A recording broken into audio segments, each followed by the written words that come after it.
figure out what I'm going to do, and instead of doing anything, I just pet my dog.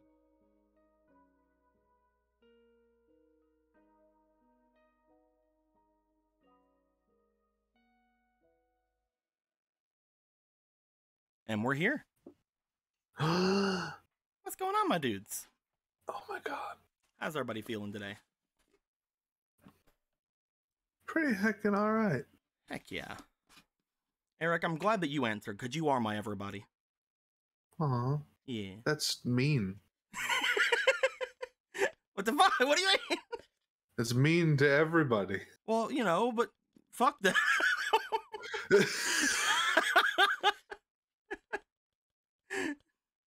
You know, wanting to fuck everybody, that sounds like you. Well, Eric is my everybody. What? I see no problem with any of this. Disapproving glare. It's not very cool of you. Not very cash money. Did everybody like my dinner today? No. There's a reason I don't watch the stream anymore. I just keep the chat open.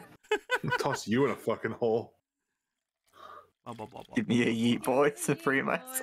Give you the yeet, boy. I wanna get tossed in a fucking hole and drift away. You know what? I can't. It's too gourmet. I'm gonna put away my amalgam ball of ketchup packets back in my fridge. Fucking throw me away. There we go. The amalgam ball of ketchup packets is now put away. Good. Thank God. I still have a little bit left in here. Let's see. There. And I have no horse in this race. I'm not watching the stream. I'm just like, thank God for the sake of the viewers, they don't have to watch you do that anymore. Nom nom nom nom nom. Wow. Hooray! So while we were getting things in, we were getting a couple of things going. So your second shadow, thank you for the $25. Much appreciated, much appreciated. To the cursed hero, he said. Marco, he's cursed. So much curse. curse. For a second, I thought they were talking about Gorthos. I don't know why I thought that, and I was like, I'm gonna say the opposite name. But no, it actually is Marco.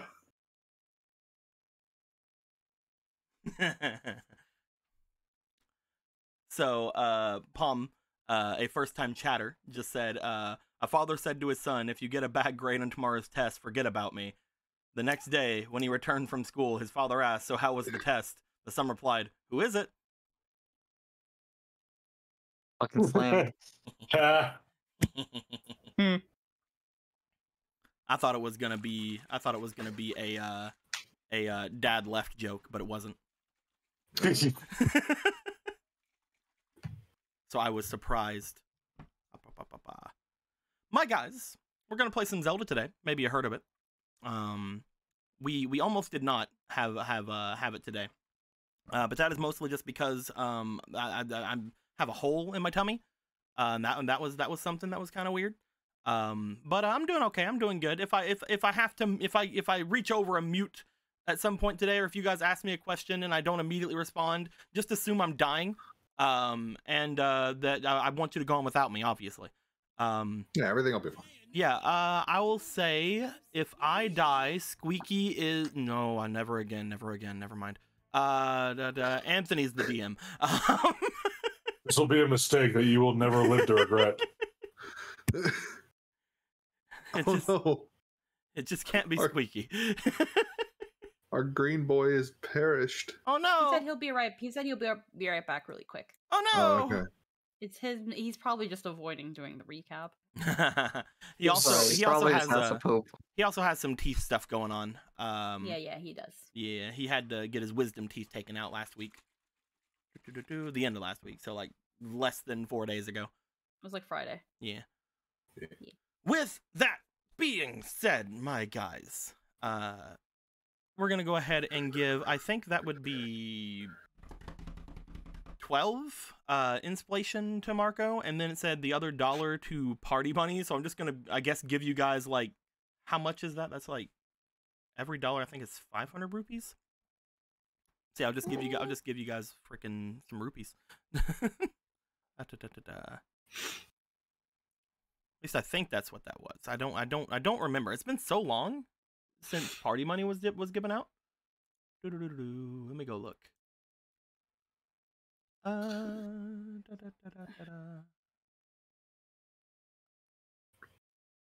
Oh no.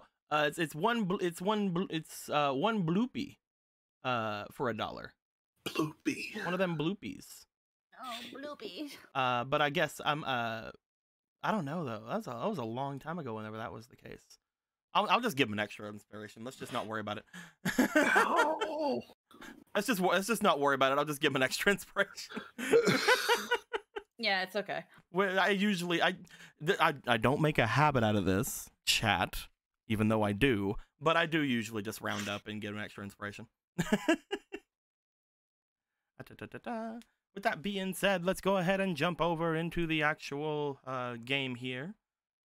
We have some new things in here. One thing we don't have, because I haven't had time in the last couple of bit due to the aforementioned hole in my tummy, we don't have the ability cards in. That was my bad. I'm very sorry. But we'll have them in next time. What we do have instead, though, is we have some more art in here. There's some new arts in here for some things, and we also have some little tokens for the carriages, for the little caravan you guys have. So that's fun. You guys have like the little caravan little we're never going to go back to get. You can try. You can sure as hell freaking go and see. I don't know, maybe. I mean, there's still like that police tape. It's been stolen, and still that police tape and body outline on the ground over there that you guys have. I mean, hopefully nobody's found that. They'll see it's a crime scene and they'll walk away. We don't want nothing to do with that. We were gonna steal from these guys, but they fucking murdered someone. We're not even. It's not even go anywhere near this. But yes, my guys. I am. Nice thing about the corner of the table. Oh, look at that corner. It's there. It's totally there. Look, you're magic. It's fine. Speaking of which, here I'm gonna use one of these. I'm gonna roll one of these Jesperations real quick. And starting with Gallon, ending with Marco, re-rolling on a 6. Squeaky, what was the thing that happened last time? Last time, Gallon went shopping where he proceeded to buy a lot of cloth, whether it was expensive or not. I can't remember if he bought the wallet, but it was the Biggeron wallet, and it was pretty big. He also bought a huge ruby, the size of his fist. He also, I think, bought a cake, bought a bowl for Argo, and he was like, once I'm broke, I'm gonna go home. And then he did. But the cake he got for free from his sister. Where he also learned that for some reason the castle doesn't really seem to want to accept her food anymore, which is odd because she's essentially the royal chef. Is something wrong with her food? Absolutely not. They just, for some reason, do not want it. A little bit suspicious, Galen went right home. While Galen was home, I'm not finished my coffee yet. That's why I'm yawning a little bit. While Galen made his way home, Marco decided he was gonna go take a nap. While Marco and Galen were on their way home / taking a nap, Polo still had rabies, but while she was outside discussing plant biology and the economy and fruits in general, Nimbus was very, very interested in this conversation and that banana tree bush. So Polo let him eat from the banana bush, and they talked about splicing freaking fruits together and making weird fruit hybrids, and Nimbus is actually very, very down to clown with this idea. That's a business prospect. Where Polo then also remembered that you can actually put fruit into bread, and that the Bishop of War does in fact exist. And that might be her plan for today. Unless something else, gets in the way of making banana bread. Then we all reconvened for breakfast, where before everybody delved into their yummy steak and eggs, and someone knocked on the door. Several someones. It was Smith and his band of carpenters and masons. All of them setting off Polo's rabid rabies. Once Gorthos came in and got his people because he is in fact building a forge, they all went to do that. While Polo's rabies somewhat calmed down, but Polo had to reiterate to Gorthos, all these very vulnerable people walking in that I can just kill is very slightly uncomfortable for me. But also, did you know about the Bishop of War? He wants bread, and he might give us information as to why Zelda, the Princess Matilda, was talking to him, and all that weird stuff. And Gorthos was like, I am down to know this information. Feed him as much bread as possible. Charcoal is scared. And and as Gorthos went to go pay attention to his masons and carpenters, we talked in the table and ate steak and eggs to learn that Vega hadn't cleaned his cape in 10 years, which is most likely why the king made him take it off in the first place. We also learned a little bit about Brother Hadar and that he has OCD.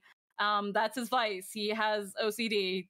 If you want to fucking distract him and piss him off, just chuck a bottle on the floor. He's gonna have to dust out his trusty dustpan and clean that shit up right away, which gives you just moment time to stab him in the ass. But don't stab him in the ass, Polo. You can't kill our brother. Once we delegated those things, talked to Arga about maybe communing with us, just like Yvori did, which he said that's kind of hard, but I should be able to do that with some time and learning. Also, Ronan went to go learn that song with Pika. They learned the song so that they can go to Cancun and Zora's Resort for a free vacation, and that's pretty fucking neato burrito. That happened while Galen was out, and that's something important too. Then we reconvened and talked about all that stuff, which Ronan did bring up. If we ever want to go to the Zora's domain to go do the thing to help Aga and Pika, we can totally do that. Also, just in general, just a cool little freaking getaway at the Zora's Resort. We do have to do a couple things over there too. So, and it was like, man, we sure do have a lot of things to do.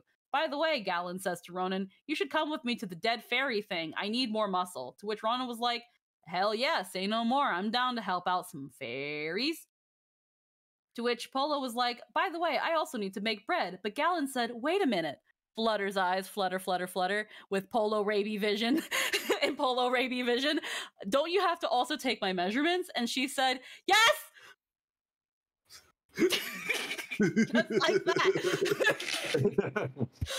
And she completely forgot about making banana bread that day.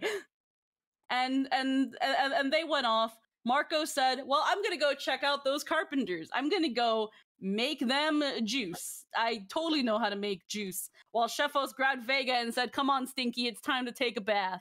And Rock was like, and let's also teach this man how to chew his fucking food, because he doesn't chew. He just swallows like an animal, like a fucking degenerate fucking animal. This man cannot be king with these manners. No, absolutely not. I refuse. But while Marco went to go make his juice, Gorthos was like, I have to make this bow, the best fucking bow, prototype, phase 1, alpha, gamma, step 1. And he did. He made the bellwether. He made it with a third of that whiptail. It can choke a bitch. I don't know when there will be time that Polo will choke a bitch, but if you tell her that she can do that with this bow, she will attempt at least once to choke a bitch with this bow. And it does a cute little ding-a-ling when it's got its target in perfect sight and the hit is almost guaranteed, kind of. Poe Blessing is on it now. That's awesome. And they had a fun time, and Gorthos was like, oh, fuck yeah. I'm so ready to make some fucking baller-ass shit. And Smith was like, well, until your forge is done, which will be a while, but you can use mine, and I'll give it the cute little enchantments like the little bell thing, too. It's really fun. It goes ding-a-ling. And Gorthos was like, fucking sure hell it does. That will be the last thing Polo's foes hear before they die. Ding-a-ling-a-ling. It's fucking... Fuck, I'm so hard, said Gorthos, as he then proceeded to go home with his prize. Before he remembered he also has to make a ring. He's gonna do that too. And then Marco went to make his sweet juice. He took water, a fuck ton of sugar, 1 lemon, didn't cut it, and put it in there, and as well as 3 grapes, and then fed it to the carpenters, who actually really fucking liked it. And one of the carpenters, after being asked her names, decided that she wanted to have a seizure and act funny, because they can't just be carpenters. So we found another plot point, but we're gonna just leave it there for a minute because we don't know what to do about this. But Marco fed them juice, and then he went upstairs to make more juice, and that was where we wrapped up. Not everything is a plot point. Some things are just there. I know, man. Maybe the Gomez got her or something. Good job, Squeaky. Nice job, nice job. I will go ahead and give you the bars. There you go. Hiya, hiya. And before I forget, because I keep on not giving them to Marco, let's go ahead and give those that he had gotten earlier. Yay! Hiya, hiya, hiya, hiya, hiya, hiya, hiya, hiya, hiya. Hiya. Thank you. No problem, man. No problem. But yeah, thank you very much, Squeaky. That was much. That was a very nice little recap there. Very nice little recap. I tried to keep it brief. You did pretty good. You did pretty freaking good. When all that was said and done, once again, Marco had made his way to check on what had happened. He had saw that nothing really seemed like it was that much of a miss whenever he went into where the carpenters were, and decided to make his way upstairs. As he is going upstairs, as Gorthos is returning from his venture, we're going to go over to the 2 people who had their own things going on, or the 3 people who had their own things going on. As the first thing we're going to do is we're going to sit in on our boy Ronan. Oh. As let me go and grab. Let's grab this. Ronan. Hi. You make your way up from the downstairs, heading up towards your room where you had left where you had left people where they were. You had the food you had prepared with you, and as you get there, what would you like to do, my dude? I guess knock on the door. You knock on the door. After a moment, you do feel that the door begins to open, and you see Obra sitting there looking off to you. Oh, not gonna lie, I was somewhat expecting someone else. Oh yeah? It's a pleasant surprise, though. Come on in. Oh, alrighty. And it does so. You make your way into your rather large room and knock over Obra. Z also falls over. And you just knock her over with that fucking broad Zora titty. You make your way inside with the food as she looks off to it and looks to you. Brought you some breakfast. I realized you hadn't been down yet, so I figured, I might want some. have a couple of reasons why I've not been immediately down, but I would enjoy it. Thank you very much. This was made by the house, correct? Yeah. This was Rock and Chefos. I'm not really good at cooking things. No, I can just tell from looking at the food itself. It has a bit of a presence about it. Thank you very much. No problem. And he hands it off. She goes over and goes to place it on top of your thing, pushing all your stuff over. Whatever. No, they're in the thing, so she just goes and sets it down and looks back to you, as she does. Yeah, I was I figured we got a little time left in town, so I figured is there anything around town you wanted to see or do, or take a stroll about, see the sights, or? I'm not going to lie, I'm much more interested in the other places that this place connects to. That's fair. They're more interesting. Going off into the forest seems very fun, although from what I talked with Polo about, it seems that's very dangerous at the moment. Heading off toward that dungeon that you have brought me out from seems like a fun thing to explore still, although again, you brought me out of there, I doubt you want to go right back in. Going around the rest of this place, it does make me wonder. I don't really know what all things here in the Hylian city is extremely important or even interesting. Do you have anything you recommend? Are there, he's been around a bit. Would he know of any, places that are particularly, interesting, aside from, the dangerous places that they've been to? Or, this is a place people go to have fun or whatever. As far as going around to have fun, you know that there is a small wood area, a wooded area off toward where the temple is. That is a little bit off from the guardhouse that people seem to kind of enjoy. There's the fountain, which something's up with the fountain at the moment, so you're not entirely sure if you want to just go right there. You also know that she went there earlier as well, whenever you did your thing. Other than those places, you could always try to take them over toward the castle, so that because there is a decent number of things off in that direction, including the new basin that is being created. But you also know that Slaverman is off in that direction. Yeah. Though they don't really seem that worried about that. They're the ones that told you guys, it's like, oh, you guys took him down once and now he's weaker. Fucking take him again. They seem to have him under pretty close guard anyway. Yeah. Other than that, as far as the city is concerned, you guys haven't really went around for any leisure activities in the city. The only place that you guys have really went to for any sort of leisure activity is one of the far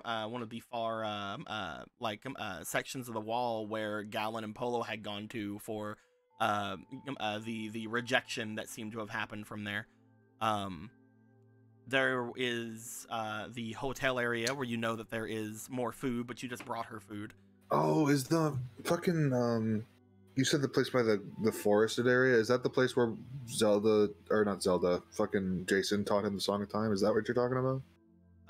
No. The Song of Time is the area outside the city. Right. If you want to talk, I'm talking about for the wooded area. I'm talking about this area here over on the map. Where? Hiya. Point it. I can make an arrow. I'm doing an arrow. I don't hear or see it. Oh, I see. Okay, over here. This seems to go beside the guardhouse and seems to go all the way around the Temple of Time. Okay. That is an area that people go to for like any sort of like nature kind of exercises and things like that. You guys know that whenever people were going around them, that is one area that people do seem to like around here. But again, as far as this part of town, you guys haven't really gone around for any sort of leisure activities other than that. Okay. Well, you also know that this is, I believe, 1/6 of the town size, if I remember correctly. There is. Oh, this area on the map is only a small portion. Yeah, this is only a small portion of Castletown. Okay. It continues off to the left. It continues down below, stuff like that. We just had no need for that part of the map. Right. Yeah. well, there's the castle, which is pretty heckin' huge. It has a huge library that I've only ever been in like once or twice, but you know, it's pretty good. Gallon likes it there a lot. There's also the area off by the guardhouse. There's also a possibility we could just explore, because I'm actually kind of new here too. I'm really up for just about anything, but we can try those if you want. Let me see. She thinks for herself. I'm gonna roll to see if she knows of anything in the city that has any sort of interest to her. Because there are a couple of places she might have run into some information about.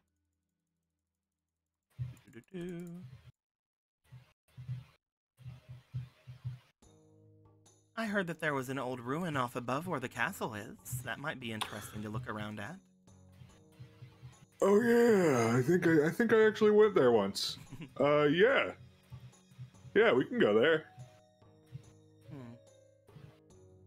Are you sure that that's something you would like to be interested in? I doubt that there's a lot there that would be of much interest to either a musician or someone who does not perform magical arts.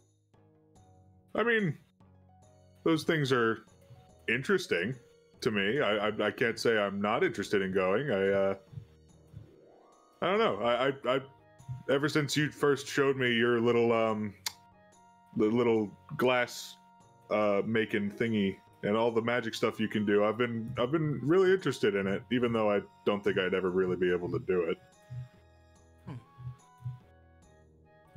Is that really that impressive? I mean, yeah. I mean, magic in general is impressive to me, at least.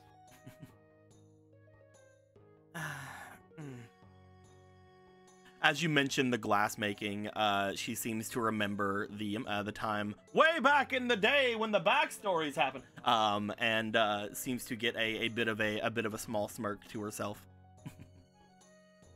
It didn't really seem all that impressive to me at the time, but I hadn't been around a lot of people who hadn't seen things like that, so it was rather interesting to see your expression after I duplicated that glass.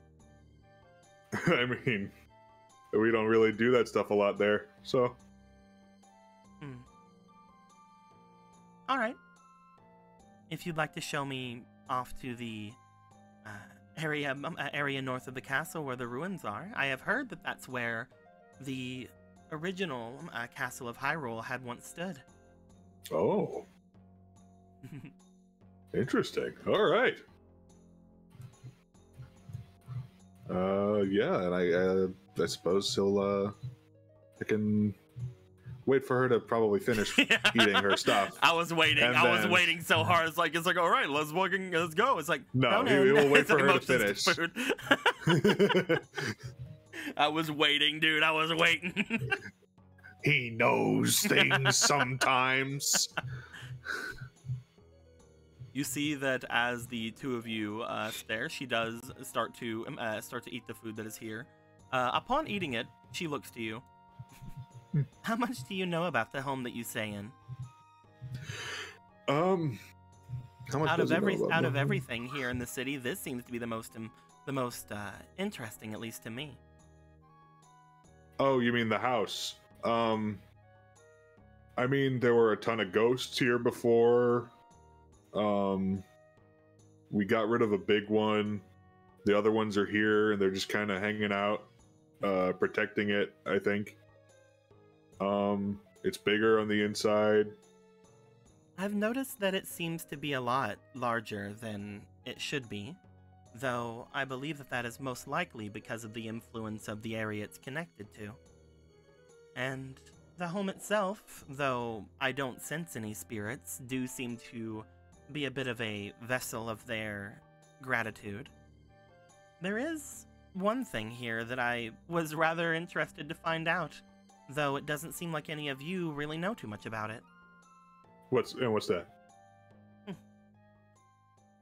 You have seen Galen's sword, have you not? His small blade that seems to have that cute little spirit inside of it? Oh yeah, Arma. There is something similar. This home seems to have something very similar to that inside of it. Does it have like a big ghosty girl in it? I don't know if it has any, well, defined physiology, to be fair, but it does seem as if there is some sort of sword spirit seemingly brought into the actual home itself. I believe that's what's giving it a lot of its more expansive properties. I tried having a conversation with it the other day. You remember again everybody passing by her in the kitchen as she was just seemingly talking to herself. Oh yeah, I remember that. And did it say anything? Not much. Anything that I could have maybe inferred was from it. I couldn't be 100% sure it wasn't just someone in another room or all of you making your way through. It was listening, from what I could tell. I don't think it is much of a talker. Just kind of like looks around the room. Once I kept up the conversation with it, I started asking how it was feeling, what it was doing, how long it had been here, and while I wasn't getting any answers, I was definitely getting responses. Like what? Did it like move a cup, or like make a creak in the wood or something, or something very similar? I believe it is gracious that you have... What was it that I had inferred? It was very gracious that you had changed its curtains. Oh yeah. Yeah, it was a fixer-upper when we started. It seemed to like a lot of the changes that were made to it. Got rid of that dang rock on the doorstep. The area that I was in seemed as if it had the most changes, so I believe that is where the spirit finds itself most at home. Inside of that main room. Well, he like looks to the ceiling and the walls, like, I'm glad we could help you out. Wherever you are. I think that there is still much to be gotten from this place. It feels as if the more things change here, the happier it becomes. Potentially you could get some extra, well, favor from this place if you were to change it up a little bit more. It does seem to care a lot about its aesthetic, a lot about its aesthetics. That's fair. Into fashion, the house fashion. I get it. Well, everyone wants to feel good about themselves. I can understand that.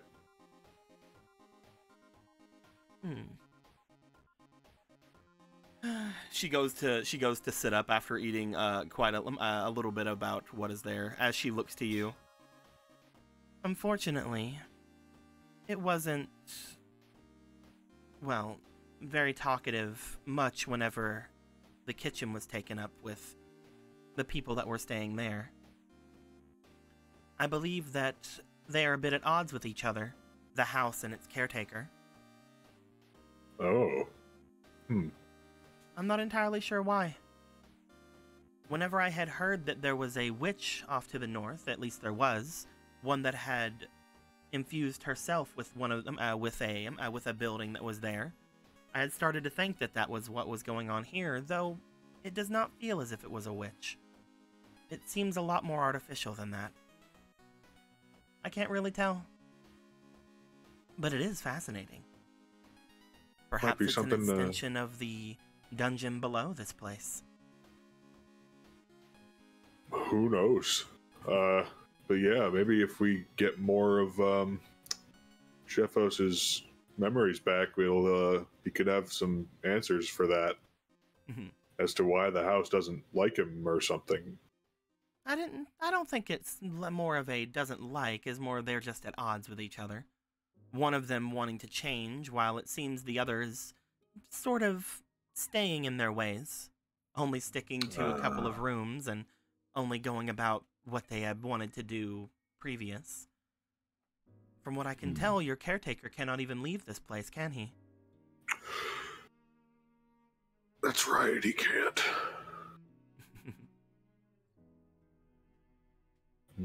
I'm not entirely sure everything that's going on, to be fair. I do not know all of the different interactions you've had with the caretaker or with the house itself. But it does seem as if the two of them, while at odds with each other, seem to have a similar experience with this place. They both seem to love this place, at least to an extent.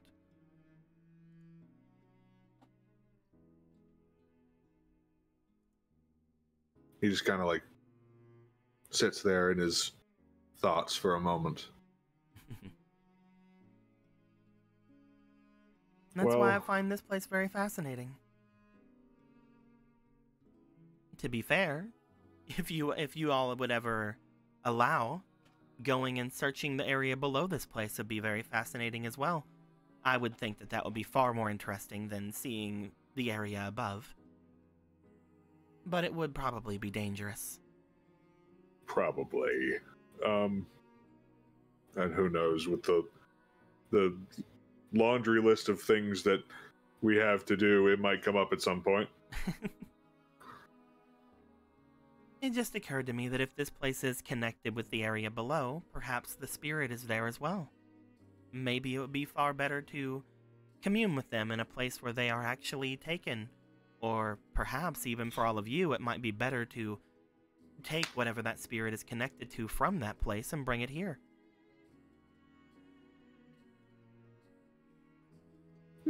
Just food for thought.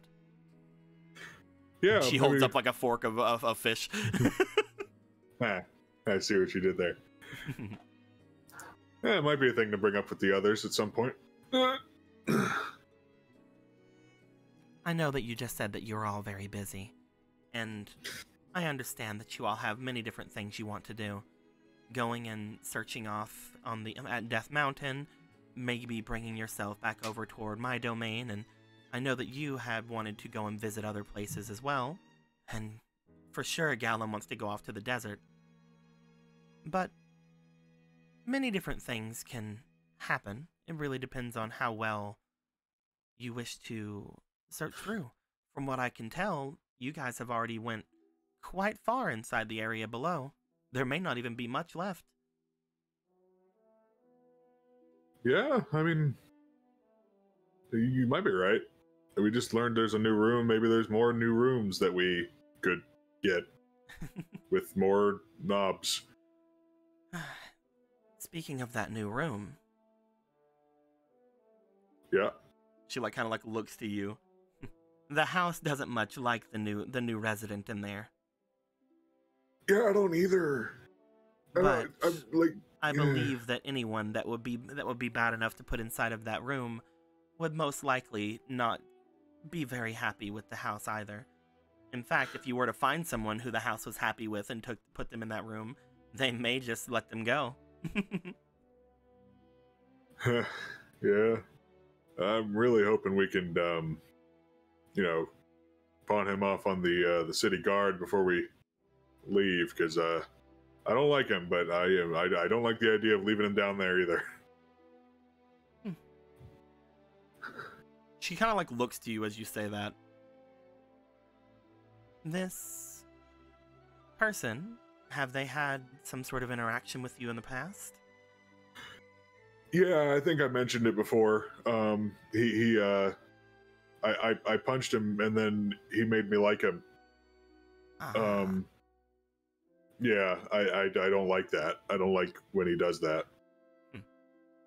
And we'd have to make sure that they are careful with him if we did give him to them.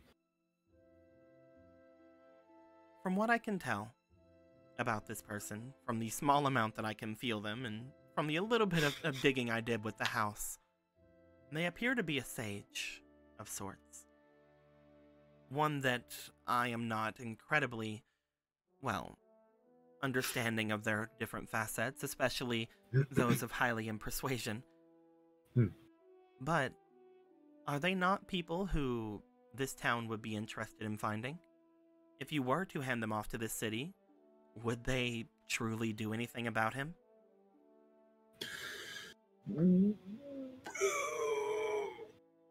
The sages are people that I believe the Hylians revere very much, are they not? I guess so. Crap.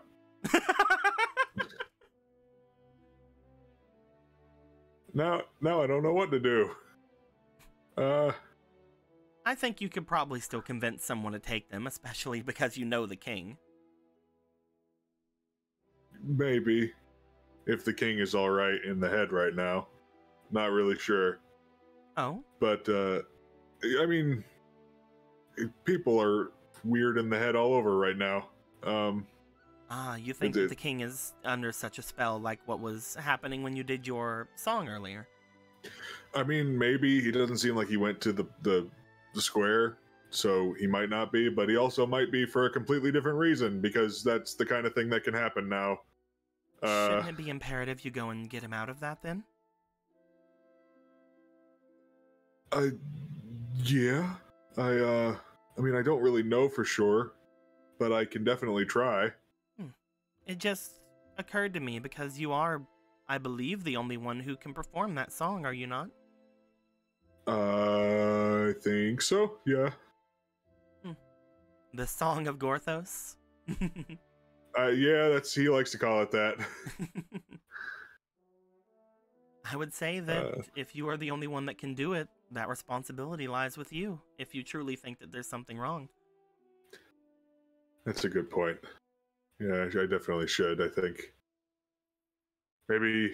That being said, I'm sure that both I and Gorthos, even at this point, could potentially do something as well. He didn't mention it, which was very odd, but I can tell that Gorthos has magic that can get rid of magical enchantments. Oh, well, that's cool. I don't know if that was a known thing before. I can't honestly remember as a player. I'm just saying it out loud in case that Anthony forgot that he could do it. Oh, okay, gotcha. No, I'm playing. And then reality reasserts itself. No, I'm playing. No. I think that if it really came down to it, we could potentially aid with that. But yours seems to have a far different feel to it. Yours not only dispels those enchantments, but also heals the person in some way, whether it be spiritually or even actually physically. It's a very powerful effect that you can use. Yeah, I'm really grateful for this power, because I don't know, it I don't think I'd have been able to fix what was wrong with Adam, I think, if I didn't have that, and what was going on with those people. It's good. I like it. Well, if we're going off to the north either way, do you want to stop by that castle of yours? She goes and sits up. She finishes most of the food that's on her plate. Yeah, I guess so. We're heading that way anyway, so... We could always stop afterwards if you want to stop, if you want to go and do anything by ourselves beforehand. We could either go to the castle or we could go to the ruins first. I do not mind which. Yeah, let's, we can check out the ruins. And he'll stand up. And, as you say that you'd rather go to the ruins first, she goes and picks up her plate and starts to walk by as well. It's interesting to see where your priorities lie.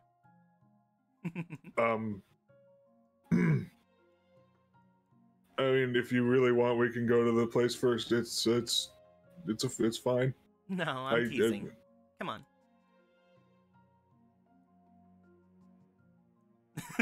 Like as she walks by and isn't looking, slight red, and then follows. The two of you will start to make your way out.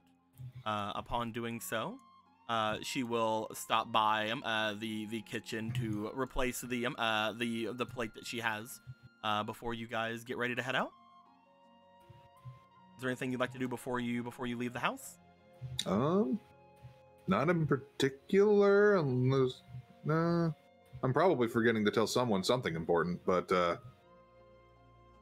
can't think Something of it. about whatever. I'm sure it's fine. I'm sure it's nothing. Walks away from a burning house. Tell Argo where we're going, I guess, since he's right there. I'm right here. Hello, I'm petting your frog. Oh, heck yeah.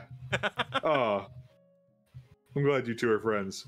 Yeah, we're heading out. Oh, actually, to no. the, Argo, I forgot. The reason Argo's over by the door is because he was going to the castle to say that he wasn't going to be staying there. Oh, okay. Yeah, I forgot about that. My bad. So he's not there. Yeah. Then I'll tell Magic Frog.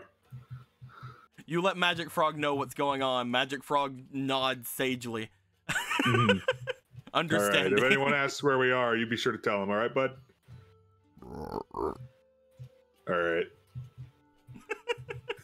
And then he will lead the way. We'll get to you in just a second as you go to make your way over toward the castle. Gallon and Polo. Eh. Gallon, you would make your way up to the up to Polo's room as you would be ready to get your measurements done. You would knock upon the door, I believe. Tappity tap tap tap. Bam, bam, bam, bam, bam. No, normal knocking. What the fuck? Just like It does like the cartoon thing where it like slightly. It does the cartoon thing where the door bends inward, slightly coming off the hinges.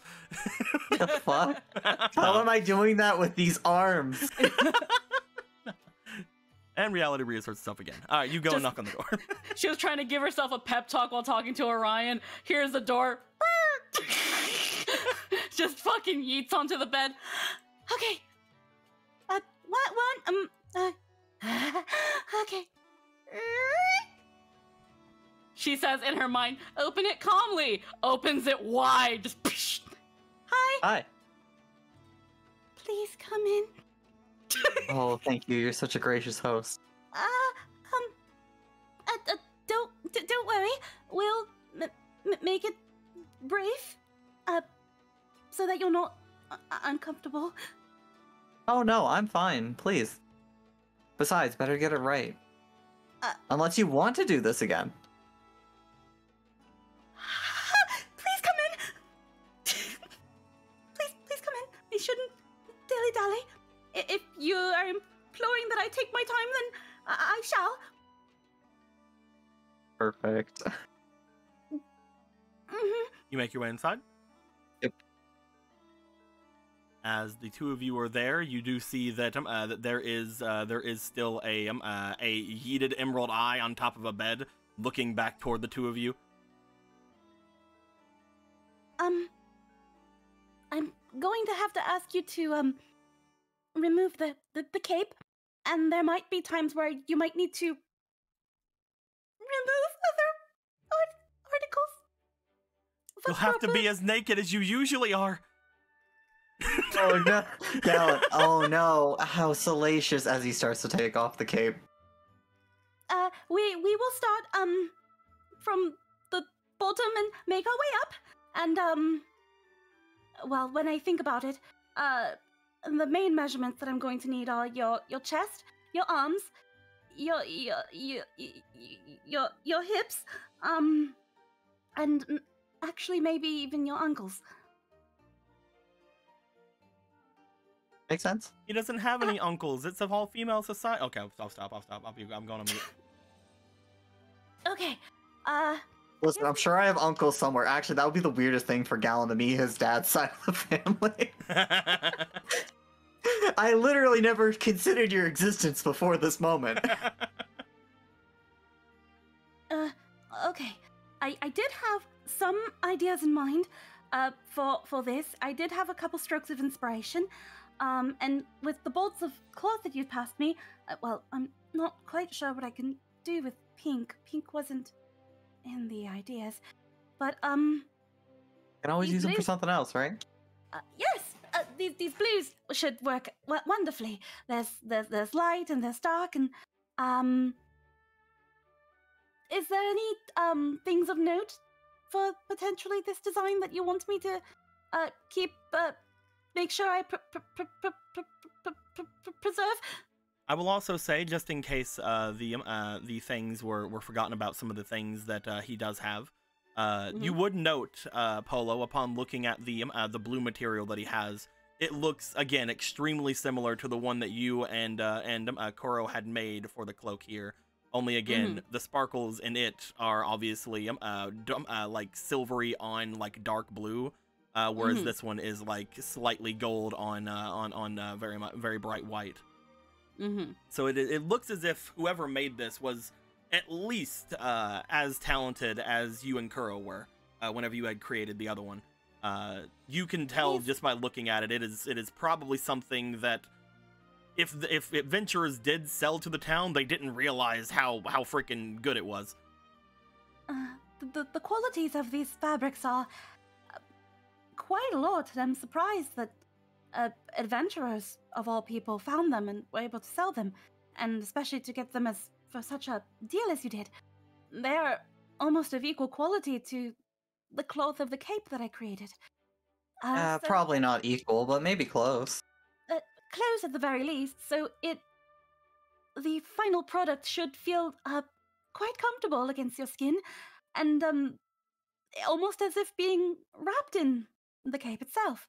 But again, if there's any preferences, things you wish to keep uncovered or want to cover up, by all I don't want means. to cover anything up. I don't know.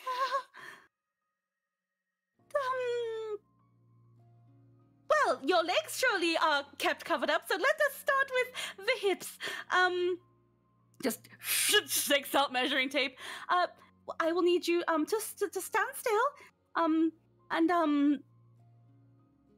Just stand still. Just goes behind him. Yeah, okay, this is good. No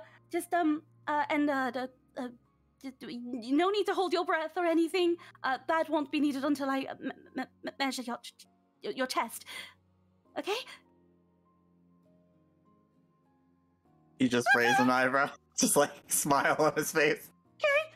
Just wrap around the waist. She's just like, oh god, it's his butt. It's his butt. It's his butt. Okay. You have a rather small waist for a man.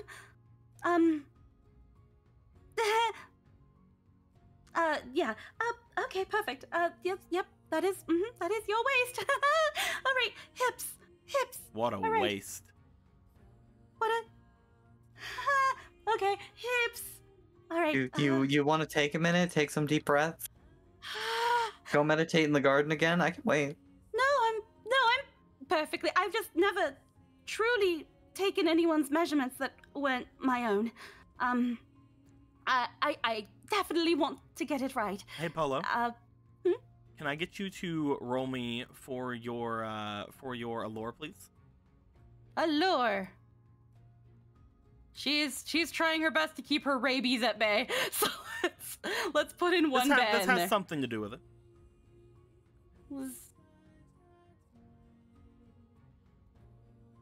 That is a 7 plus a 2 with an allure of 1, but we're also in demon mode. As you are sitting there, and you are like very obviously having some sort of change coming about you. You guys would see that there is a very slight growl coming from over where Emerald Eye is. He doesn't really seem to understand a lot about what's going on, but with you like having a little bit of those perturbednesses happening with you, you do see that eventually, as Orion is looking off toward all of you, the both of you would see that he is on the brink of performing some sort of magical something. Gallon, you can see without having to roll, he begins to let off a very slight greenish hue to the tips of his fur. Buddy, relax. Huh? Hey, is anything wrong? Just Jack peeks to the side. Motions at Orion. Everything is okay, Orion. I'm just, a little nervous. Just, I don't want to get anything wrong. No need to, get riled up like that. It's Galen. Roll charm. He's like, that's exactly why. No. It's charm in particular for Orion because he can actually understand you.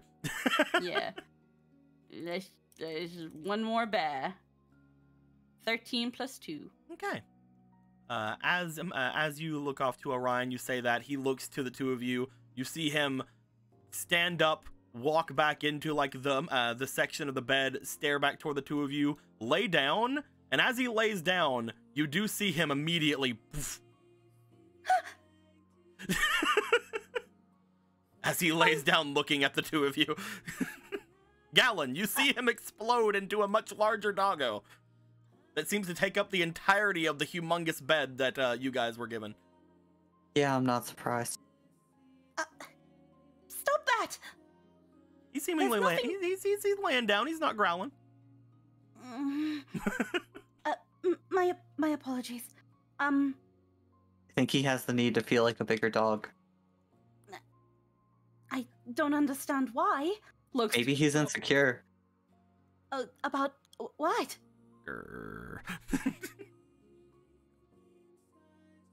You know what? He doesn't answer with words, just puts an arm around Polo for a moment looking at the dog. He looks to you as you do that, Galen. You can tell that there is a slight like change in his eyes as he stares to you as you do that. But because of what Polo did earlier, he does not growl or anything. He just lays there staring at you. Excuse me. Yeah? I hadn't, noted the number of your hips. Oh, yeah, please continue. Yes. okay, wraps around. So, one of the ideas that I had, which is also why I need your hips, is, a sash with, some jingling gold. I feel like you are the type of person that likes to accessorize, and, I wanted to kind of preserve this hip decor that you have here, without it being so, Knock knock on the gold belt. clunky? No, me accessorize, never. Well, that's why I was thinking instead of trading this golden belt, I was thinking, maybe some, golden charms, similar to the ones at the end of the cape. They'd have a nice little sultry jingle to them whenever you move about, so it'll really up your charm. Not like you need that or anything. I'm not saying that you're lacking of charm or anything. Just tightens the thing. There we go. That's the number. That's the one I need. Yeah, no, continue. You're the professional here, not me. Well, yes, again, just bends down and quick ankle. yes, well, I learned how to take measurements from Mother. I've never truly crafted clothing, but I've always been curious. So, okay, that one is good. And, well, I've only ever designed clothing for myself, even though I've never gotten the chance to make them. So, making them for a man is a whole new world. But I hope you don't mind me using you as a test subject. Not that I'm using you, just, that I'm... Taking advantage of. How could you? That's not what I'm... No, that's not what I mean. That's not what I mean. That's not what I mean at all. No, Oh, I'm almost sad it's not what you mean. Excuse me? What do you mean? Oh, nothing. Arms, please lift one. Yeah, go right ahead. Lift an arm. I noticed that you have these bangles. So I thought, have you ever, well, they're very nice, but, have you considered maybe something in terms of like, not quite gloves, but kind of like sleeves? No, never thought about it before. Yes, there is a certain type of sleeve style that I've seen.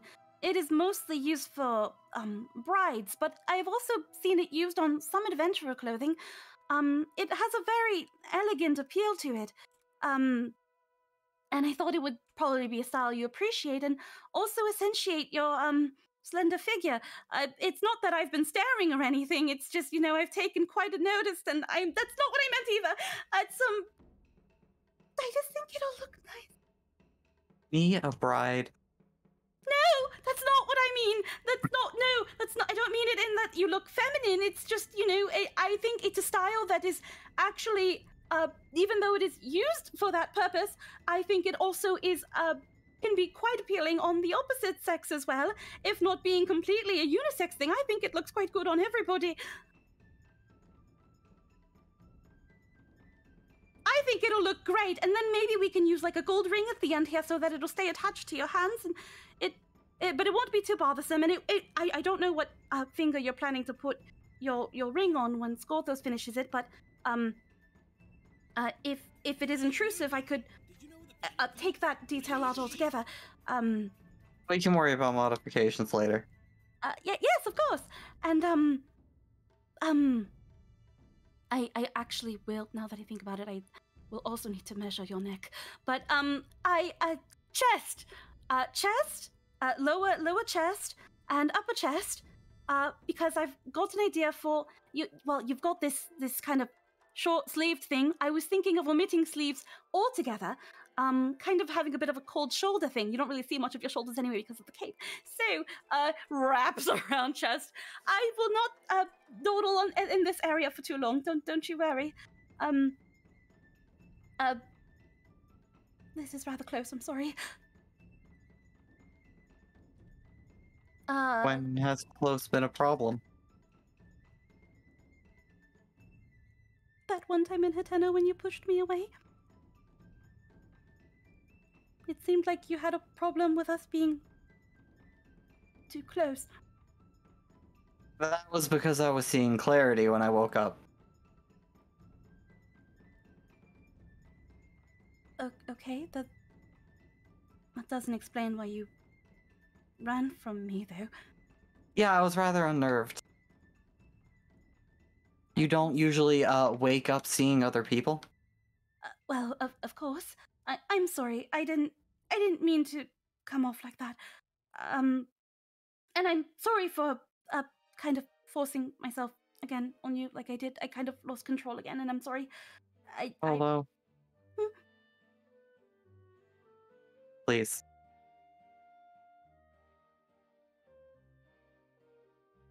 Please? Ruffles her head. Please. What? You're fine. I'm not making you uncomfortable? Not remotely. You're the one freaking out here. Which, you've given most of your life to motions to the giant dog. So I understand. It is, quite a deal of focus to not only do this, but, not bounce. Neck! Can you hold your hair up, please? I don't want to get it entangled. Hair up. Okay, I'll try. If I'm going too tight, just let me know. But it's good to know that I don't make you uncomfortable. I've tried not to intrude on certain things. I know I've lost control several times, and right now it's very hard. But I think with some deep breaths, like you said, I've slowly been calming down. It's... As you get his neck measured, is there any other measurements you'd like to take? So far, I have written down. You have the waist. You have the leg. Did you do the legs? You did the legs, right? Ankles, Yeah. because the idea with the pants doesn't have to be the entire leg. Yeah, So yeah. just the ankle, neck, arms. So length of the arms, width of the upper bicep, and then I don't need that much yeah. detail. Yeah, arms. I just need to write down what you have done. So you have Yes. done the ankles, which I've written down as legs. You have done the waist. You have done the arms. You've done the neck. Is there any other measurements you're doing? I think that is it for the measurements. Okay. I just have to. I'm trying to write it down so that I know that you have these, and basically, because you have these measurements, I'm lowering your DCs for making things for Gallon. But those are all taken in. As you guys get the measurements seemingly done, Polo, you do bring yourself a little bit back from it, noting that that everything has been done. Do you know like around what you're wanting to make for him? We're trying to make this outfit canon. Oh, the remainder of the outfit. Yeah, the remainder of the outfit. Oh, okay. So you're wanting to make a like a shirt area for this part, and the legs for the stuff that people can't see right now. Yeah, exactly. We're trying to make this outfit canon with the bolts of cloth that she has. So she, as she's noting down the things, she also has like some quick scribbles of like the ideas, and then she just like brings that over. So these are some of the ideas I have for this outfit in mind. We will keep your midriff exposed. I mean, it is quite nice. Oh, thank you. I wouldn't feel the same without it. You really seem to enjoy flaunting it. And it is quite firm, as I have now known from measuring it. And honestly, for someone who is not as confident in their strength, you are quite toned. Very good shape. I'm still agile. Yes, of course. Clearly, your physique is, while not suited for great feats of strength, are very well suited for feats of dexterity and agility. I've noted several. I will make sure that not only they are comfortable, but they are easy to move around in. That is why I took those notes, I assure you. Oh, thank you. You're so thoughtful. Both of you roll me instinct.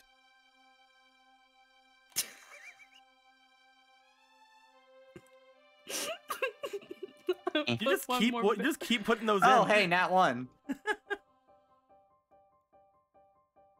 Hey, 18 plus 1. Polo, as this is happening, you actually, because of your senses, you would see a little bit more than this anyway. You would note that there is a slight growl coming from Emerald Eye, and as you look over, if Gallon would have heard this, Gallon would have been like, "Oh, he's growling at me again, fuck." But as you look over, you note that he looks to the door whenever he growls this time.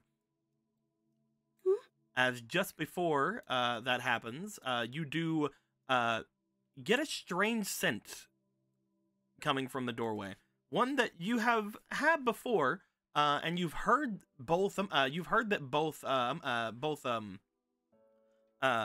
Making sure I'm correct on the ones you talked to. Yes, you've heard from most of the other demons you've talked to that they have potentially sensed this from time to time. So, like your brother, from Rock, from Aga, you sense a familiar smell, a familiar scent coming to you. You can only put it to, again, a sort of demonic. Kind of scent to it. Before it even reaches the door, you can tell your brother's outside.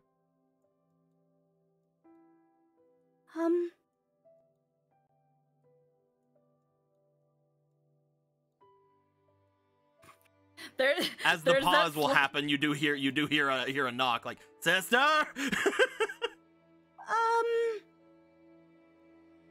I am a little bit preoccupied, Brother Vega.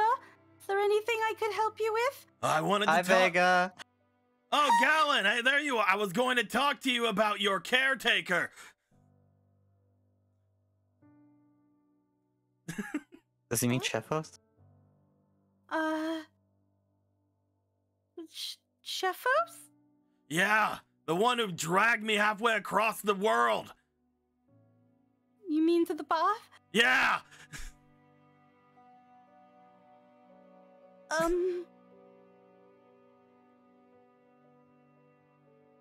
We're a bit... Should I say we're preoccupied? Oh no, come in. He Step goes closer to Polo. He goes to step in. Ah, there we go. As you step closer to Polo, he looks in. What are you two doing? What's the big dog doing? What that dog doing? What the dog do? What the dog doing? Oh, just having a private moment.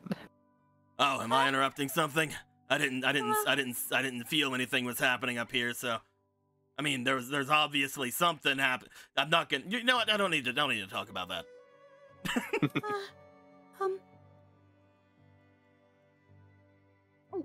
Alright, I'll be brief. What should I do with him?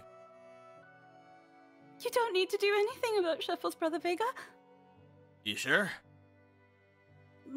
Are you here to issue a complaint about him? Well, yeah, obviously I'm here to complain about them. He wouldn't let me out. He wouldn't let me out of the bath until he passed out.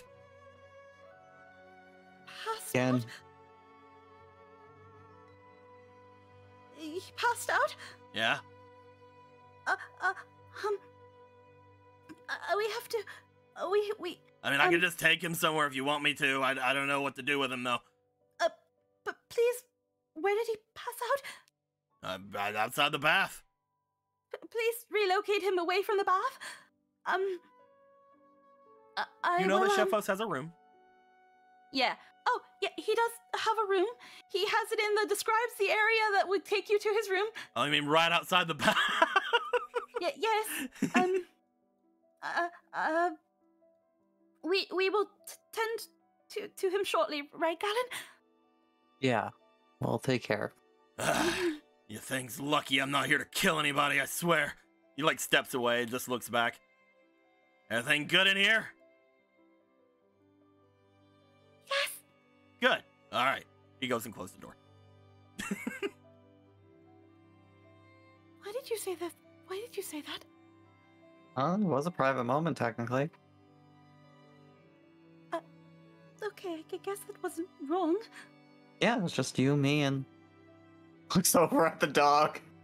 What the dog doing? Orion, must you stay in that size? Everything is all right. I'm calming down now. I don't feel the need to pounce on anybody anymore. Well, I do, but I'm calm. Maybe I need my glasses. Orion looks over as you say that to him. He stares to the two of you before... Oof. There we are. My sight doesn't change in this form, but, well, my sight is a lot sharper in this form, but, maybe, I mean, you're a lot cuter with them on. Thank you. You just kind of like look at your discarded glasses over by your bedside, and it's just like, oh, okay. Just like slowly reaches for them and just like puts them on, clears her throat. I guess we can talk about the intricacies of the design later. I can probably check on Sheffos. You have some things you wish to do tonight, but I noticed you only asked Ronan. Keyword tonight, it'll just be me, Ronan, Kuro. Given you're like this currently, I wouldn't want to drag you into something that could be dangerous. And I have no idea if it's going to be. I don't have a weapon anyway, so it's not like I could do much, but Orion? But that's tonight, so let's check on... Yeah, we still have plenty of time in the day. Although that's not saying I'm wishing to tag along with you if you don't want me around. I do have some things I was thinking of doing as well. Yeah, let's go let us check on Sheffers. See if he is okay. Do the two of you want to make your way out? Mm-hmm. Yeah, let's see what the dog doing. What the dog doing? You guys go. You guys go to get out. As you do, you again, Polo. You just, every time you are like around this area, you do remember the time you just jumped down from there. There's a part of you that's like worried about Sheffos that makes you want to do it, but you do hold it back enough. You don't feel like the absolute urge to do anything. Mm-hmm. As you are walking, you are very much outpacing Gallon with your regular gait, with what's going on with you right now. But again, you're able to somewhat keep yourself back. So sorry. As you guys make your way down, I will say at that point,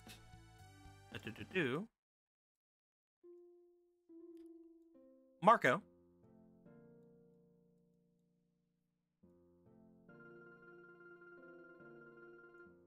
I believe in you.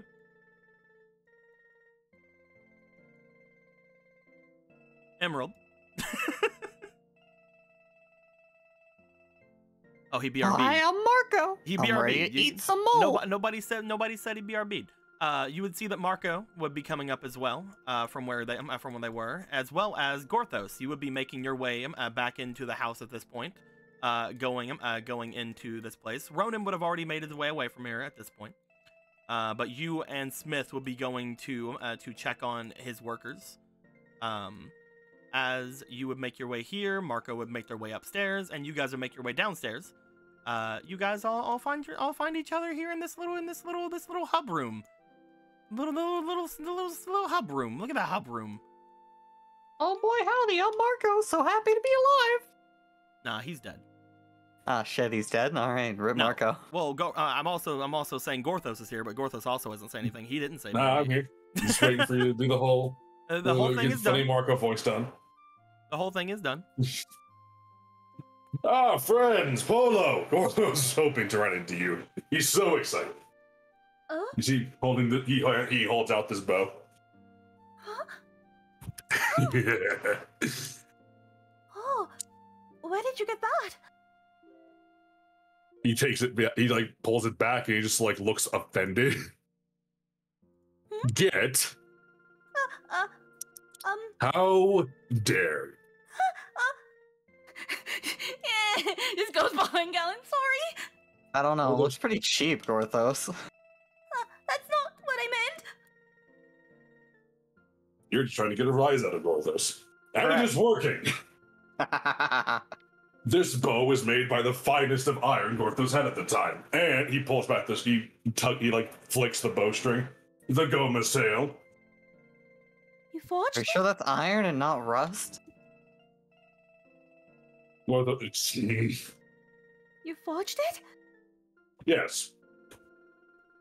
Oh, Forged, enchanted, and ready to be used for whatever purpose you need. For me? Really? Gorthos said he'd do it. Well, I didn't think you'd. I don't know how. How do I? Thank you, Gorthos. Good start, Polo. Thank you, Gorthos. I'm sorry. It is just. It is a very fine-looking bow. You used all of the iron? You didn't. Well, you not all of it. Gorthos' knee isn't that rusty. And The iron looks rusty. I'm gonna. Like, look at this. It's the closest Gorthos could get to steel with the scrap metal Marco gave him. Okay? To be fair, it did used to be cursed until Marco ate it. it, It's over it at Marco. Still looks, it still looks very fine. Thank you. I'll take good care of it. Even if it is, even with a little bit of rust, I think it gives it a lot of character. Right. And with some, with some polishing, we could also just slowly get it off. It's a beautiful bow. Thank you so much, Gorthos. I will find a way to repay you for it. No need. This one could even handle the power shots that you were so hesitant to use before. It won't break? Of course not. Gorthos made it. There's also a few other features Is that it he's a especially proud of. Yes. How did you turn it into a bowstring? He pulls out the other. He pulls out like the wrapped up rest of the 2/3 of it. It was actually very easy. Yeah, Gorthos is very good at what he does. Goma's tail is very, very thick. Well, It was thick actually extremely thin. Oh, Then- man. Whenever It you, is whenever very- you guys had seen it, like wrapping around, it reminded all of you guys of basically a string whenever it was on it. I thought because it like since it was pretty big, it would at least be like cable length, like freaking like telephone cable length. It looked like it was made of like again like fibers, like almost like hair. And whenever you Okay. guys had taken it, a lot of it was like an outer thing of it. Yeah. So Gorthos like it holds it up. Well, you see, the bow here, the string, the Goma's tail, was difficult to work with, but Gorthos managed. It is also so very thin. Gorthos recommends being careful sometimes, but in case of an emergency, this is capable of, well, how does he put this? Acting as a very fine garrote. He just plucks the string again. Garrod, you're If- to be gentle, but then you're also telling me to choke someone with this? Well, Gorthos doesn't want you to hurt your fingers. Mhm. It's also enchanted. Gorthos finally found a use for the pose. Oh, that's good. And the best part, well, one of the best parts, he draws the bow all the way back to you. You bring the bow all the way back. As you do, you do note that again, no sound is made entirely yet. He relaxes. It is very flexible. Yes, and Smith, Gorthos thought that, You need ammunition. Gorthos borrow an arrow, Polo. Yes, of course. Just hands a stone arrow. I think Thank I have a you. Stone arrow. Yeah, I have one plain ass stone arrow. As you hand over the Thank stone you. arrow, Gorthos, do you go to knock it? He goes to knock, he's like, you should do it. He hands you the bow and the arrow. Simply draw it. Okay. Notches the arrow, aims the bow at like the door of the bathroom. Oh, poor Charcoal. She's in. I'm playing. She's not in there. Charcoal just opens the door. Hey guys, what's up?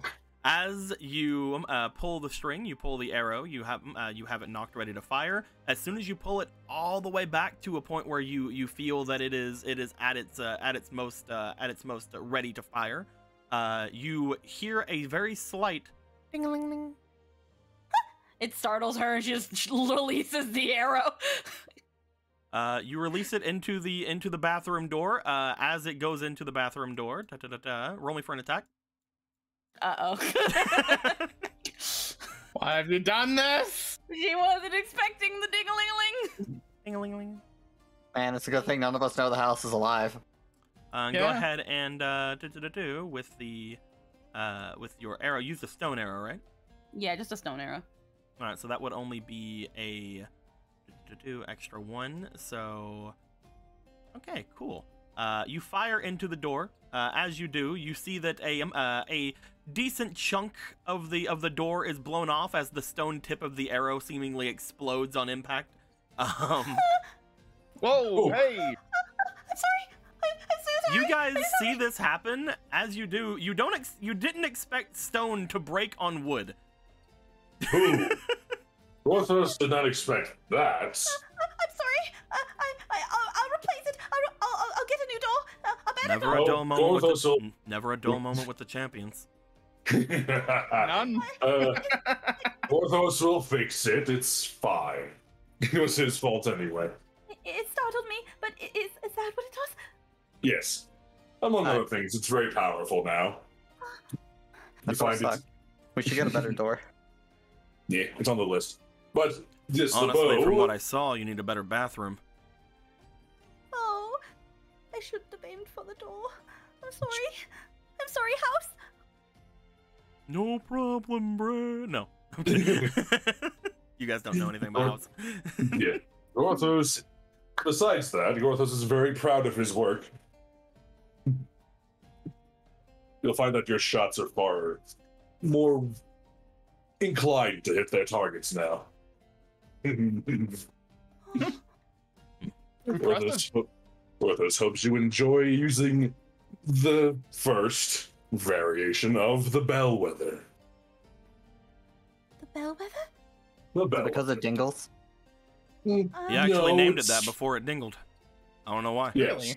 Yeah, why would you do that? Well, clearly, Gorthos would think that Marco would obviously know of all people here, considering you're from Lon. No, a bellwether. It is the term given to the lead sheep of a herd.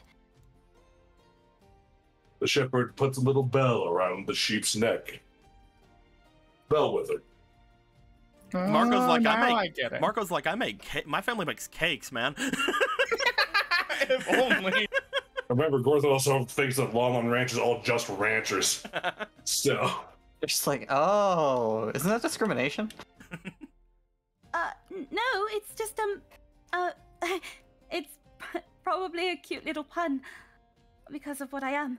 So, is all that scrap down there made of the same stuff as this? yes. As far as we know, we can only assume. Guess I won't throw it out then. He comes back just like with a chunk of the wood like in his hand. It is a mighty fine Gorthos. A mighty fine bow, Gorthos. It is a mighty Gorthos fine is- Gortho. Yes, Gorthos is. Thank you for noticing. I'll be sure to take good care of it and put it to many a proper use. I guess it's not that bad for something so rusty. Gorthos still needs to ask you questions about your ring. You best save that sass for afterwards. Yeah, you don't want him to mess up your ring now, out of spite. Perhaps he'll misplace all that diamond dust. Do you really want to do that? No, Gorthos has standards for his craft. But he'd think about it for a second. He'd sure fucking think about it. Sure In any you would, case- buddy. Yeah. Smith In any just starts case- walking over toward the staircase, going down with the chunk of wood in Yep. hand. In any case, Gorthos hopes you like this prototype. It's still imperfect. He sees too many flaws in it already. Well, right now I think it's perfect. Next time on the relic weapon quests. Oh, then perhaps Gorthos can hold off, if you think so. Well, For now. You must arm everyone else, too. I think Mother would have found it very funny that it's called the bellwether because she used to herd sheep. Was your father included in that herding, or is that just literal sheep? Whenever she brings up the fact that she was a herder and father, she does this weird thing with her eyebrows that Galen does sometimes. Oh. Goes just like looks at Galen and looks back to Polo. He just looks at What is Galen, that? he's doing the thing with his eyebrows. Looks back to Polo. She used to actually herd sheep, but then she also finds it funny that a ram demon, and then I was born. Congratulations. Gorthos, it is quite a funny pun. Yes. A bellwether is also usually a ram. And if the father was a general, he was a bellwether in his own way. To be fair, the first real instance of our adventuring together, Polo, you did run your head into a stone door several times. Mother said I did have a habit of doing that whenever I was panicked. Yet you've been able to hold off on that all this time since your condition. Gorthos is proud You of feel you. the sudden urge to ram into doors. I'm kidding. I mean, didn't There she were a this lot- morning trying to escape the house? Well, Gorthos thought she just ran into it thinking the door would just open. That is why I did that. Oh, okay. I am suppressing my urges. Thank you very much, Galen. I think I did very well when I took your measurements. Proud of you. You're perfectly in control.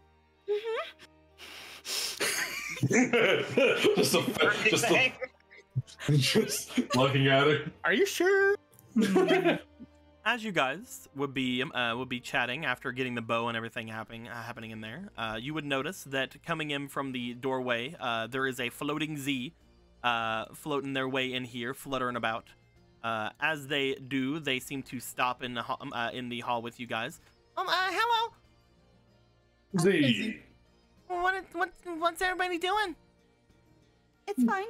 Oh, Sheffos passed out again. Yes. Oh, he yes. did? We have to go check on him. He passed out on Brother Vega after making him take a bath. Yes, we were. Well, Galen doesn't have to if he doesn't want to, but we were going to check on Sheffos. Gorthos needs to finish up with the. He'll be right back up. Are you sure you can handle him? Yes, I should be fine. My urges aren't as strong. They're almost non-existent around Sheffos or anyone of demon blood or monster blood. Well, Ronan went off with Obera off to the north of the castle, so I was gonna go and hang out with Aster. But if there's anything I can do to help, I can be here. We shouldn't intrude on your time. Z, only if it is fine with you. I can't do the things that Ronan can do yet, but I learned recently that apparently it's a really big deal that he can do the Song of Gorthos. Well, of course it is. Why is that surprising? Well, not a lot of people know that song, right? Well, at least the people from, the town don't really seem to think it's a song to you, do they?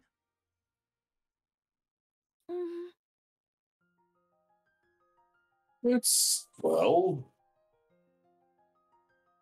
a powerful spell. It's, special. Gorthos knows that. I've heard him do it a lot, but I don't think I could do anything with it without him. So I probably won't be that much of a use, but you see that Z flutters around. I don't really have anything else to do, but I'll just make my way to Aster. I don't want to get in the way. All right. Thank you, though, Z.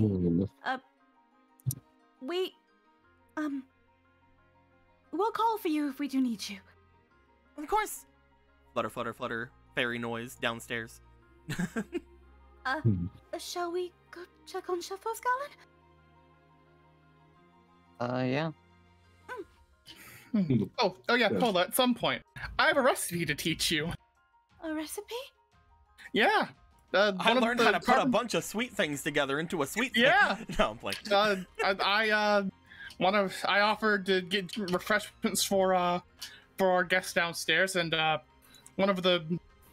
Hang on, I have her name because I wrote that shit down. I think it was like Tiki or Taki. Yeah, let's see here. Taki.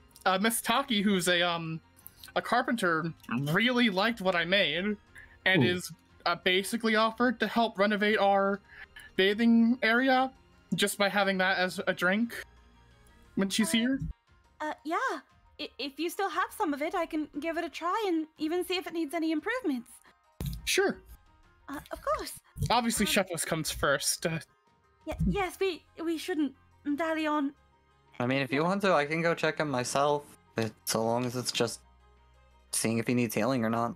It's okay. I'm going to be going to the kitchen later today anyway. I can multitask that.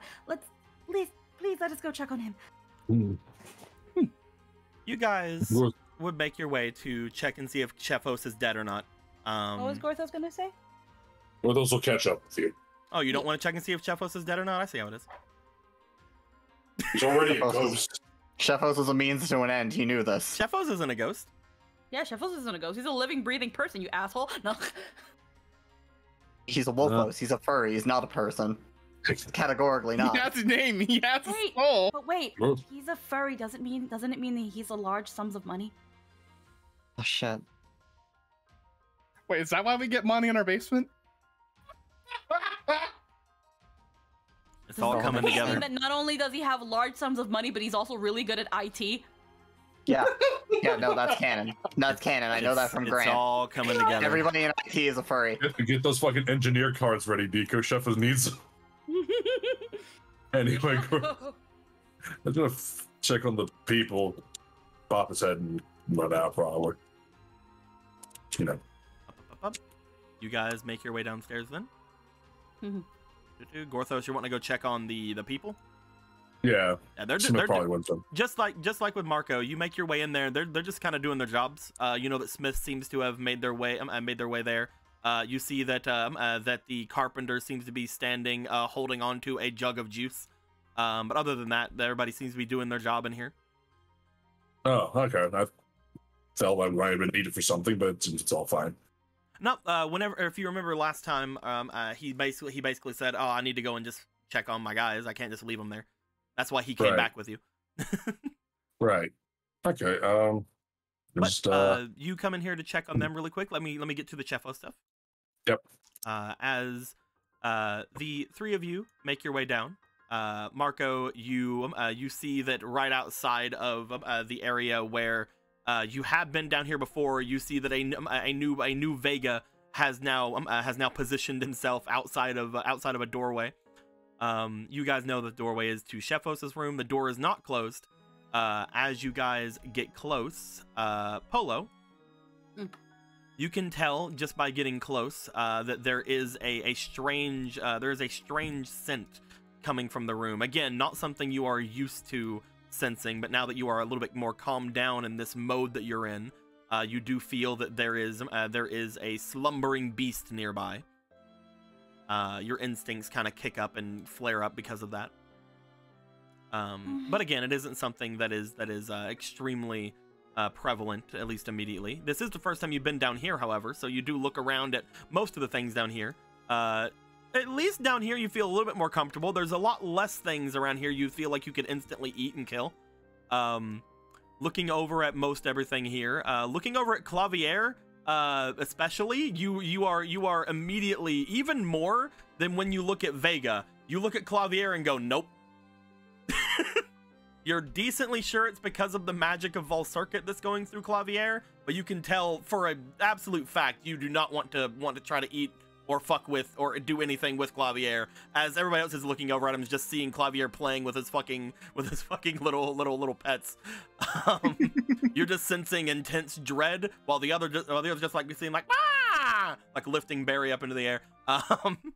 Other than that, the Zora as well as Rocket and Riva, you are getting danger vibes from. Looking over at Atalanta, unlike what happened with Argo, you are getting danger vibes from Atalanta as well.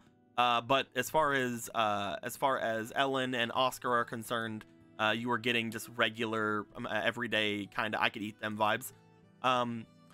Looking over at Adam is the weirdest part for you, Polo. As you look over at Adam, you get the sense of, yeah, I could eat him. That is rather strange. It's like, yeah, I can fucking take him. He's nothing. I feel like everyone in this room could kill me except for Ellen, Oscar, and Adam. I mean, he doesn't have a spear anymore, right? And you get nothing from the fairies, by the way. But, he is still quite a hulking Zora. Also, didn't you want to eat Z earlier? Yeah. Oh, did I say Z earlier? Yeah, Z earlier before was like, you want to eat Z. Well, I'm gonna retcon that because you can't actually even see Z. If you remember, Z has a form other than the little light form. Yeah. And you guys are just seeing the light. So yeah, whenever you look at Z and Aster, you don't really feel too much of anything. That's my bad. Yeah. Yeah.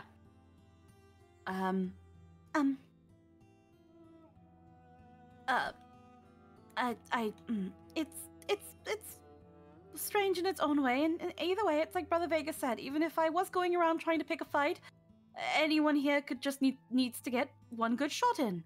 They could try, but, you know, everything's... As you say that, Vega's just like looking up. I mean, just about anything, I'd think. But, you're probably fine. You have that thing with you. Points off to the dog.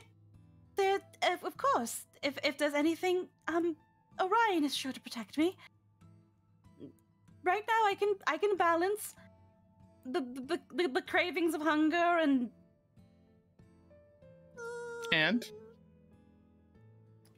Chefos. I would like to remind everybody that I have not given Squeaky those things, but she thinks it's fun, so we're going with it. Just like Estrius. She just slowly opens the door and enters. Wait, you have explicitly given her eating things. No. Eating things. Everything's fine. She's just talking about eating things. God. This just like opening the door, just like there's the craving to fight, there's the craving to flee, and then there's Estrius, and we will. I think that just comes with the package, doesn't it, Brother Vega? Confusion. Please, So much confusion. please say something, Brother Vega. I mean, I guess everybody experiences things differently. He just shrugs. Let's check on Chefos, please. You guys make You your don't just outright say she's in heat. you guys make your way in. And again, I just want to say it is we're gonna say it's true Squeaky, but it is not something I just want the chat to know. I didn't tell Squeaky she's in heat. That is not saying, anything I gave. If we're going primal instincts, No, animals not want to entirely. eat and they want to fuck. No. Well, that's the big thing is the reason I didn't give that just to again give No, that I was know, the thing, is because they're demons, they're not that- animals. For me, I think Definitely, it's just funny. Definitely, I think it's fun and funny. And that's why it's working, and that's why Vega's like everybody experiences it differently. Yo, what? What was that big word you used? The fuck are you talking about? Noted. Blue started it. It's not true. I didn't do anything. Everybody's being mean to me. It's like estrogen. Why is everyone mean to me? Mean to me. So mean. But yes. With that being said, you guys make your way inside of here, and upon stepping in, you guys feel that again, looking off towards Chefos, Polo, you're the only one that really gets the feeling of, again, like a slumbering beast, yada yada yada. But as you look in, everybody will see, since in those of you who haven't been in the room, you would notice that this is a very simple room, not a ton of things around. There is what appears to be something of a bed, quote unquote, off into the corner of this room. It is not anything humongous. It is something that, honestly, looking at Chefos, seems a little bit small for him. As the rest of the room seems very drab, very much basement eccentric. You see that the tiles on the floor are the same as the basement tiles. The walls are made of wood, obviously, just like the rest of the house, but there's no decoration. There's no windows. Obviously, you're in a basement. There's no possessions, from what you can tell. The only thing that is odd in the room that you would note is off to one side, there are, just like in the room that you have seen, Marco, there is a set of manacles on the walls that seem to be very similar to the prison room that you guys had just opened. Yeah. As Chefos lays in the bed, looking over toward him, Polo, you don't see any sort of problems. Gallon, you're not noticing anything in particularly wrong with his health or anything. He seems to be just laying on the bed. No injuries, no nothing for a heal. Nothing that you can see. Marco, would you like to give me an instinct check, please? I would love to give you that instinct check with my one fleeting. What about other things? Do I have other things? I have these over here. Ooh. Yes.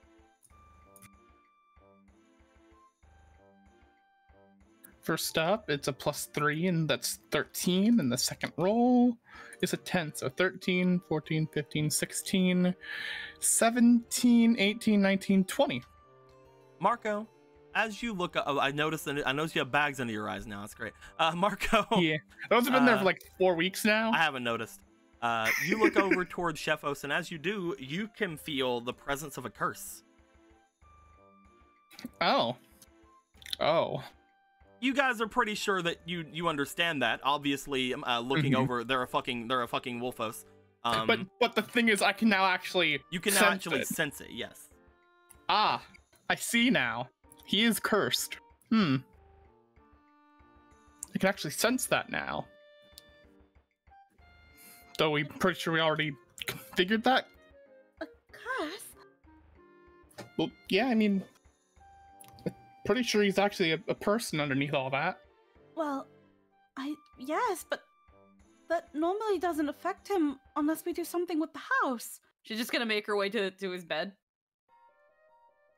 You find your way going over towards Shefos. Shefos appears to let off a slight grumble as you get closer, but nothing like aggressively or anything. Shefos?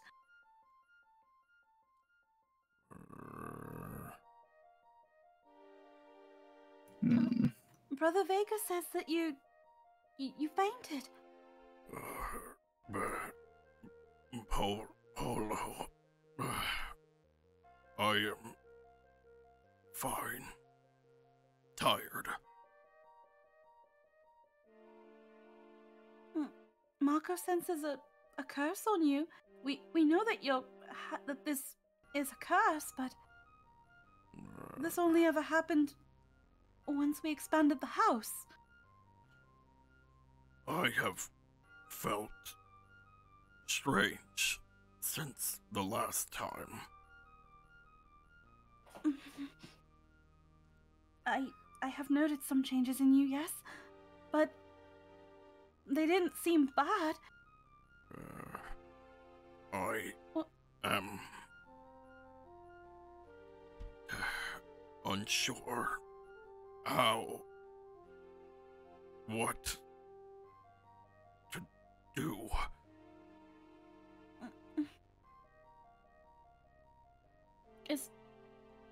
Is there anything you want or need right now? Anything we can help you with?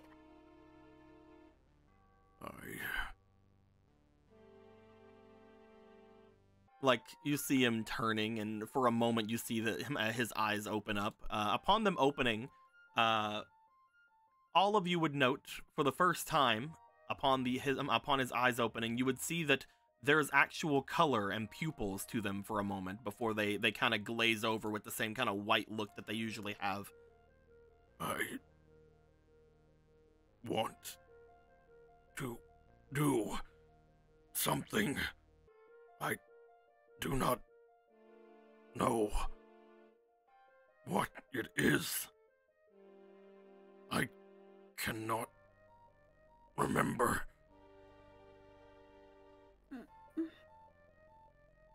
There is an urge to. You see him look over toward himself again, like bringing his arm up. Do something. But I cannot leave. Is there somewhere you wish to go? Or something you wish to see outside? Yes.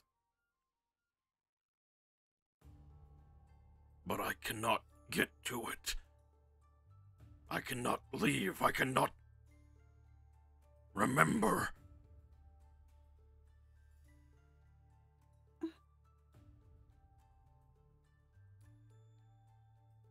Maybe we have to expand the house once more.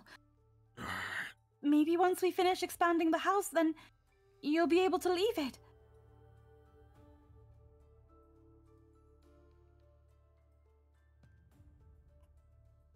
You see him look to you. I do not know if that is possible.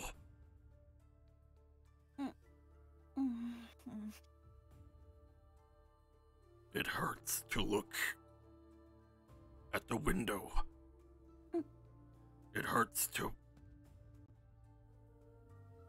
combat my instincts. And now, when I saw what happened with you earlier, I wished to run to the garden. But I could not leave. I wanted to help.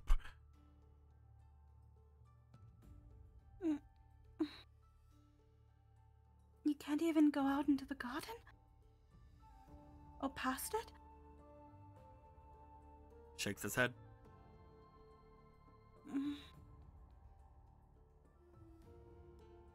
I am bound to these walls.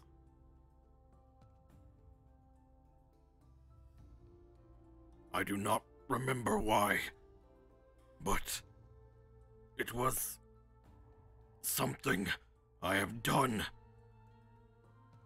Something not forgiven.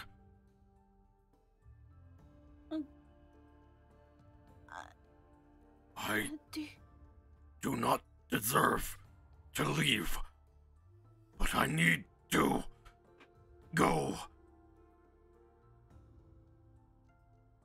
Do you even know what you did wrong? I do not know.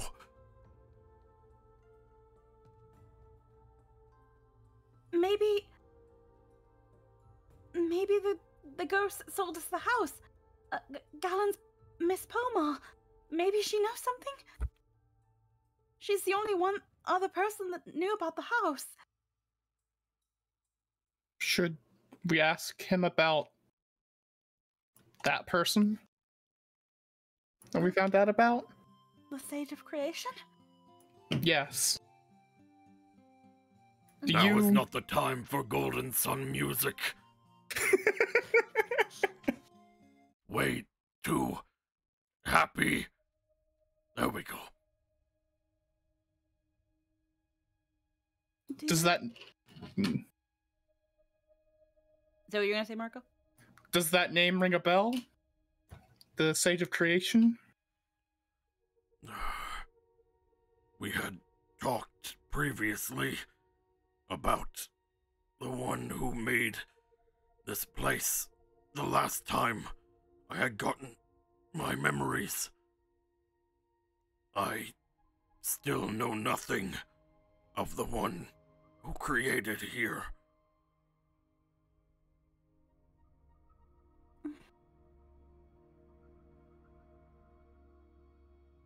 I do remember one thing, however. What I remembered from the last time you returned through the gate.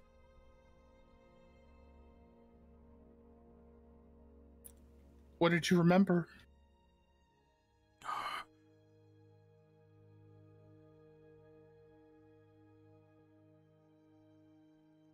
He looks off toward where Galen is standing. As he does, he lifts up a hand and points to Galen. Gerudo. I remember a Gerudo.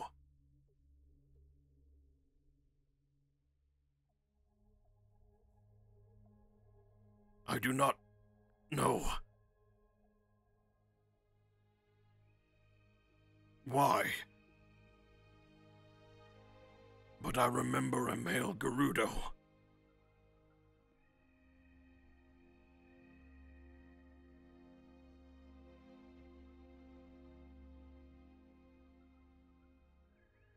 A male Gerudo? But it wasn't Galen or Mr. Kuro, correct? I do not know.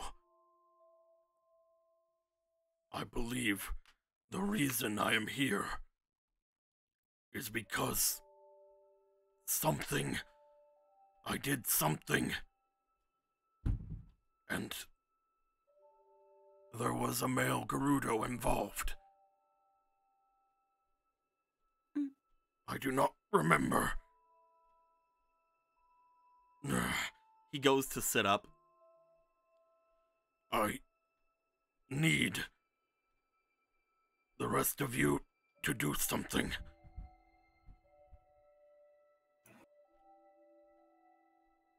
Yes. Anything. Forbid me. Forbid you?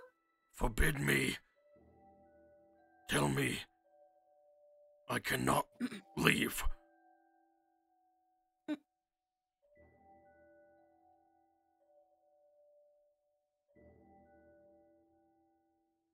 But why? You already bound here.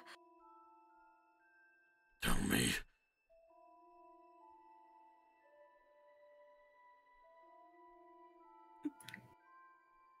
I'll do it.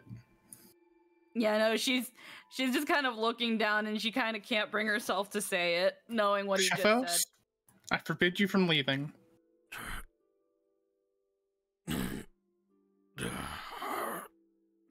You see him standing up as you say that, Marco.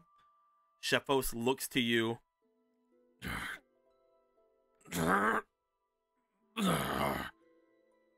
He raises his hands for a moment as if to seemingly strike forth towards you, but then lowers his arms. You see them slump down to his sides as he lets out a very long, as if like all the air filling his lungs is coming out very slowly.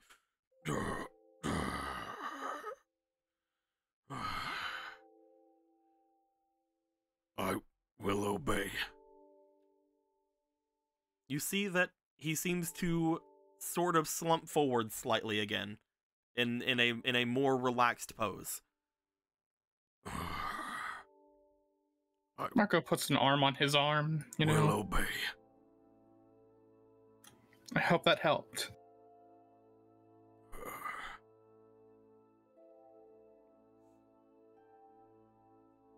I will not leave.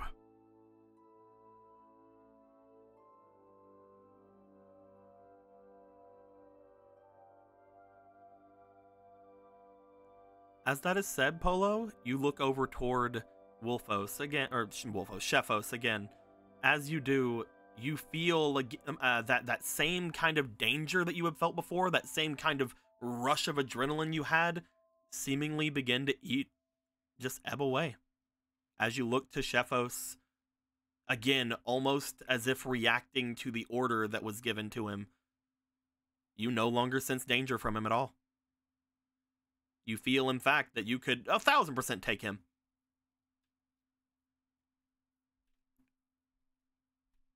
There's just that look down.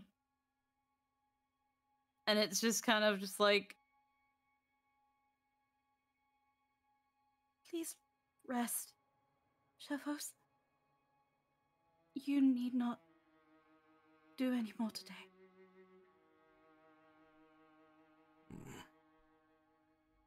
That is an order.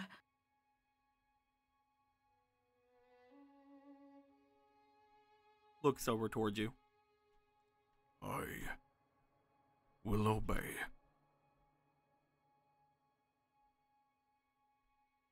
Thank you. As Marco, you put your arm on him, he moves his hand over and seems to place his hand over top of yours for a moment before sitting down and moving it away.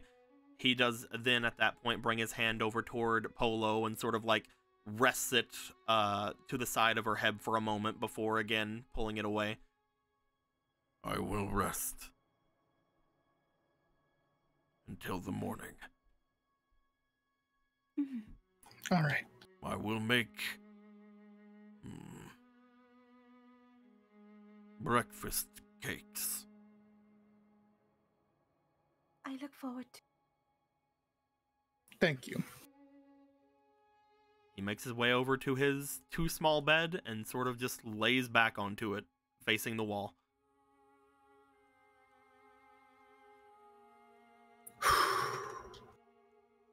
Gallon, you see the two of them returning. She looks stressed out. She looks like she wants to cry. Come on, let's let him rest. Yes, of course. Yeah. Just probably enough for today. Mhm. Yes. Thank you. Come, Orion. I'm I playing. said fucking He goes over and eats Sheffos. I'm kidding. Gallon, the others go to leave. Do you go to step out as well, or what do you want to do? I know. You step Probably out just as chill well. until night. you step out as well. As you guys do, you guys see Vega on the other side. Yeah, she just closed the door and just rests on it. It's just like, Does the tension ever go away, Brother Vega? Like I said, you're gonna have to get used to it. Once you do, you won't feel too much of a difference between being in that state and being out of it. I feel like with all the tension in my body, I'd do anything to loosen up. I don't really know what to do. You could eat. I'm not very hungry. I mean that literally. All you have to do is give in slightly to your instincts. You'll feel a little better then.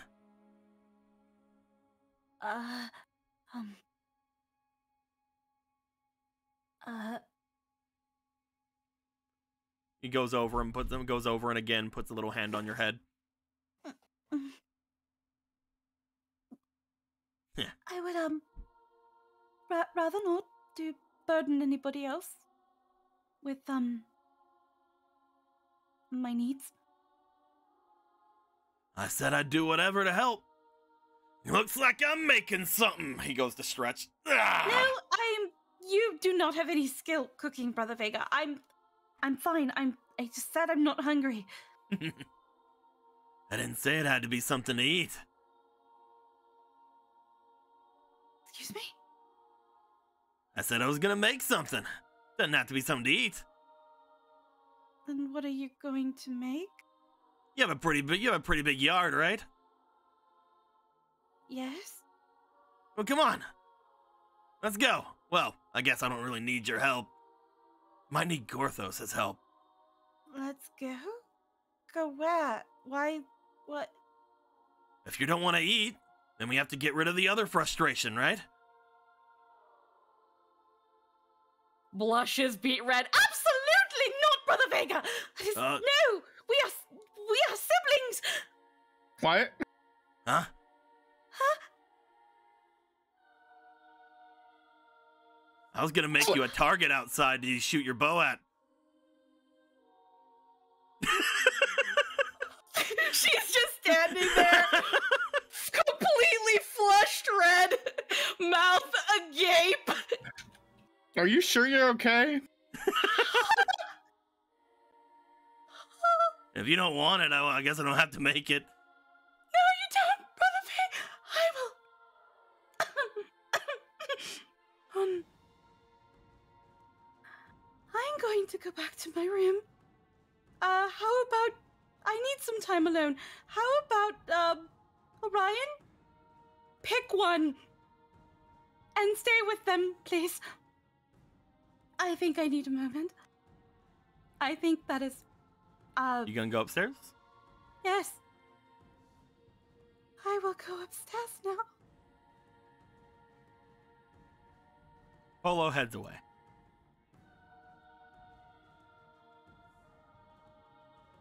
Well, that was awkward. Dog. Dog. Picks What's the up dog doing? Well, guess I messed up. What are you guys doing? I had no major plans. Beyond whatever I was having planned with Polo, I guess is out of the question for a bit. Oh well. What'd you have planned? Teach her this recipe that I figured out, and also try to check on our horses and supplies. Because some people among us are able to talk to the choo-choo, but apparently I can't. Or else it'll get angry and hurt me. But I also know they don't want to hurt it, so it's a weird situation to be in. I will remind you, Marco, because Yeah. I keep mentioning it, and I know that they're not here, but I do keep mentioning it. You could always ask Clavier to go with you. I know. I know I can. But it always feels weird, you know? It's okay, Marco. I am more than willing to go and help you with the thing that you need help with. What about you, Gal? But if you fucking hate me and you don't want to spend time with your buddy fucking Clavier here, the rad Chad Birdman, if you can just fucking say so. Again, you're just looking to get past Globinaldo. Like, Yeah, there doesn't I have am. to be any scene or anything with that. You're just Fine. wanting to get past. Fine, I will use Clavier to get past him once the scene's over. That'll be fine with me. That is what Marco's plan is. What about you, Gown? What are you gonna go do? Huh? Oh, you're just gonna hang out down here? Wait, I said Gallon was gonna go relax. Okay. Yeah, I said that a while ago. You were muted. Yeah, you didn't say that you were going anywhere. Yeah, you were just. You had said that you People wanted to rest responded to the until first you bit. said you wanted to rest until night, right? Yeah. Yeah. Oh. I just didn't know you were off doing that right now. I just thought that's what you said you wanted to do. But yeah, making sure you get. You also go to make your way up. As people are going off, Marco, you're going to try to get through Globinaldo. Yeah. Okay. Gorthos. Hey. You would have made your way out of the area with plenty of time at this point. So you would have caught Marco just as he was about to make his way into the portal, I would think. But what are you wanting to do as you are getting yourself out of the area?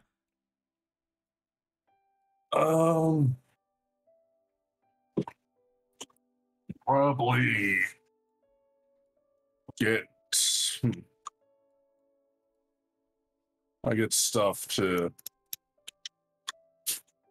I need to get materials for that fucking ring. I need to get things in order for that. For that, So you know that you need- would. For that, you know that you would need to talk to somebody who can do something with the gym. The one that had Yeah. brought it up was Argo before, but you don't. He is not here at the moment.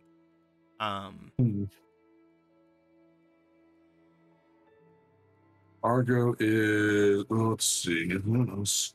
He told everybody he was going to the castle. Yeah. Which again, anybody has access to go and do if they'd like to. Mm-hmm. It's the thing of, well, let's. Argo. The gem is not the core thing. I need the rest of the fucking idea for it. So I probably need to go bother Gallon for a minute for some notes. Yep, definitely. So is that where everybody's gonna be head? Seems like it. Okay. As Marco, you're going to be going into the thing there. Gorthos, you're going to be heading upstairs.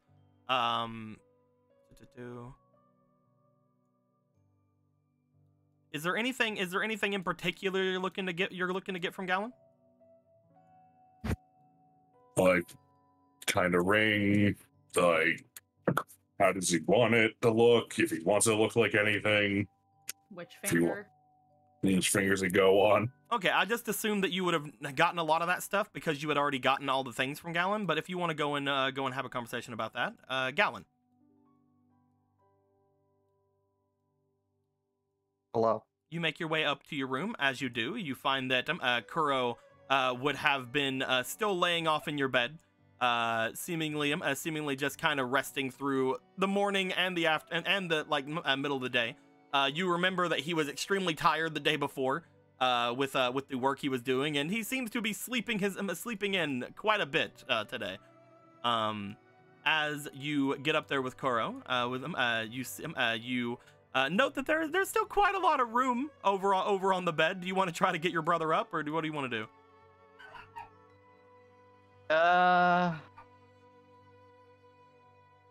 He'll take a moment and just be like, I can just rest in like the general, living room. But it's fine. He had a hard time. You look over toward Kuro, who has been sleeping for fucking forever, but it's like he's just like, nah, Kuro deserves fucking rest. Look at that. He had to Look at carry that boy. rocks all fucking day. He had to carry big ass fucking rocks, and they kept telling him it was for a wall that was already built. Deserves a He's just break. like, are you fucking kidding me? I'm kidding. As you look over to Kuro, you see him resting peacefully. You go to step outside. On your way out, you would find Gorthos making his way up to you. Gorthos, you would find Gallon up at the top floor. Gallon, just the Gerudo Gorthos was hoping to find. I'd certainly hope so. There's not a lot of us around here. Gorthos needs some more information from you. And all the ring, and all the excitement, Gorthos doesn't have any specifics on it. Which finger, what do you want it to look like? If you want it to look like anything, special instructions, engravings, etc., etc., etc.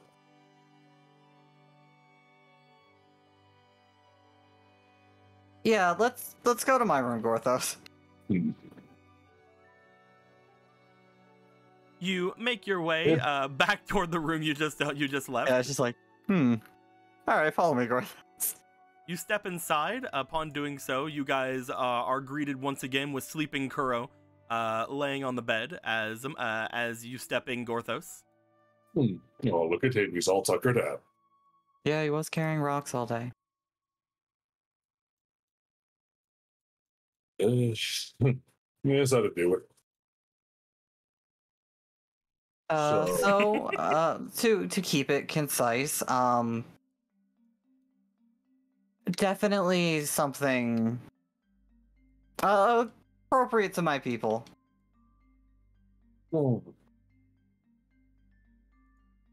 Gorthos never did get to go inside the Gerudos.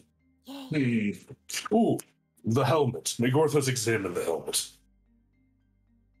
Yes. You want to bring out the helm or the golem, the goddess metal helmet that you had gotten from Reba and them? Yeah, crown and jewelry I'm wearing for reference. You bring out the crown of the chieftess of the Gerudo. As you bring it out, you show it off to Gorthos. Gorthos, I have mentioned this before. Whenever you guys were messing with things in small amounts, the Gerudo, unlike most people, really do use a lot of goddess metal in a lot of their more crazy, expensive things, more interesting things. They're a lot more connected to stuff like that than a lot of the other races who, again, want to stay away from using it as much as possible in fear of like messing with it or destroying it.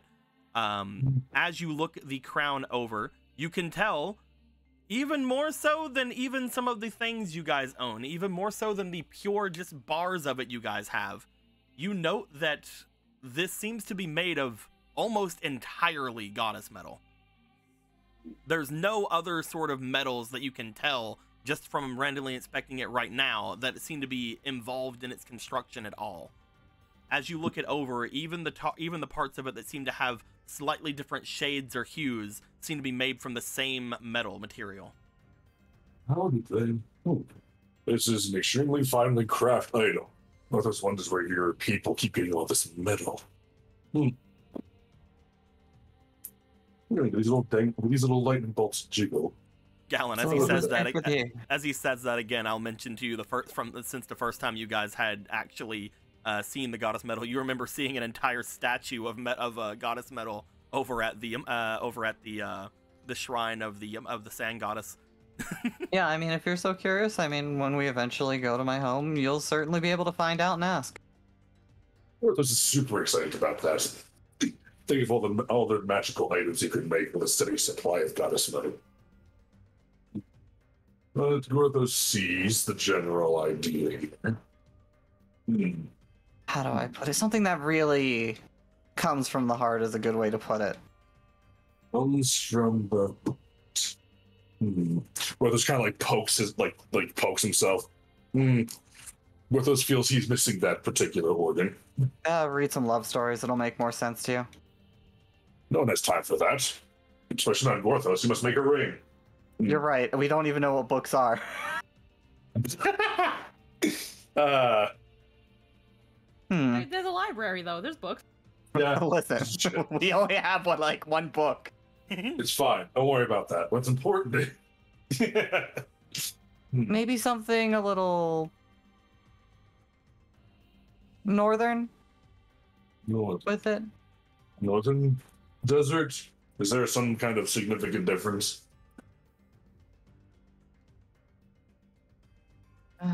Well, yeah, I like to think so. What aesthetic difference between regions of the Gerudo Valley are there? Oh no, Gorthos. Northern. Oh, you wish for a ring that combines a flair like your people and the aesthetic of the northern regions. Hmm. Wait, Gorthos is thinking. Let's see. Immediately, it kind of feels like the two of them are a little bit at odds with each other. You do know that the people of the north deal with a lot more sharp, like a lot more of think again, like they're kind of like a medieval-esque kingdom almost. They have a lot more sharp edges, a lot more angles than people in the desert, because the people in the desert, you even see a lot of their jewelry seems to be a lot of hoops, a lot of circulature, a lot of things like that. However, you do know that both of them have different types of engravings. Both of them have different types of things of that nature. If you want to go about it, there are many different things you could potentially go for. Maybe a more angled ring with engravings of the desert, or vice versa. A more like eccentric ring with the engravings of the north, things of that nature. Gorthos is seeing something for him. Very discordant aesthetics, Galen, you must say. But not impossible. Nothing is impossible for Gorthos. I think if anybody could marry the concept, it would be you or Polo. Very apt assessments. Speaking of, if you're looking for a ring finger, you're going to have to bother Polo. Don't tell her what it's for.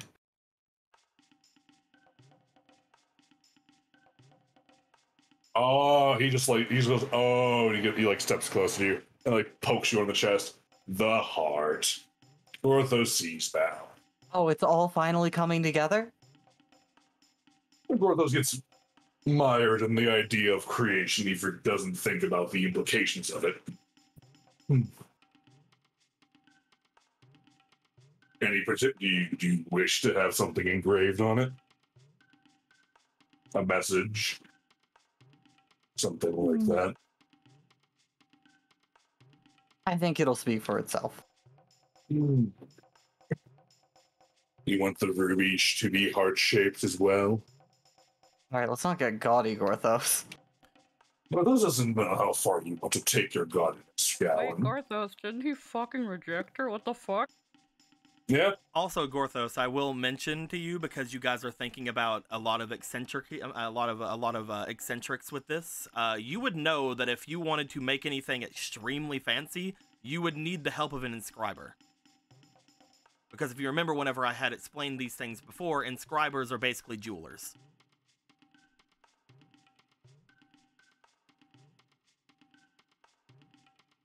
Right. Well, should find outside help. Probably need an enchanter too, given, diamond dust. At least you know where one of those is. And you are also an enchanter. Well, those can make that work. Galen, why all of a sudden do you wish to give such a gift to Polo? Rings have quite implication itself. Oh, what implications could that possibly be? Well, generally, Gorthos feels it would be the romantic kind. No! Could have never guessed that. Is there some form of acceptance that's happened behind the scenes?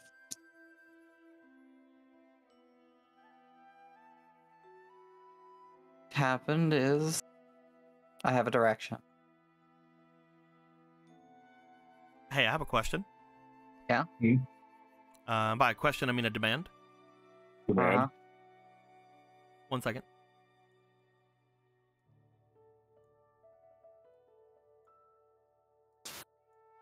Ah, Hey, what's up, boys? that. Oh fuck! There's so many noises that happen. So, how about we talk about over here? What's going down? Huh? What You do you said that mean? you had a direction. Do you want to explain the direction to Gorthos? Oh, I mean, yeah, like I told you about. Did I tell him specifically? I forget who I You have told. not. I'm pretty sure it was at the table. You told it. You said the table. At the stuff at the table. You mentioned certain things, but I know that Gorthos might have some other questions afterwards.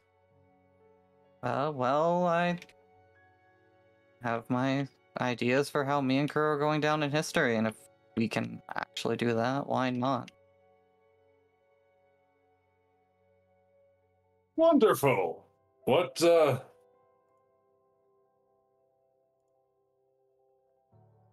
exactly is your new direction again? Oh, we're going to be making the goddess of the sand mortal. Oh, okay. He's looked at the helmet again. What? What? Why?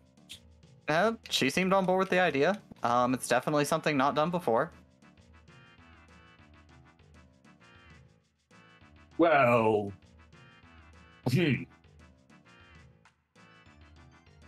outlandish. It's audacious. It's probably going to be extremely difficult. Yeah, we have to go talk to the god of the sun. Thankfully, we know where our shrine to him is, and then bring whatever the simulacrum of a person we get from him to the temple of spirits and breathe her into it. It sounds like an extremely arduous and painfully time-consuming task. Yeah, and me and Kuro will do it. You, Kuro, and the rest of your friends will be doing this, including Gorthos. You can't pass up the chance to be part of history. Again. Gallon, Not going to say no. Yeah? both of you, roll me for your instinct, please, or your diligence. This would be diligence. My bad. Dill pickle. Big brain. Go. 12, 14 total. Bird. 2, 9 plus your -2. Yeah. And what'd you get? Gorthos? 14. 14 altogether. Mm-hmm. Gorthos, you would note as you were talking with Gallon, the blankets are somewhat moving. As you look over, you see that Kuro's head and top half are a lot closer to the two of you than they were before. He glances back to Gallon. Does it seem like you notice? Didn't seem like he notices yet. Well, you spoke with the goddess of the sands, and she wanted this. I was curious about the idea. Well, mortal life is always such a wonderful thing. With us, has always believed that, as has Zelda. Well, why not show one of the other deities the light, so to speak? Well, this is behind us. And he will, of course, be double-checking the work of whatever simulacrum the sun god will be giving us. So you're a master of making bodies now? Well, Gorthos has an eye for... He's a perfectionist. He likes to think of himself as. And, well, the sun god is most certainly a wonderful and magnificent craftsman. He's not Gorthos, is he? Oh, you're right. There's a lot less rust on them. What's going to make it so gaudy, it will be unreal. You want to do that to Paula? As long as it's from you, Gorthos is sure she'll take it. That's cruel and unusual. It is. Which is why Gorthos will be doing no such thing. He just likes to tease you about it. In any case... Like how I tease you, Rusty. At least you're not making bone puns. Gorthos can't stand those. You think you get used to it after so long? Oh, I think you'd have more spine than that. Both those can shock you mercilessly.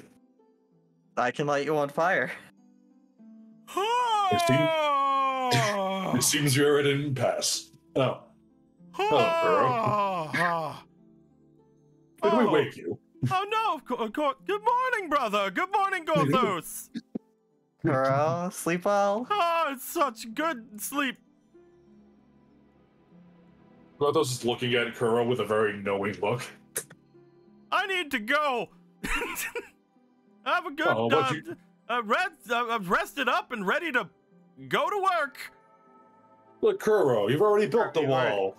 You've already missed your day, for starters. Oh, it's not that late, Galen. And I need you for tonight, remember. I just have a thing to... When tonight? Blah. Yeah, I'll be back! He's so counting on Polo's door. There is not a pounding on Polo's door. Rose just like looks to the doorway and turns out to Galen. He's so eccentric. He's very transparent. You guys stopped talking about a certain subject, so he got up. Well then. Oh yeah, getting the details is all on you. Well, this will make it work. Let's find a screwdriver. There's no one else I trust with it. Incidentally, how do you feel about a whip-like weapon?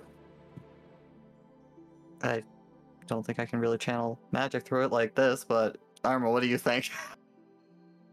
As you ask Arma, Arma seems to appear once again from your dagger, a little wispy form. Upon doing so, I can really only inhabit swords. I'm not entirely sure what I could do with a whip of any kind. I mean, I can also do other things, obviously, but I'm not really proficient in fighting with anything but a blade. Gorthos will workshop some ideas. Now Goma's tale shan't go to waste on Gorthos's watch. You have noticed that again, she has been able to go into other things, such as her favorite broom. But it is mostly bladed weapons that she seems to be the most going for. No. And Galen, don't think Gorthos has forgotten about your request for that shadow blade. It's on the list. Oh yeah. I'm sure that'll work better for Armor than, well, this, and then I can give it back to the captain. I think that any blade that I could probably be perfectly fine with, though that one that you used before did seem as if it had more magic in it. The one that we had found in the dungeon, right?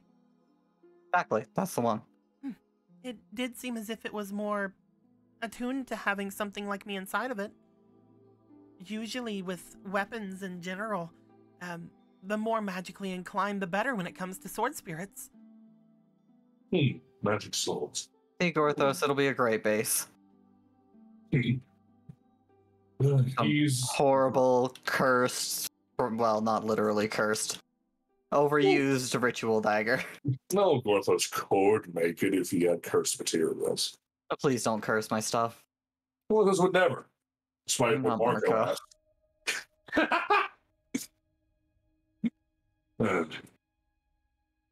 No, think on. Yes, there are many things that must be done. He just looks back to the helmet. Oh, the thundercraft. If only he had that much when he made the dragon spear. Perhaps he could have avoided all that nastiness with Adam. Well, that's everything you think? Gorthos can't think of much else that he needed. He's excited to see whatever comes from the sun god. We did find a scroll or something hidden in the lockup in the dungeon, referencing him in some kind of spear artifact of his. Gorthos left it in Marco's hands. Of course. Gorthos has had enough about magic spears for some time. Well, I'll worry about it later. Now get out! I want to take a nap. Kuro left. Yes, Gorthos is going. Gorthos, do you make your way away? Yep. As you step out, Gallon, you go to sit down onto the bed. As you do so, what was he meaning? With what? He mentioned a weapon. I think he has a mind of getting us all new weapons. Oh, Himself. I was more meaning the one that he said that he needed goddess metal for. Is there something wrong with the spear that you have? Yeah, the diamond spears. One seems to have something in it. Cursed. I don't remember everything about it. A sword spirit? Maybe?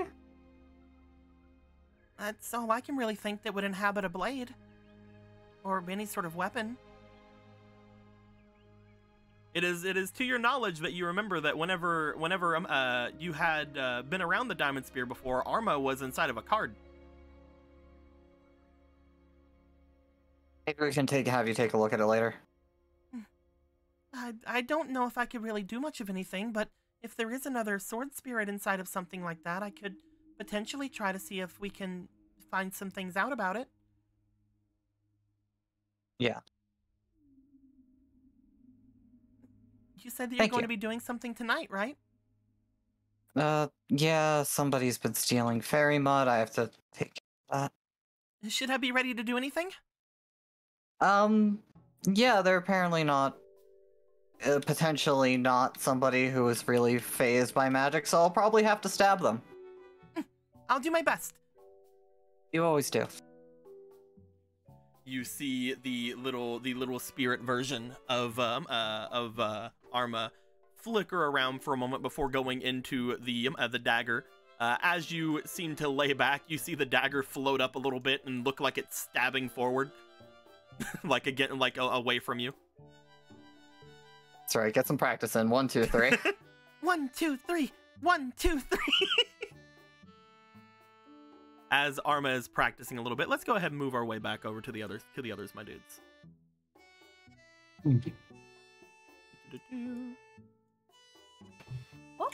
Oh, there he is. Hello.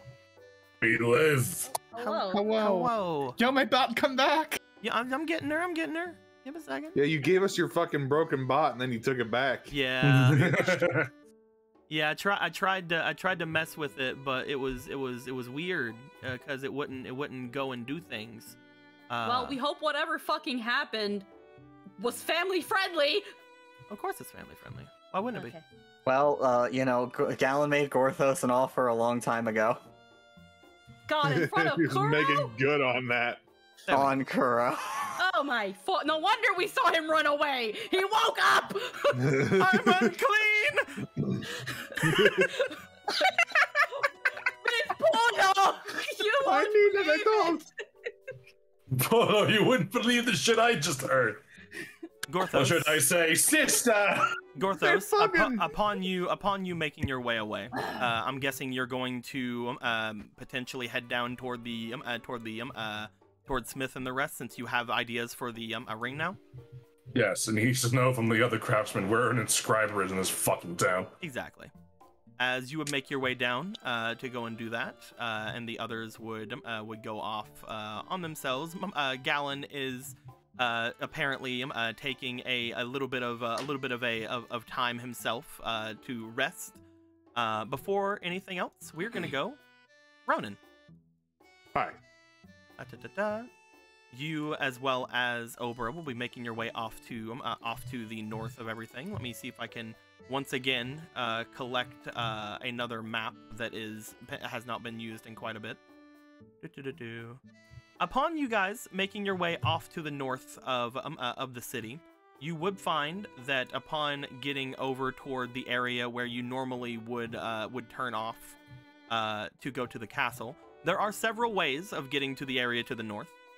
Mm-hmm. You could make your way into the castle and through one of the crying holes, to take your way to the north of the place. You could dig out the hole that is at the ferry thing that you definitely would love to go and do while you are trying to be swiftly going off to a fun time.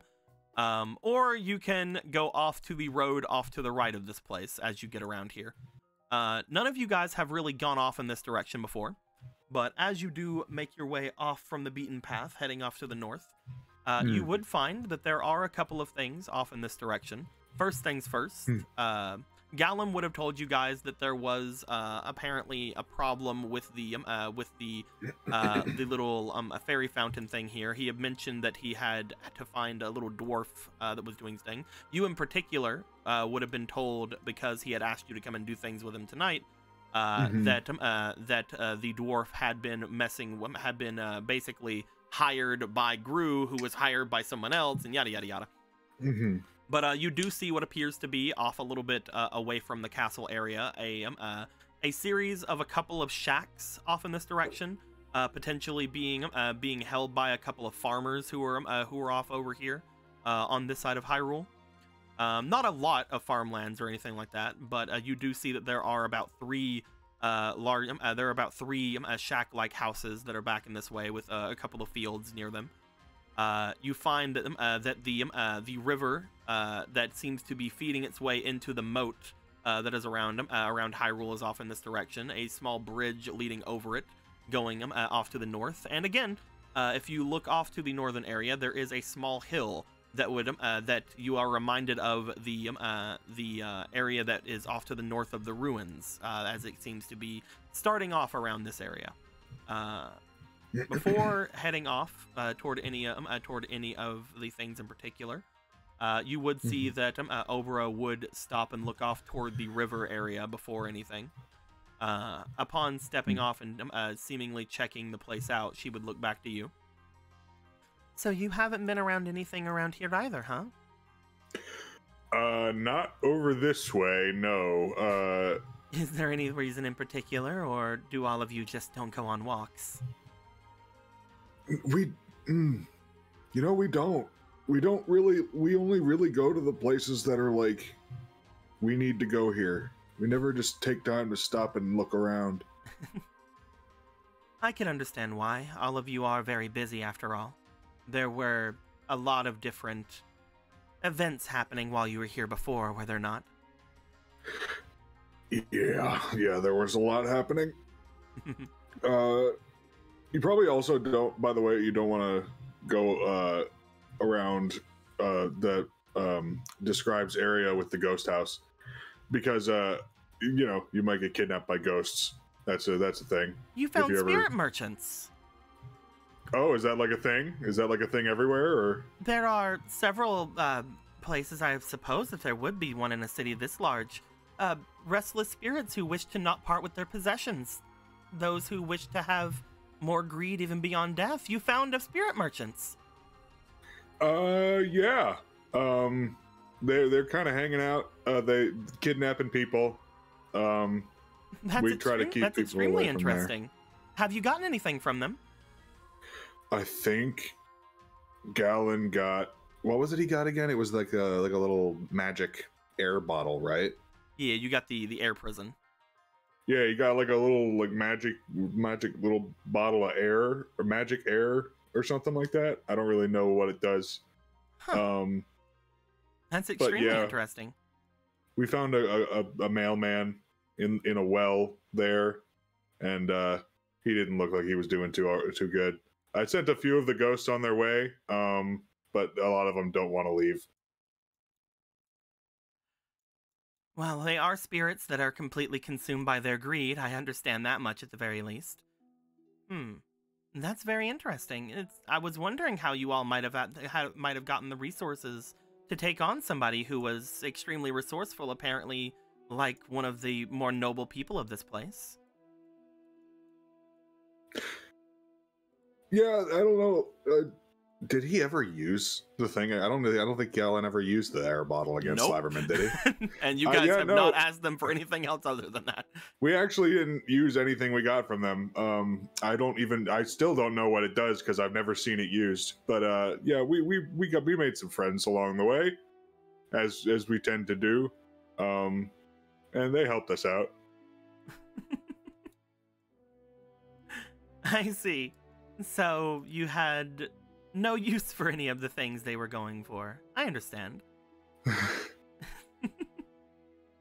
Kind of laughs as he's trying to fucking navigate this road he's never seen before. Again, it's very simple. You do find yourself coming up onto the eastern side of the road that you have been to before, off away from this. And once you get over the river, as she looks off to you before seemingly giving another chuckle at your situation. So, if you want to know anything more about that, if you ever wanted those spirits to actually pass on, you would need to find a way to get all of their items.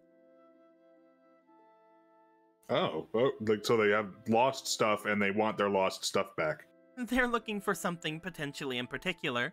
It may be hard, but it usually is within the area that they show up in. I saw that you had said that you had tried to pass some of them on, that some of the more resilient ones would probably be far too much for anybody to pass on by other means. That is their entire existence, is their greed after all. Though, once you are able to find that item, you usually get rewarded with other things that they seem to have with them. I am frequently amazed by how much you seem to know about the random things we come across. I'm very sorry. I didn't know that you had found anything such as that. They're usually actually very rare. They keep themselves secluded, though you said they were kidnapping people. Yeah, that was kind of the big no-no for us. They must have been left alone for quite a while. Yeah, maybe. Not really sure. They're not really big talkers. She thinks for a moment. Don't you all have a spirit on you? Yeah. Have you had them try to speak with them?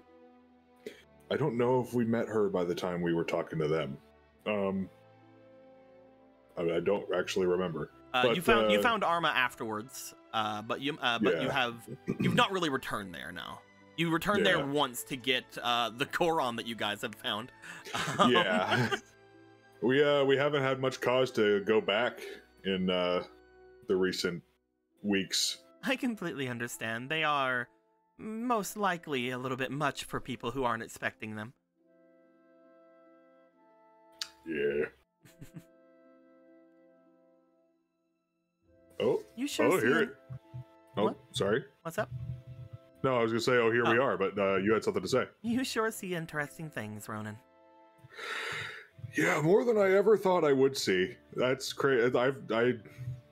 There's so much in this world that I had never ever thought would exist before I left home. Do you regret leaving the domain?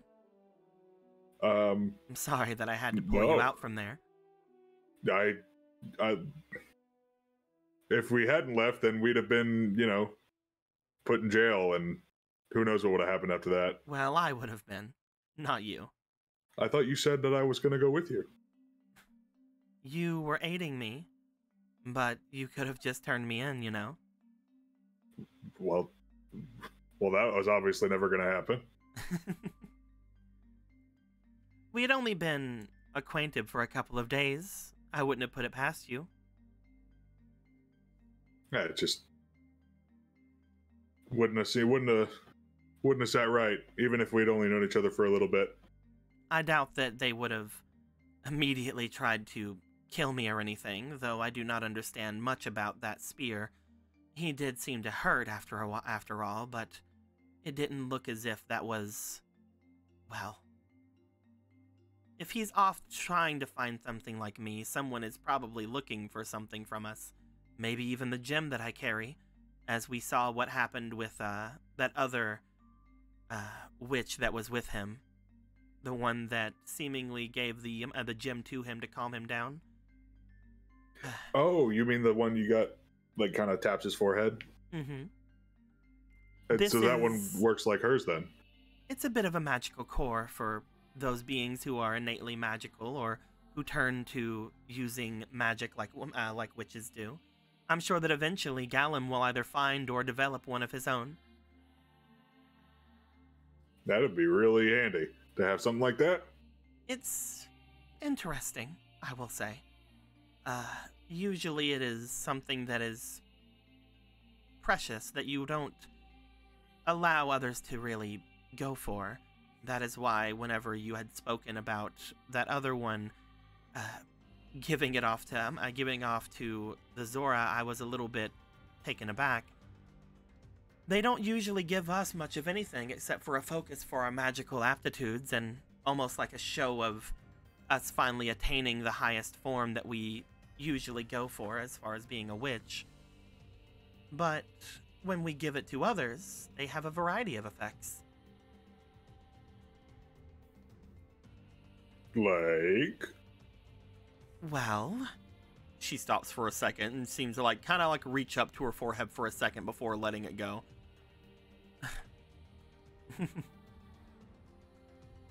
I don't know. At least I don't know what this one does. You really have to give one off to someone to see what they do. Or you have to know already what another one's does, which is what I'm assuming that Clarity had seen with the one that she had given away. You have to really trust someone to hand off your core, you know? I understand. Not that it's... it's not that it is extremely wrong to do so if you do not fully trust him. Getting rid of this is only a symbol of status after all. Again, we mostly use them for showing off our ability as well as for channeling our magics through, but to others, it's almost as if you have given them a piece of yourself. Oh, I see. So, she's just given a piece of herself to everybody then, huh? I believe the one that she had given away must have belonged to one of the witches that she killed. Oh, I see. Yikes. That being said, she seems to bring her hand up to the gem that's on her forehead, and you hear a bit of a click as she holds it in her hand for a moment, staring down at it.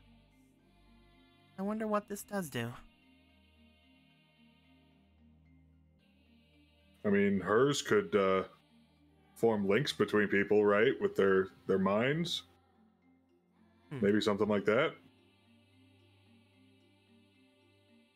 I don't know. I can't seem to think of myself being able to do anything like that. Before you, I was very secluded.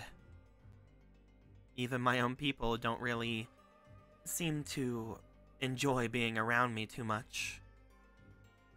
I doubt that I would have any sort of socially acceptable power like that. Who knows, if I hand this off to someone, maybe they'll just explode. I don't think that would happen. I mean... It's something that could happen, you know. She kind of gives a smile to you. If I were to hand this off, there's a not zero chance that you wouldn't just explode. Maybe I am that dangerous. That toxic to those around me. Are you... We must not be talking about the same person here, then. Oh, you don't think I'm dangerous? I mean, sure, you can be dangerous when you want. I mean, everyone here can. But I think it'd be something nicer than that.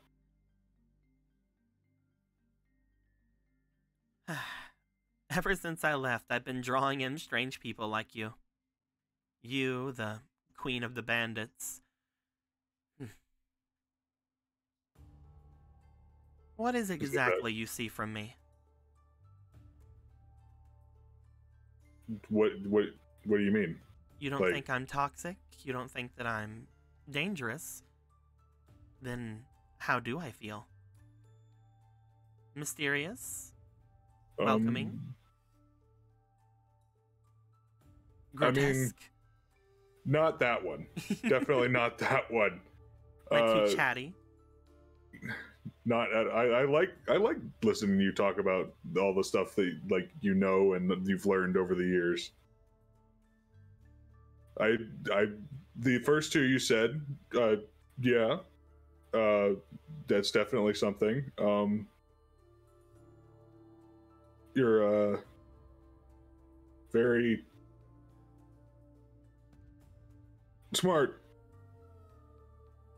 He almost says so. He was stopping himself from saying something else, and then just says smart. Oh, I give off an air of intelligence then? Yeah, absolutely you do.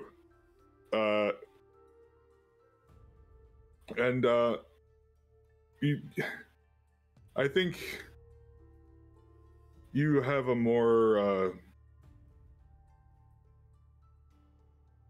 caring side that you seem to not focus on as much as I seem to be. Is that so? Yeah. We just talked about it a second ago, but you warned me about what was going to happen. You didn't have to do that. She stops for a second. I suppose I didn't. Though, that could have just been me wanting to have someone strong in the way of myself so that I could escape. I don't believe that.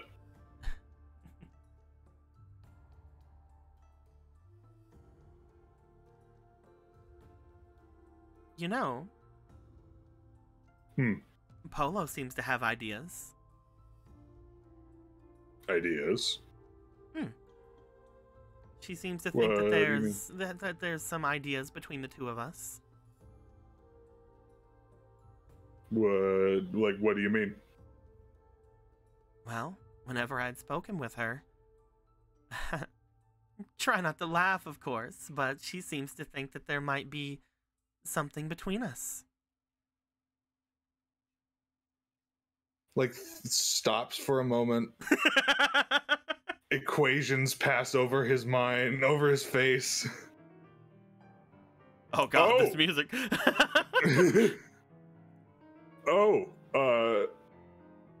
It's there's a little red on his face.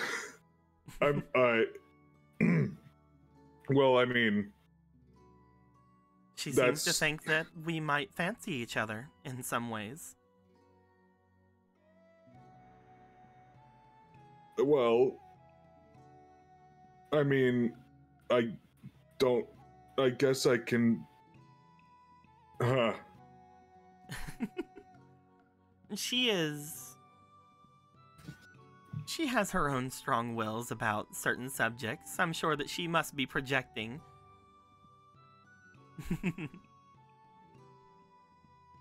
She's a rather interesting girl. Similar in some cases to myself, though a lot more, I guess, open with a lot of the emotions that she feels. Even if she does not mean to be.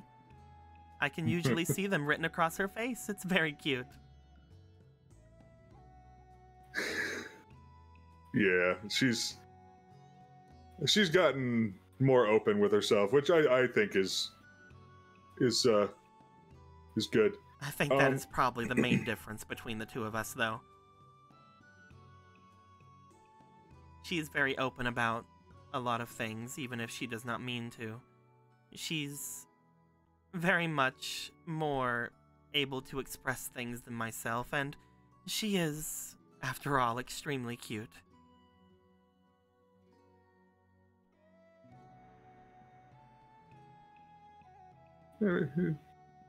Yeah. He's still kind of trying to process the information that she just delivered to him and then change subjects.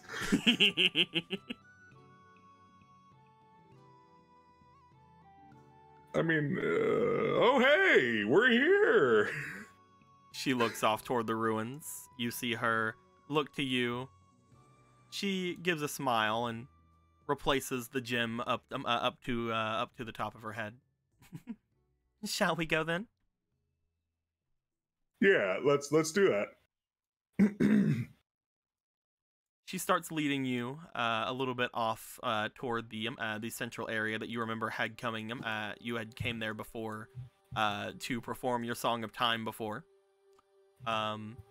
As you begin looking around the area, she does seem to stick around the central little area that is right here, the central little fountain that is here before looking back. You were around here quite a lot, were you not? I can sense the same type of magic that you had used. Yeah, we sat here for about an hour / 8 hours. We were practicing songs here. Yeah. Oh, and over there must be the fountain that you spoke of. Motions over toward the bush that's over there that you guys have used to hide the other entrance to the fairy fountain. I don't remember that. But There's a little hole there. Oh yeah.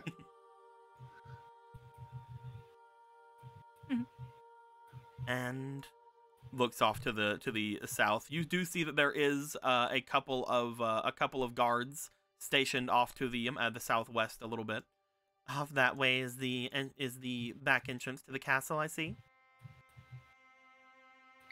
Oh yeah, that's there's the way to the castle. Yeah. Surrounded by a river off from the different sides, the north leading off to the forest, the lost woods as it were, and the south leading to a very low valley that is potentially under siege of, or under potential hurt of flooding. This castle town is in a decently defensible place. I wonder what happened to the original city here, if that's the case. Perhaps it was a lot lower before, and due to all the activity it was risen up because of the dungeons, or perhaps it isn't as defensible as I thought. There could be some sort of problem, a chink in its armor. Oh, I had an idea for a sec, but then I realized that the castle didn't fall within the last 30 days, so that wouldn't work. As she looks back over to you.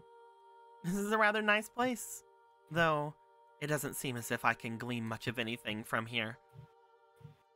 Oh, that's a shame. It's still interesting to see. The town must have been a lot smaller back whenever it was first formed. This fountain here is something that is not even comparable to the one they have now. Oh yeah, that's... I hardly even recognize it as a fountain. The walls around the square, everything seems to be mostly taken down and removed. A lot of the foliage coming back in. But it's still tranquil enough. Yeah. Yeah, it's peaceful here. I like it.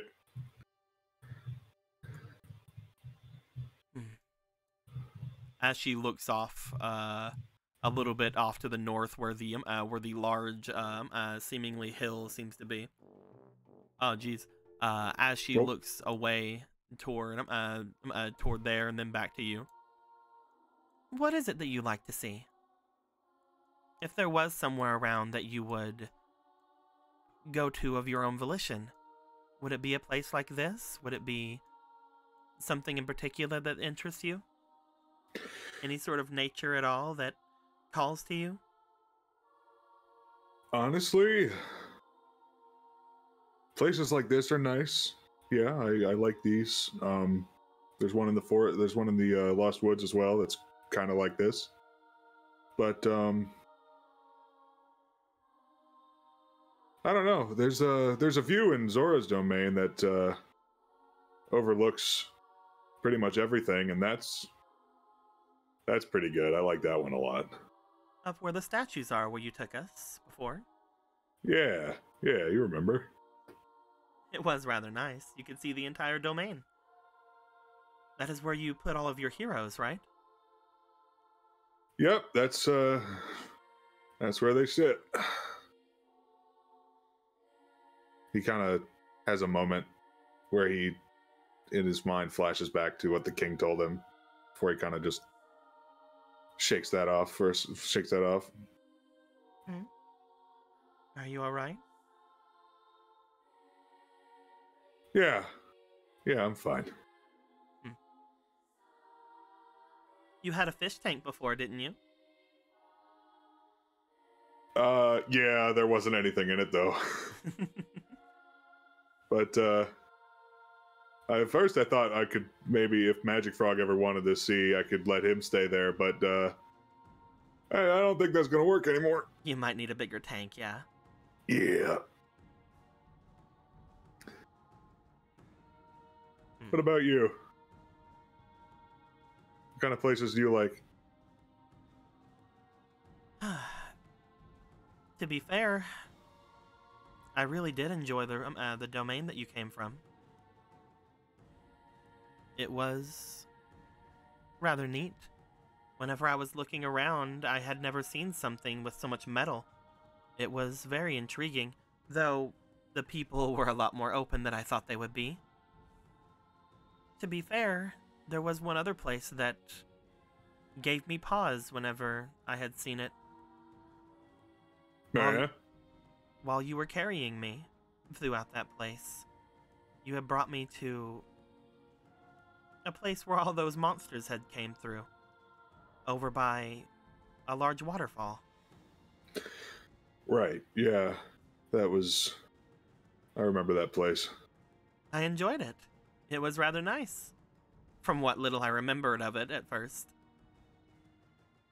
I stayed there for a little bit after Z had brought me back. Right. Whenever I had looked off to it, I would always remember my first shot of it was whenever you were rushing past the mountain, rushing past the hillside, sitting me down and going off to punch a bunch of chews. Yeah.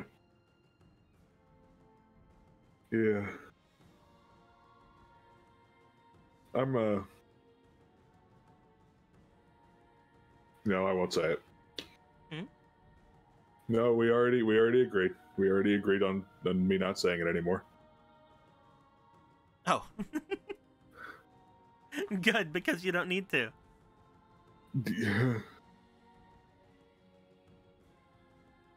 Ronan, you're the reason that I got as far as I did.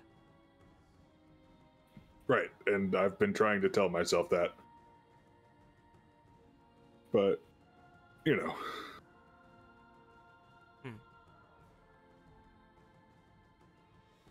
I'm glad that we have gotten time to spend like this, not, panicking or worrying about, people coming for us.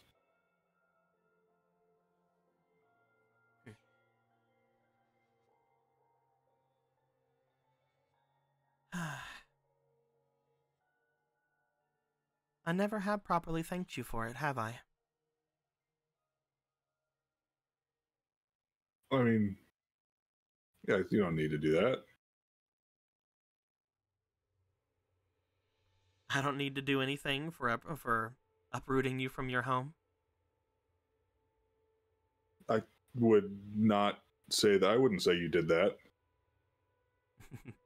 I mean, just after you came. I mean, the king gave me a mission anyway, so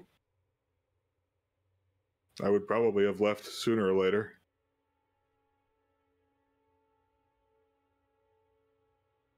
She sort of just looks away.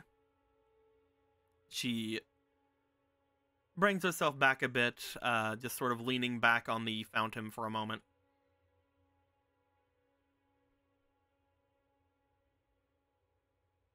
You really might explode, you know. I mean, if there's anyone to take an explosion.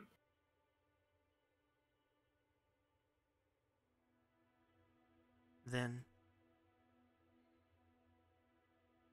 would you like to see what it does? She looks back at you. As she does, you do notice that there is a slight darker tinge of green along her face. A bit of red, and he's like, yes. You are decisive when you need to be.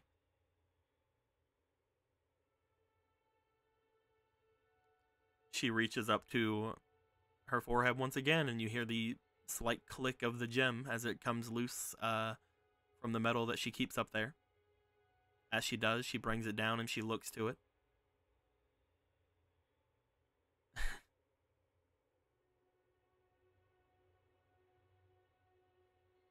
She sees it in her hand, and then she scoots herself closer to you, getting basically right to the side of you, not touching, but barely not. Mm-hmm. Well, if you explode, I guess it's both of our problem now. She holds it out to you. I'm sure it'll be fine. And he will take it. You bring your hand over to it. As you do see that for a moment, her hand kind of shakes as you get over to it, as if she very, very much like second thinks it for a moment. She seems to pull it back very slightly. He sees that and hesitates himself for a moment. Mm-hmm. If this is something you would rather not do.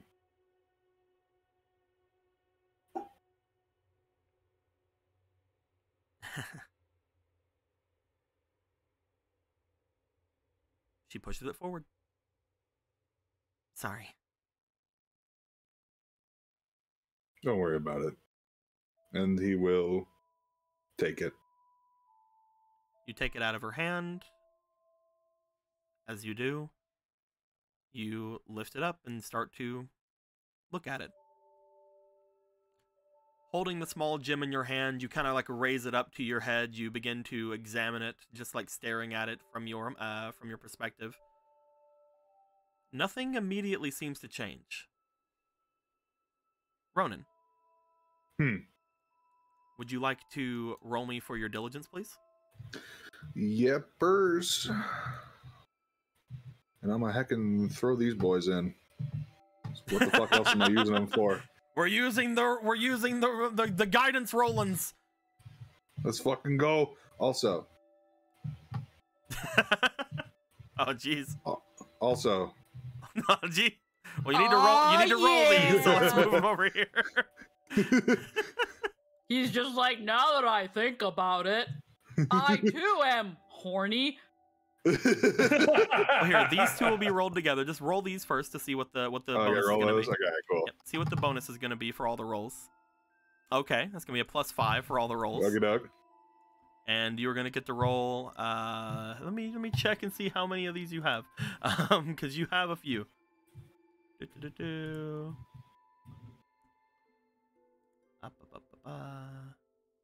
Dashboard.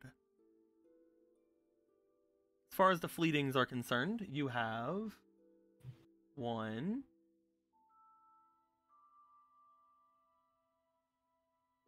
2, I think.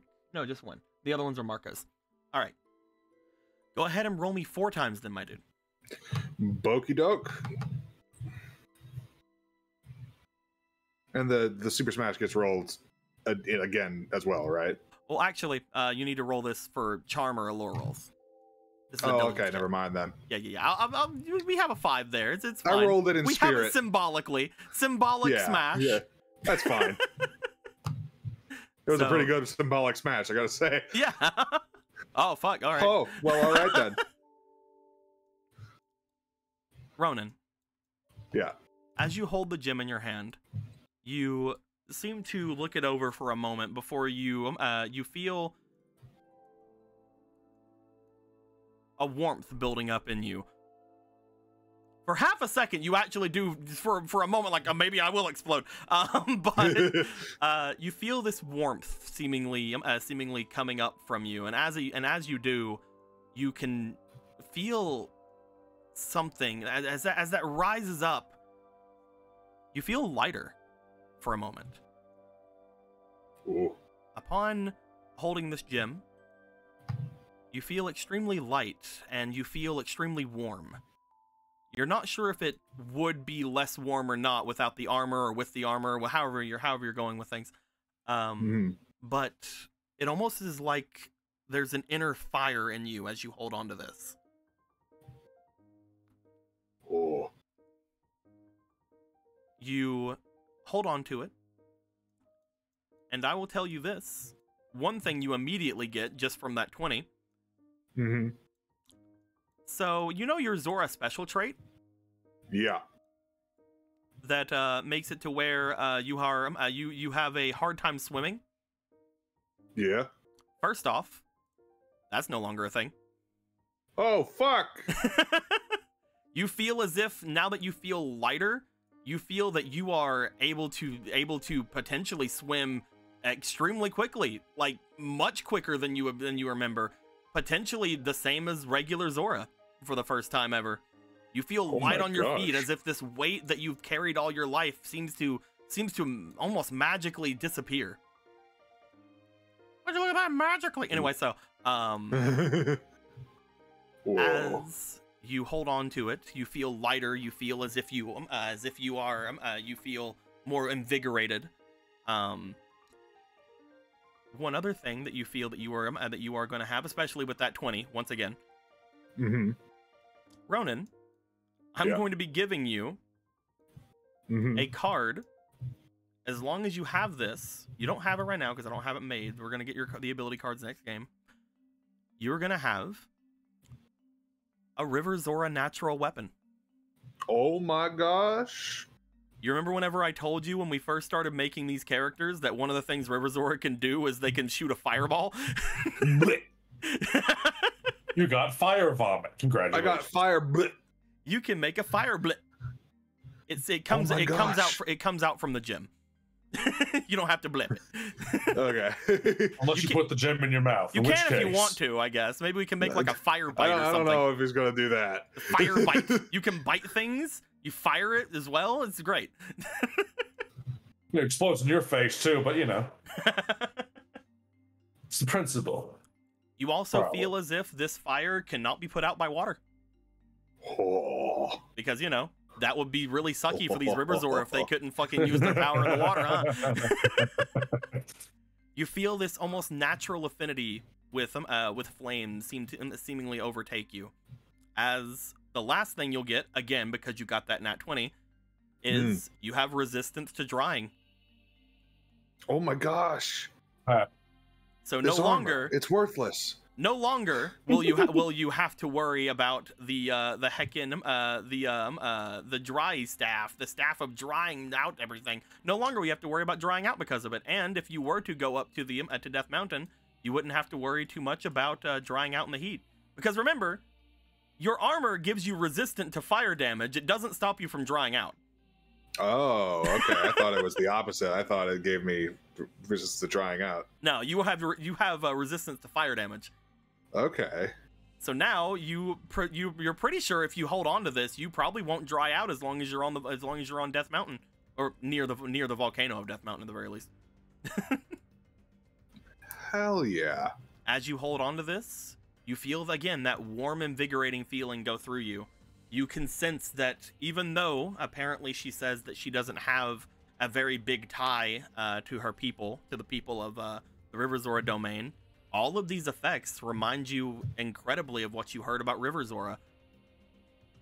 Whenever you hold on to this, you can only assume that she does have a love for her people and a want to at least either be like them or to appease them. Man, nat 20s are great. Man, they sure fucking are. Holy shit. As you find the true nature of this gem to be that she does even though she does have a bit of a standoffish nature about things and about things going on, she does have a very big love for her people and a very big want to, again, appease them or be accepted by them. Huh. You're not exploding. No, I'm not. I think you have a stronger tie to your people than you know.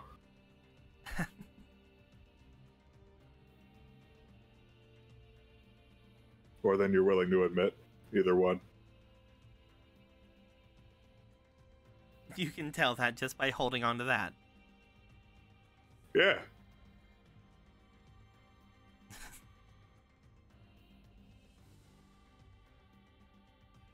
I don't know what you're talking about.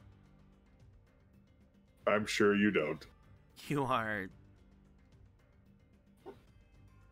You're always strange, Ronan. She seems to slightly lean up against you, because again, you guys are very close to each other. She kind of leans up against you as she is looking forward. Blushies. So, what does this mean? Hmm? Does this, do I give this back, or? Do you want to hold on to it? I'll take it back if you want me to. I wasn't saying necessarily that. I guess, the blushies get worse. I don't, She puts a hand out, looking to you. If you don't want it. No, that's not what I'm saying. I think what I'm saying is that I do. Like, a lot. A lot? That's weird. That's weird. I shouldn't have said that. Like I said, I owe you.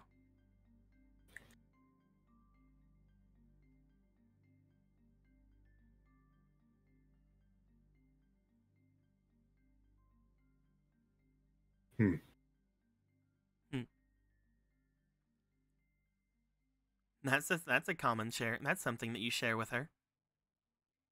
Huh? She goes to stand up. She looks back at you. It's something you share with Polo. You're cute too.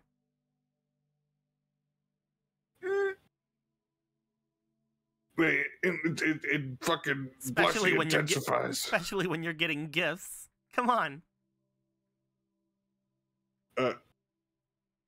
There's nothing really around here. I really enjoy this place, though.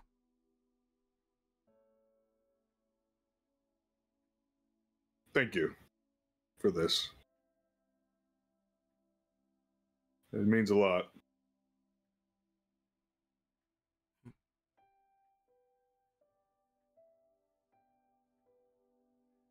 As she seems to look off toward the castle. You guys have stayed there for a little bit of time. She looks from the castle to the fountain. We need to bring some water to this place next time. It's all dried up. Come on. So I have to have some use for this. Yeah, of course. Yeah, definitely. He will also stand up. Should we go and see if there's something ailing your friend? Yeah, let's do that. Oh, if there is something ailing him, you can ask him. You can ask him for this. Motions to the fountain. He can't deny you if there's something wrong with him and you fix him, right? Yeah, sure. I mean, yeah. He will. At that point, he'll owe me. So, sure. Ooh, having a king owe you a favor sounds fun. Not the first time. What will I make him do? Have him move his armies? Take over what I wish? That's funny. Is someone kidding?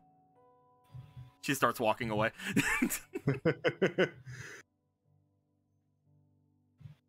And he will follow her. You two start making your way off over toward where the castle is. As you guys are starting to make your way there, you are stopped a couple of times by the guards who are on duty. But then once they see you, they're like, "Oh, Champion Ronan! Is Champion Gallon around?" No, I'm playing. I don't know why I made the fucking guards like Gallon so much. I literally have it written. It's literally the biggest thing on my sheet written down. It's just like the guards love Gallon.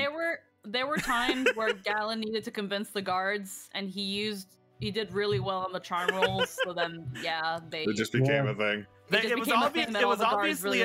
was obviously enough that I put love in all caps. So there were a couple times where he used the smash dice. The guards love Gallon.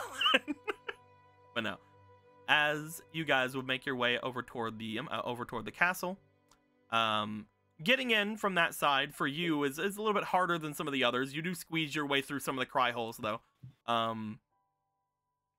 As you are shown around, you do find your way into the castle itself. You aren't entirely stopped until you get like around like the main area, where like one of the guards are just like, "How'd you get in?" But you're just like, "Oh, I've been here the entire time. What are you talking about?" Yeah. Don't you remember? You let me in. What? You took my only thing. You find your way up to the main settlement of the place.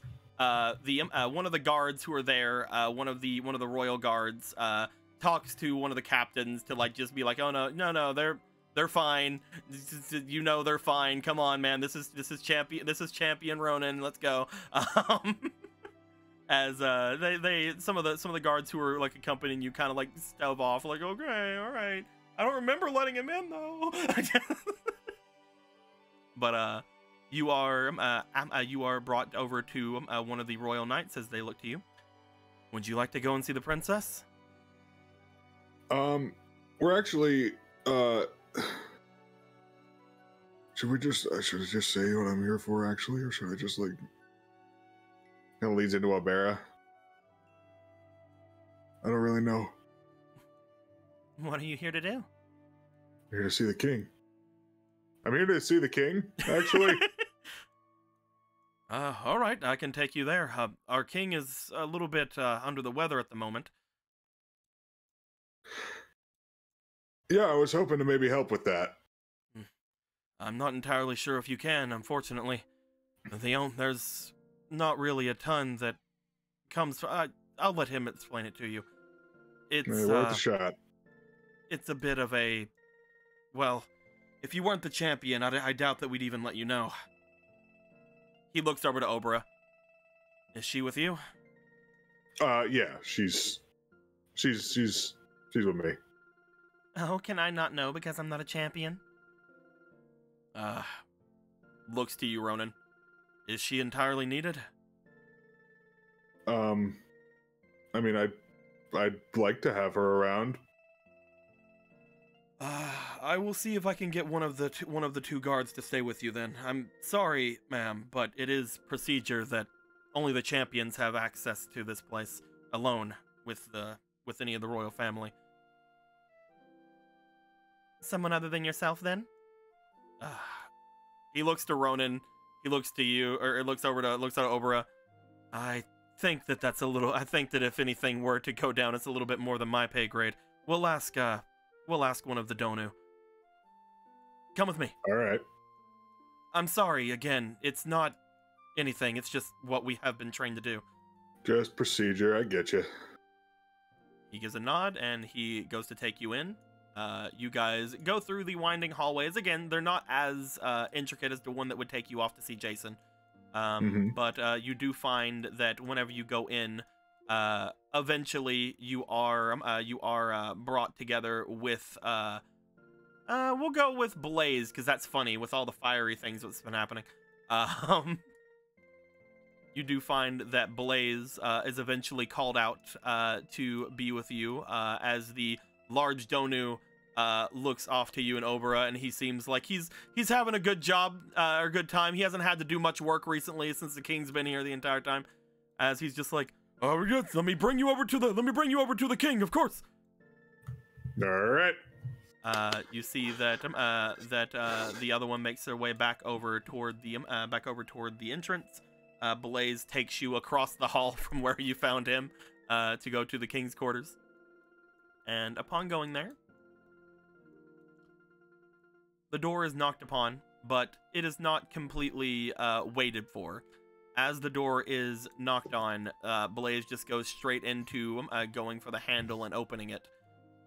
You find yourself looking into the king's quarters, but they are a little bit worse off than you remember them being. Unamomomo.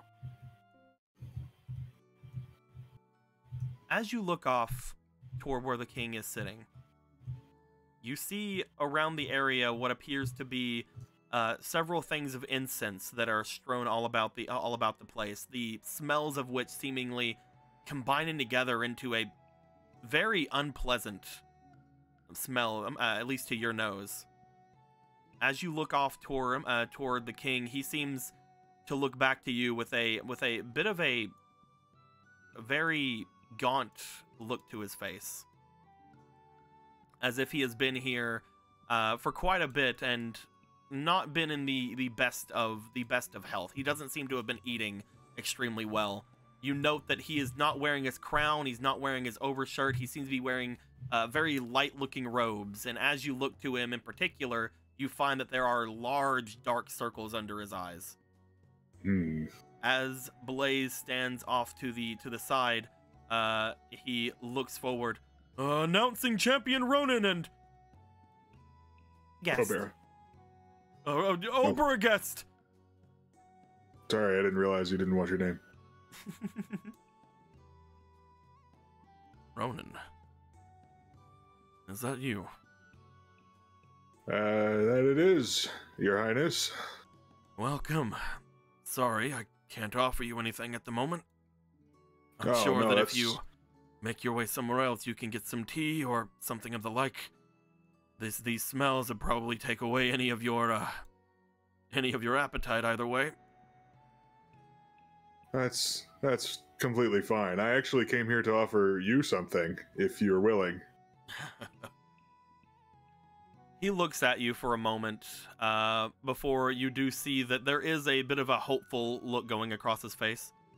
If anyone could aid me in this moment, it might be you. Though, I believe it is time that I paid a bit of a debt in order to get myself out of this situation. Huh?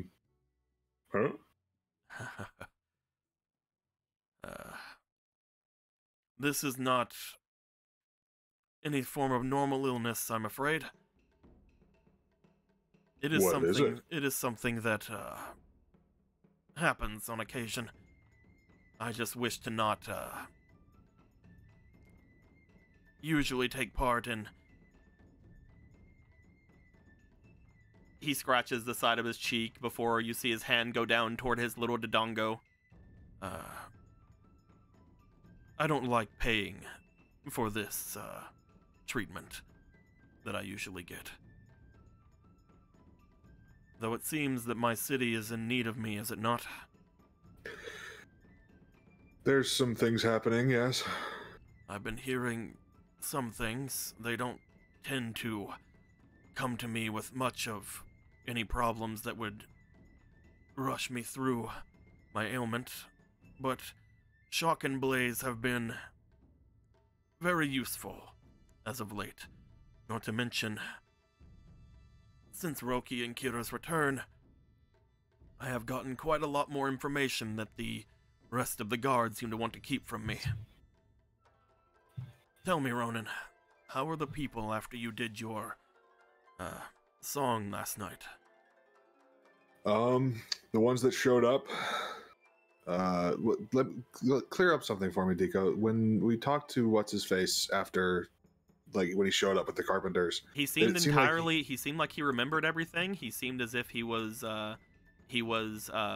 grateful to you for what you had done.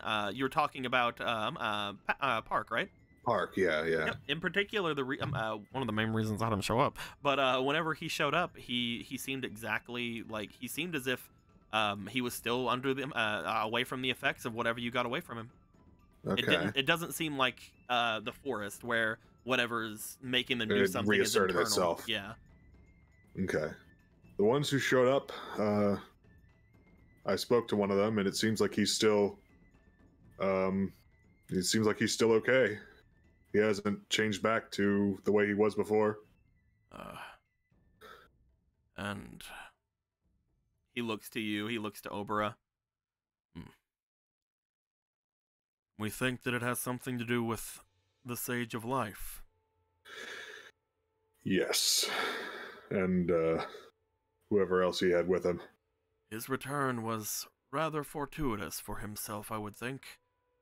Just after everything settled with Slaverman, just as I would have the sickness that befalls me every so often, and just as all of you leave. It's almost as if everything was planned. I'm a bit of a fool. I don't normally leave myself open like this. Ronan. Yes.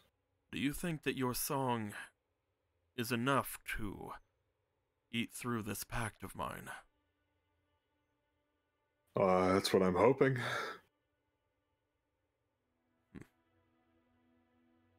I would love to hear it.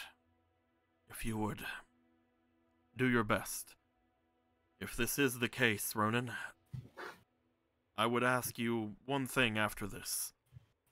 And what's that? If this does work, could I ask you to stay in the castle with me?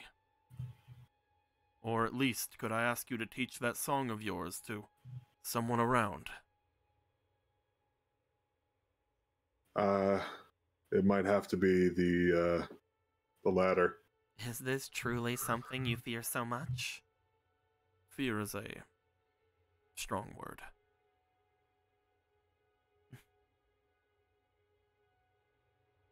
I would compensate you, of course. We have things pulling us in basically every direction right now. I would not need this again for quite some time, believe me.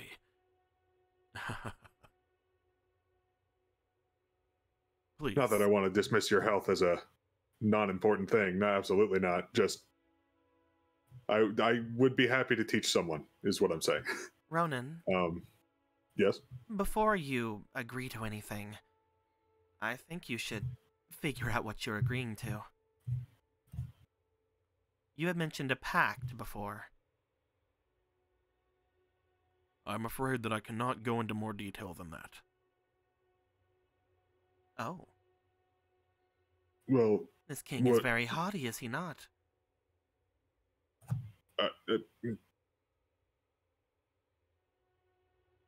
If you're going to ask for help, I'm sure Ronan should know. Right, Ronan?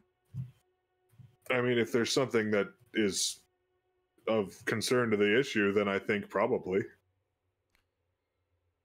If it is reliant for you to know everything, then I do not need your help.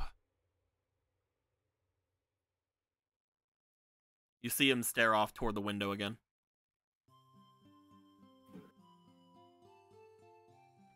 Again, Golden Sun, please leave.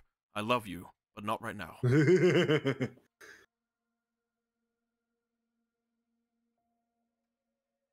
Are you concerned about me telling someone, or? Because if that's the case, then I promise what you say won't leave these walls.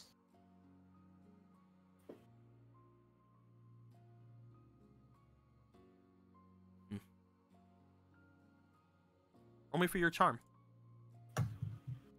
Okie doke. Gonna throw in a few of these bad boys.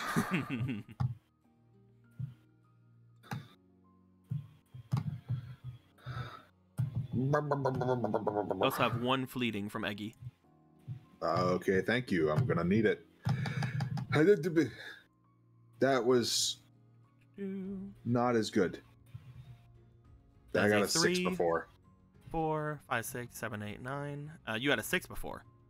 Yeah. 6, 7, 8, 9, 10, 11, 12, 13, 14. That's fine. You see he's still very, very resistant as he looks to you.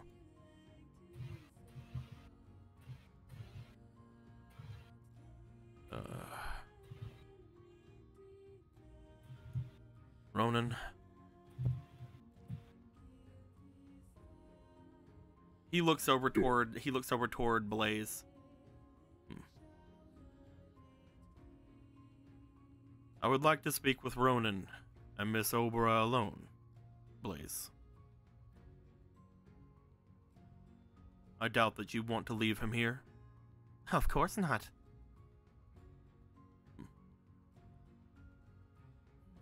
Looks to her and then back to him.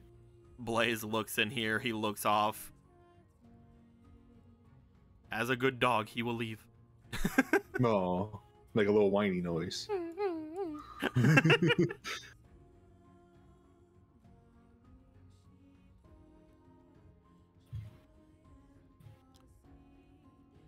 He just looks at the king, waiting for anything. Okay, Ronan. I will give you as much information as you need to know. If you feel you need to know more, I do not know how much more detailed I can be. All right.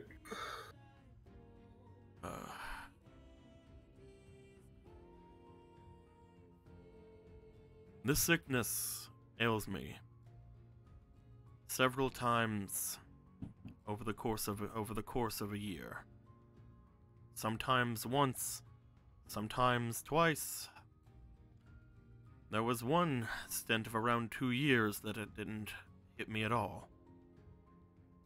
I do not know the cause or exactly when it's going to happen, but I do know the reason.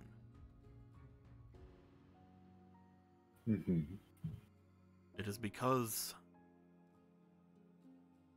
of whom I have offered my blood. Inquisitive look. You said you had a pact, I'm assuming with some sort of magical being or monster or something of the sort. In exchange for several things, one of which is my health.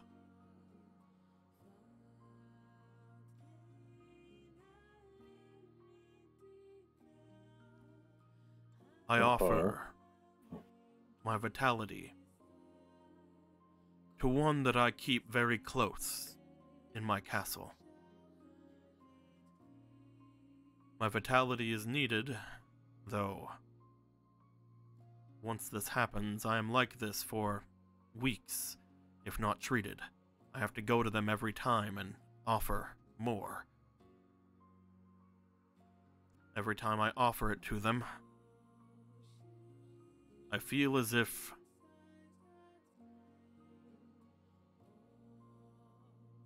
too much has gone by.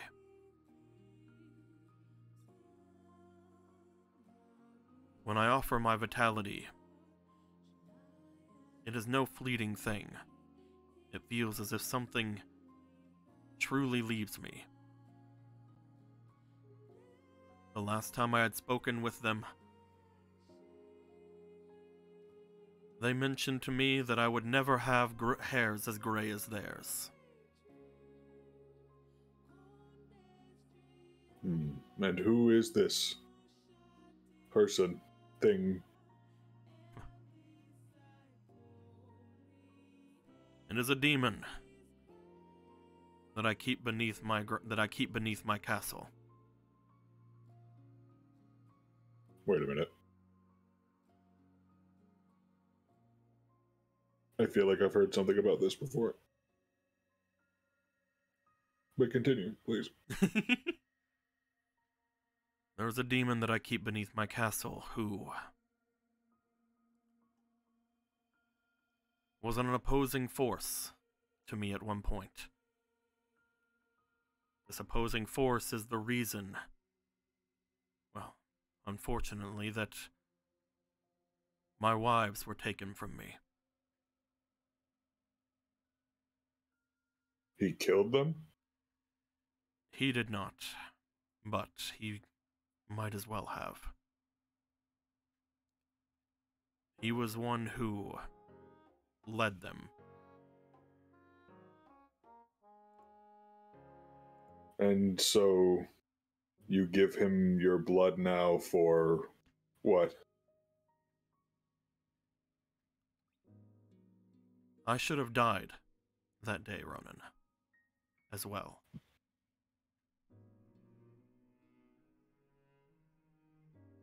The vitality that he gives me, that he takes from me in turn,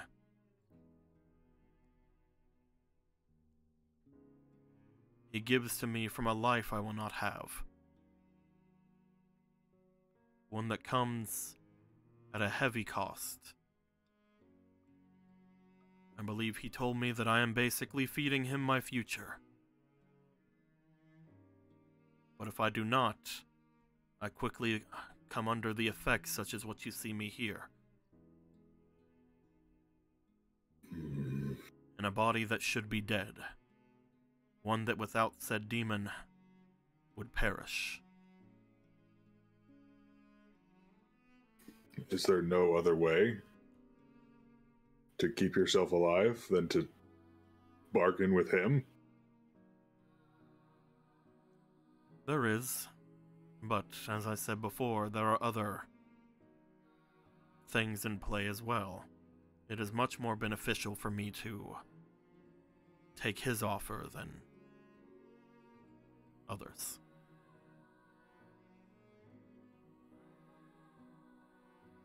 His pact is more than just your life, then? You could say. You said one of the things you offer him is that. What else do you offer? I do not offer him more than just my blood, but he offers me more than just my life. One thing that I do need more than anything is more time. If I were to have died when I did, I would never have been able to raise Matilda.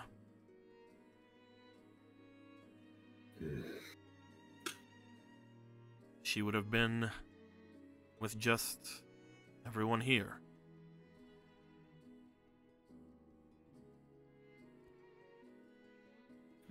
In her youth, Matilda would always talk about learning how to do this herself. She used to always go and speak with that demon down below.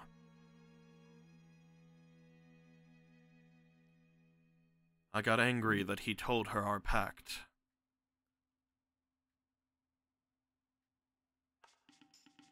But I'm sure that she would have eventually learned whenever her father, who did not have, again, nearly as much gray as one would have, died. I'm sure that I have many years left, but now that she's here, now that everyone is working toward helping her achieve her goals, helping her get to all of the different places and meet all of the leaders, I do not believe I am needed much longer. What's the use of giving him any more of what he already has?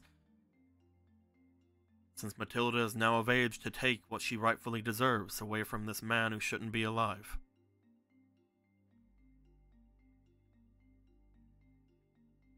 He has like a look on his face that like he wants to say something, but He's there's so much he wants to say, but he's choosing not to. But it seems that even whenever I mentioned this before, when all of you were leaving, she seemed to rush away from the castle to be with all of you. She didn't seem to remember anything at all of the pact that I'm going through, and then it reminded me of what all of you have been saying.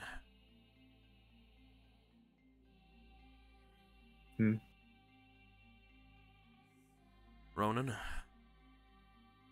I want to ask you one thing, and I want you to not think of it as a shake of my faith.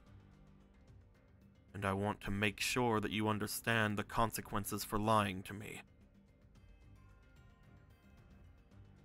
Yes. He looks up to you. Is my daughter in this castle?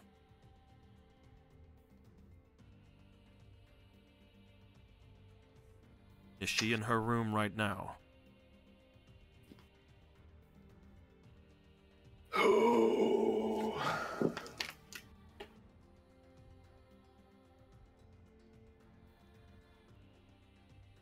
He, like,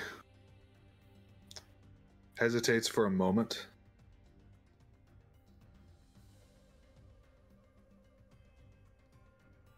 Perhaps. No. Oh. She pats you on the arm.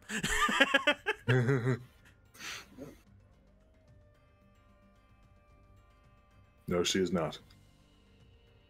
You see his eyes basically narrow, looking to you. And I am sorry for us hiding that from you. But at the time, we had suspected that there was some foul play here with magic similar to the ones affecting your people right now. Making everyone believe that Jason was Matilda. But that is not true. We now know that, which is why I'm admitting all of this to you. Roll me for your charm. I know you're telling the truth. Believe you me, I know you're telling the truth. I have to convince him I'm telling the truth. And I am gravely sorry if this goes against anyone in the party's wishes. Yeah, fuck it, bro. Quick, use a hero point for this extremely difficult. It's extremely dangerous. Technically, this is a dangerous thing if you want to. I'll Bro, do it. for real? Oh yeah. I will. Go ahead and use that hero point, my dude. I don't know that. Oh, that could have all been better. That will be a plus 3 onto this That'd be roll. a 12, 15, and then plus Plus that'd be an 3 from the 18. charm, yeah. The An hero 18. point fucking really helped you out there, my dude. Oh, but you have a ton of fleetings though. Roll me some more. Oh, okay. I just now looked. many- You have 5. You have 5 fleetings. Holy shit. Oh, geez. Go, Okay. go. Another 9. A 6. Nice. 7. For fuck's sake. Can I roll above a 10, please? Thank you. 19. One more. Damn it. So the Okay, 19. plus all Somebody, that. All right. somebody fucking 9. So I guess we're going with 6 then. So what I was gonna have him do was kind of ask you some more things potentially, but as you get that 19 plus 3 plus 3 plus 3, he sits back. You see him looking off toward his Dodongo, looking back toward you. Magic. That makes sense. Ronan, did you know you cannot charm that which does not live? I can't say I did. You're saying that stalls? I suppose if we tried to do something with Gorthos. He shakes his head. Not stalls.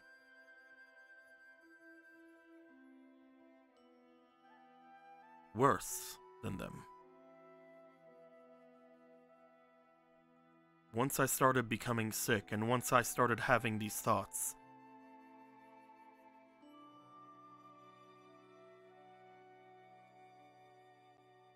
I think I started believing you before you ever came into this room. Ever since... He stops without saying Matilda.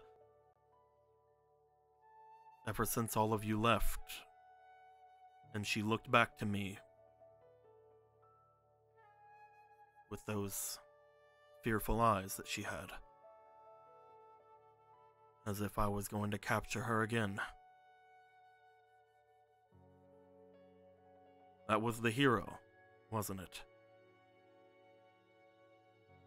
Yes. She did look very similar to my daughter when she first showed up. Now that I have such clarity, in my state of near death, I don't see why I didn't see it before.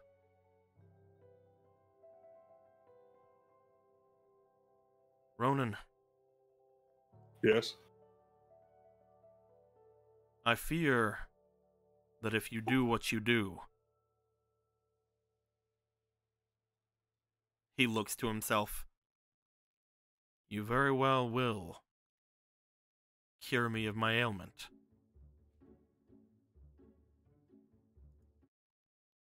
But I worry that it will also be what happens otherwise. What do you mean? I worry that if you do that, there will be a corpse in this room. You think that relifting it will kill you? I think that right now I'm considered already dead.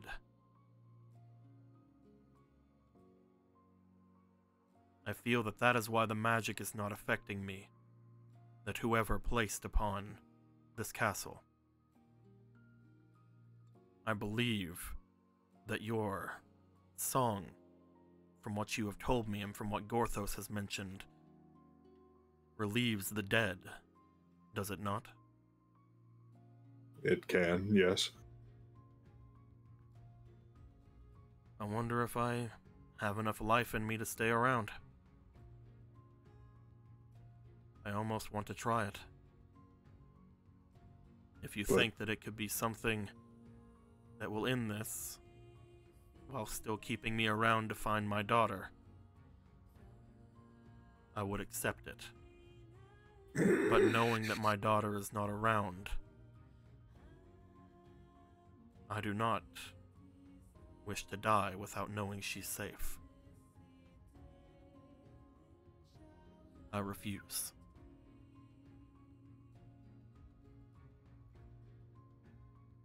He looks to the window. He silently nods. Right. Is it truly hard to just give more of your blood to this demon, then? Why exactly does he wish to have your blood anyway? You're just a regular Hylian, are you not? You're not the one with the blood of the goddess in them.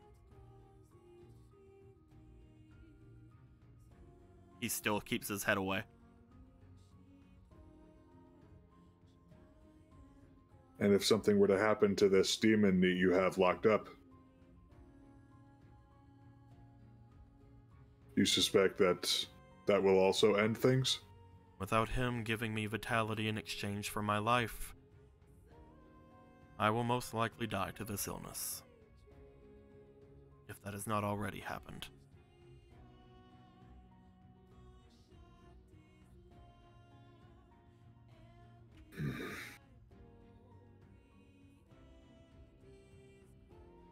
I understand. If If there was a guarantee, Ronan, I would sit here and listen to your song. You know I would. I enjoy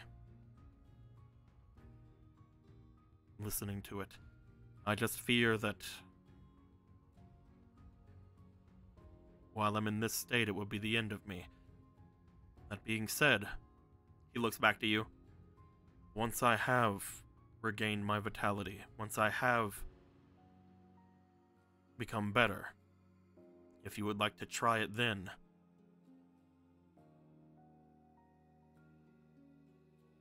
No. Once I've regained my vitality, and once my daughter is returned, if you'd like to try it then, I would put everything in your hands. The firm nod. Then that's what we'll do. And again, if it does work, I would love to have someone learn under you. Maybe in exchange for something that you might like. I don't know. Whatever it is you would want after that. We can come to that later. I'm sorry for having to speak with you as roughly as I was, and I'm sorry for still keeping secrets, my champion. You're in a difficult position. I understand.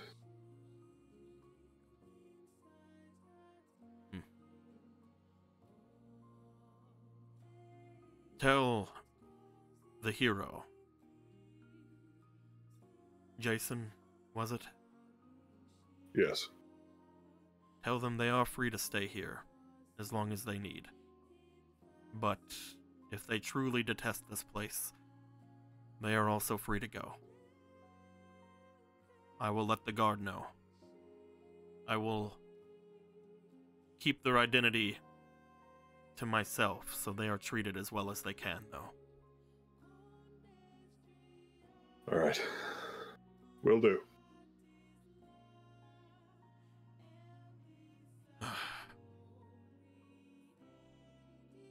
Oh, Kidmodo wants the rest. Pet, pet, pet. He will, with nothing else, he will see himself out. You see a hand raise up after you as you go, and you leave him and his little Dodongo to themselves.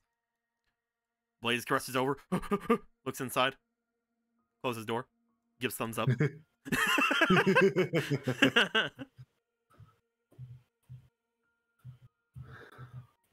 Well, that was after we're away from Big Boy here. You make your way out? Yeah. That was a lot. It seemed as if he is going through quite a lot. I doubt it has anything to do with what's happening in town at that point. No, this has been a thing for a while, it sounds like.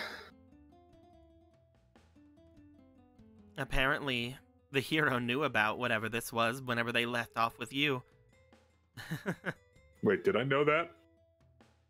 I don't know if I did not know about that. He just said that that he had told his daughter, quote unquote, which would have been Jason at that point, before they left with all of you, what was going on, and they seemed to act like they had no idea what was happening, which is probably because Jason has no idea what is happening. Oh, I thought. Okay, I misunderstood. One thing that the party knows is that whenever Jason had left Castletown, they left full well knowing that the king was sick. Right, yeah. But to this extent, definitely not. Mm-hmm. All right. Well, guess we let Jason know she's off the hook. I wonder if there's anything else that could appease this demon. Cake. I don't think that baked goods can solve all of our problems. No, Ober, you don't understand. He's outright said he wants cake. It's far more literal than you'd think. I heard Nimbus talk about it. There's going to be fruit in it. Polo. Or either one of them. There's gonna be But, fruit Nimbus, in Nimbus was in a banana coma in the garden. It was fucking. Oh, I see. the. Well, reality reasserts itself anyway. That wasn't canon to begin with. Should we make our way back? Yeah, let's find Jason's room then. You make your way down to find Bala. As you do, Bala takes you up to Jason's room. One thing you would note once you get up there is that the room is definitely, you know, there. The door is also open to the room. As you look inside, you find a very obvious clone inside of there, sitting looking at you by the fact that it is glowing, and you know he doesn't have to make these glow. As you just see sitting on Matilda's bed, just like tossing an apple up and down, with a pleased look on his face. You just see him looking back over towards you. Oh, Ronan, welcome. Hey.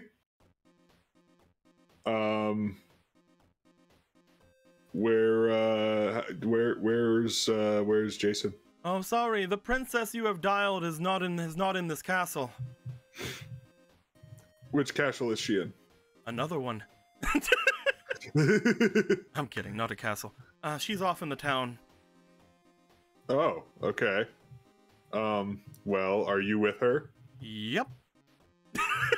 Can you do us a favor and let her know that she's off the hook and she can go wherever she wants now?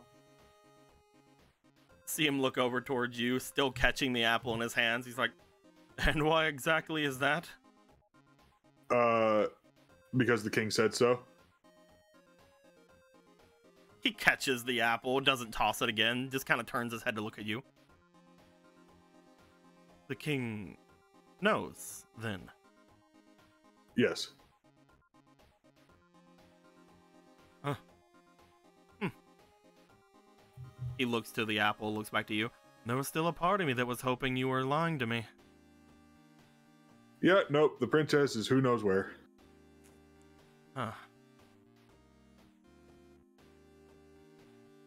He goes to sit up.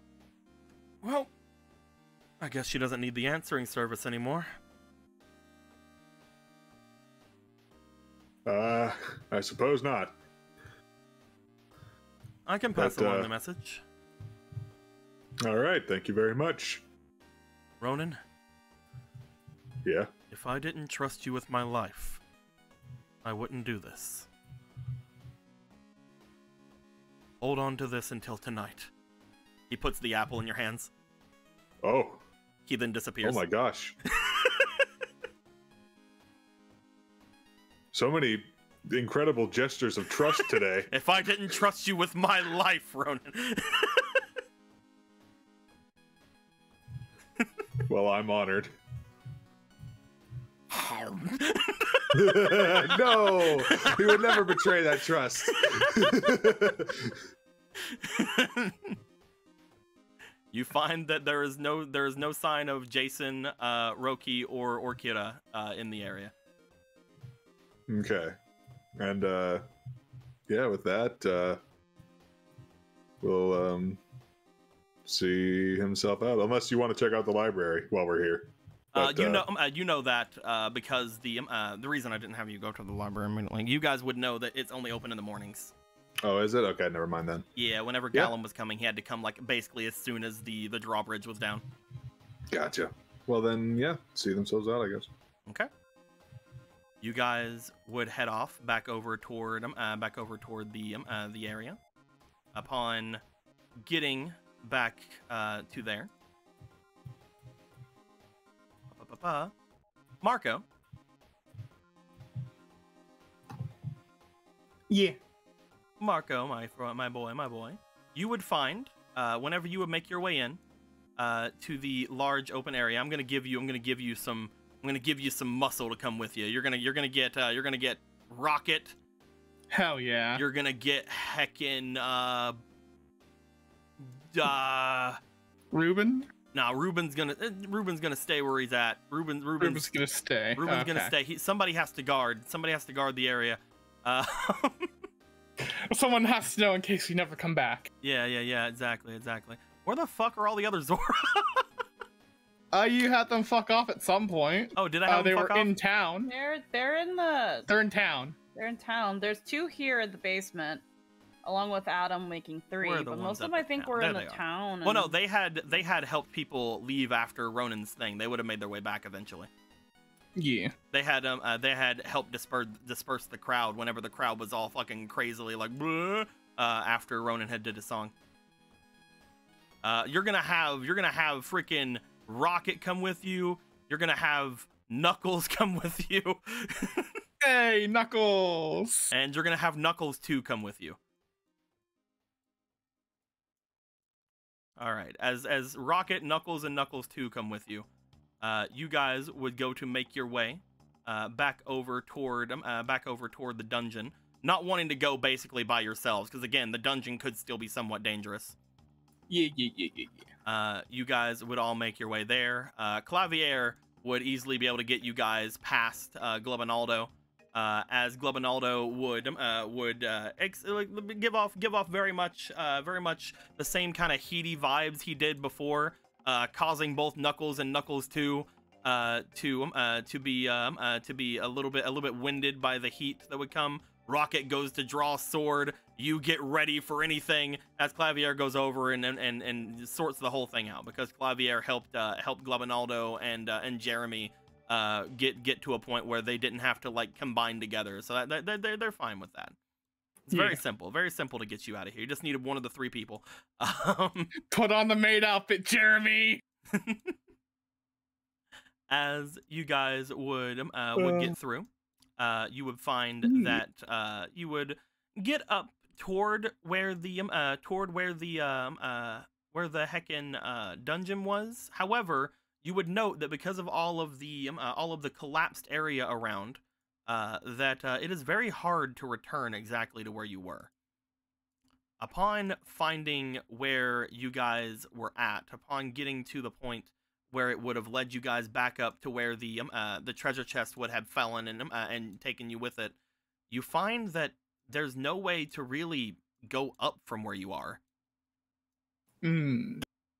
You're deep down into the depths of this place. You find that as you go over, there eventually are some stairs in the underground of this place that would lead up toward where you needed to go. But as soon as you got to them, you find that it leads up to a door that you cannot open. What do you mean I can't open it? It is the boss door. But we already beat the boss. You didn't open the door, though. Huh.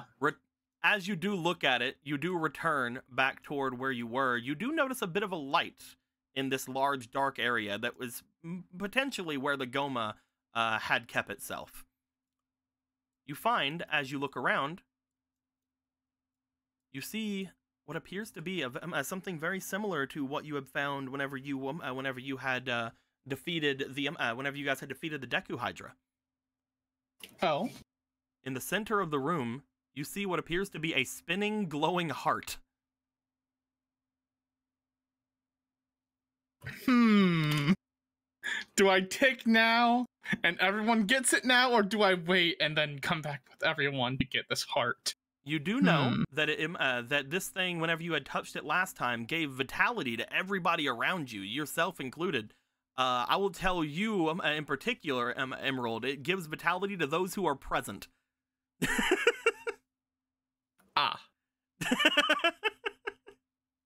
All right, no one touched that until we get the others here. Knuckles is like, what touches it? No! No, I'm playing. Knuckles doesn't touch it. You do see that there is a heart container here, though. Just letting you as a player know. Cool. Upon finding this, near where the heart container is spinning, you see what appears to be a small note of blue light along the ground, seemingly like kind of rising up in almost like a thread. As you look to it, you see this magical something, this magical almost shimmering light near where the heart container is. And anybody else who has ever played a Zelda game would see you find the area that would return you to the beginning of the dungeon. Oh, we can touch this though. Convenient. Convenient. But wait. Wait a damn second though. Do we already know if anybody has picked up the boss key, quote unquote? You know that the boss key does seem to has potentially been taken. I think that you guys would have had it before. You also know that if you given enough time, you could probably move a lot of the fallen debris that had happened whenever the Goma had gone through the area. The only seemingly falling debris that was there before was given up by Glubinaldo. But if you guys were to maneuver Glubinaldo around, he could probably dig his way back into the dungeon to get to where you guys were. And other than that, you know that if you were to take this thing, you potentially would be taken far away from where you are without any way of returning. So a good way to potentially go about doing that is to make sure you have some sort of return trip. Unless you just want to drive all the way back. No. That being said, none of that.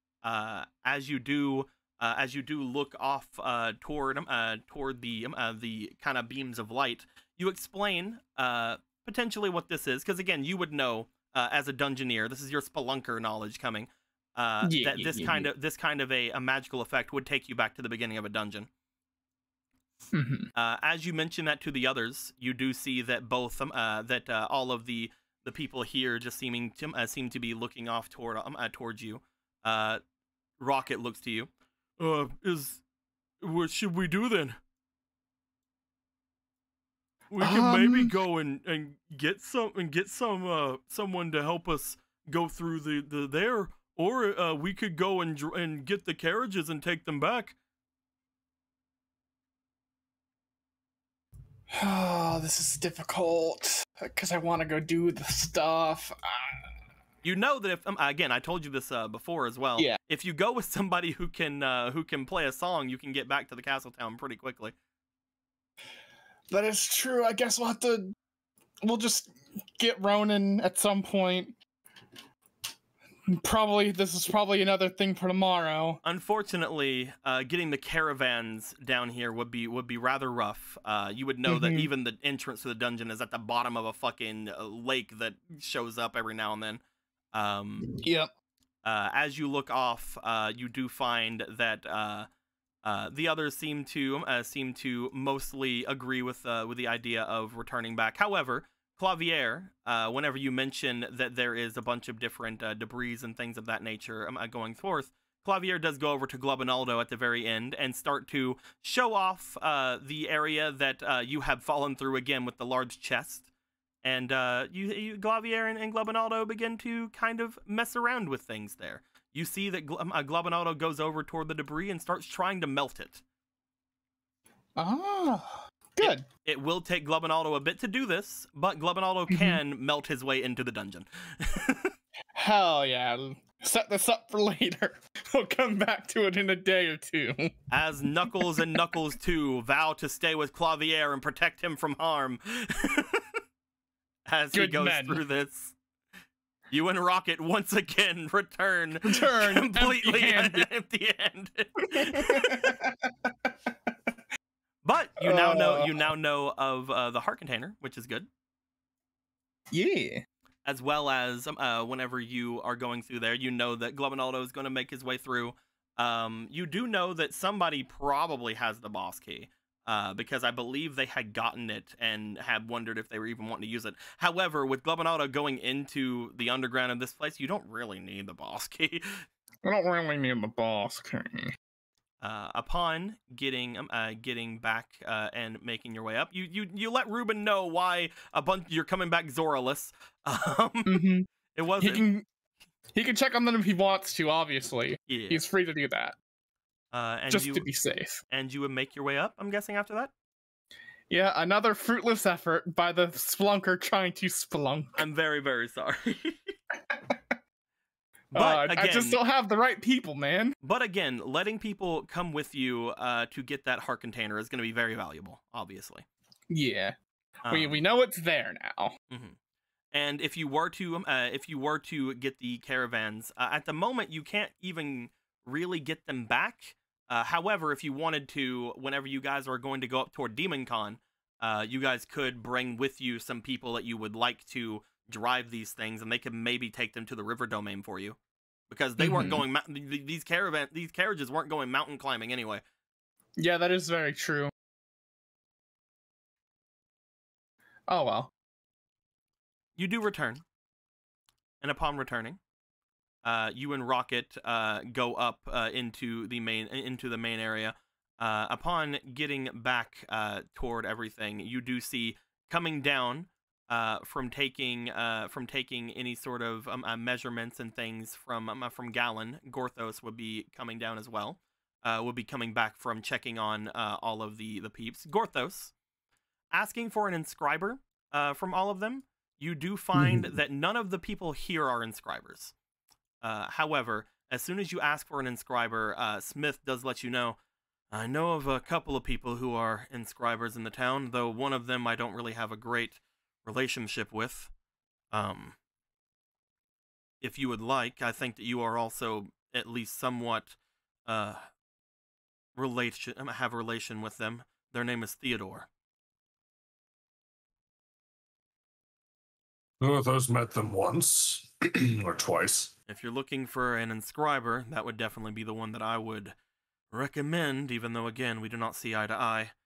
I do know someone else, though they are a lot less skilled, but when it comes to making basic jewelry, I can very well recommend them. They do not have much problems working with metals of any kind. It's going to be a ring made of goddess metal.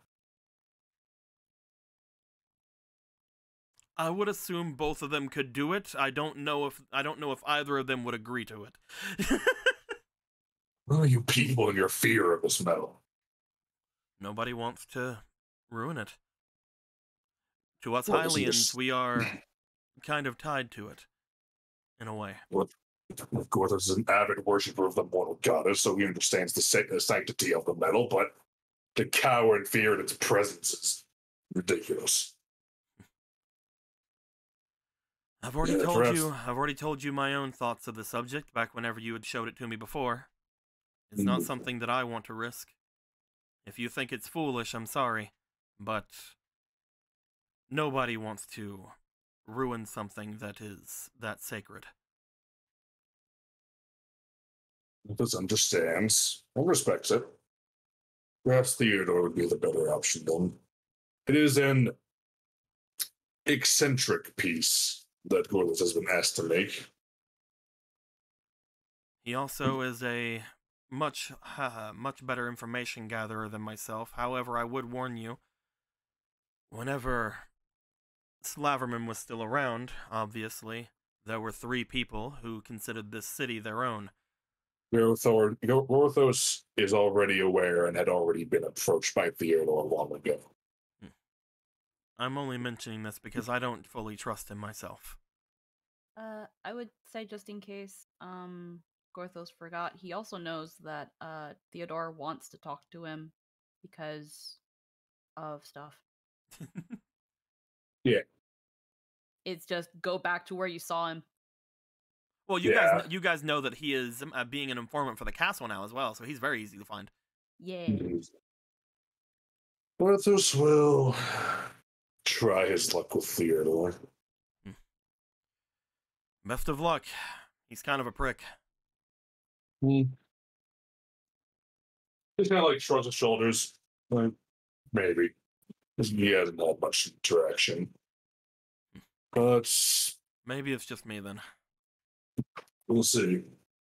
The others seem to think that they want to work on this throughout, and he points over toward the carpenter. She seems to think that we're allowed to stay here as long as we need, is why we're working. If you're also inclined, Gorthos isn't going to stop you. Just don't overexert yourselves. There's quite a lot of work that needs to be done, obviously. We'll be here. If you need anything, we'll have this up and running in a while. He like looks over toward where they have completely like marked out some of the area for the forge. You see that some of the tiles have been brought up as well from over there. As he looks it over, looks back to you. We'll work on this first. Porthos has his complete trust in all of you. I'm glad, though I'm not really doing much of anything. I'm going to be making some of the tubing and things of that, but other than that, he shrugs. Every part matters. Oh, don't go counting yourself short, Smith. Oh, believe me, I know this entire project would be worthless without me. I'm a man who knows his worth. Don't you worry, Gorthos. Good. So few people do.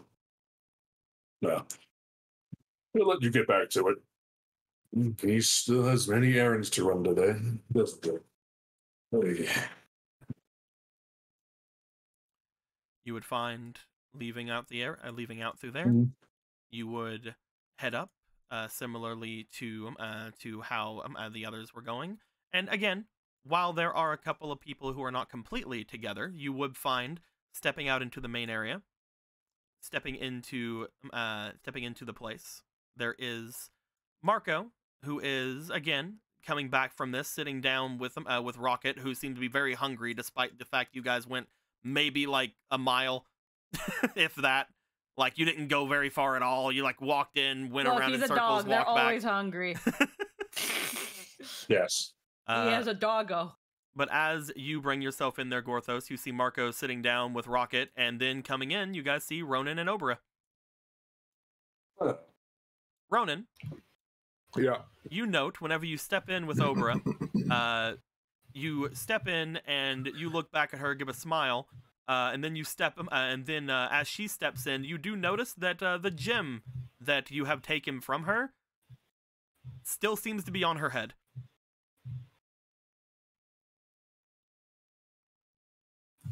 She gives a bit of a smirk to you. Huh? You look down at your hand. You still have the gem.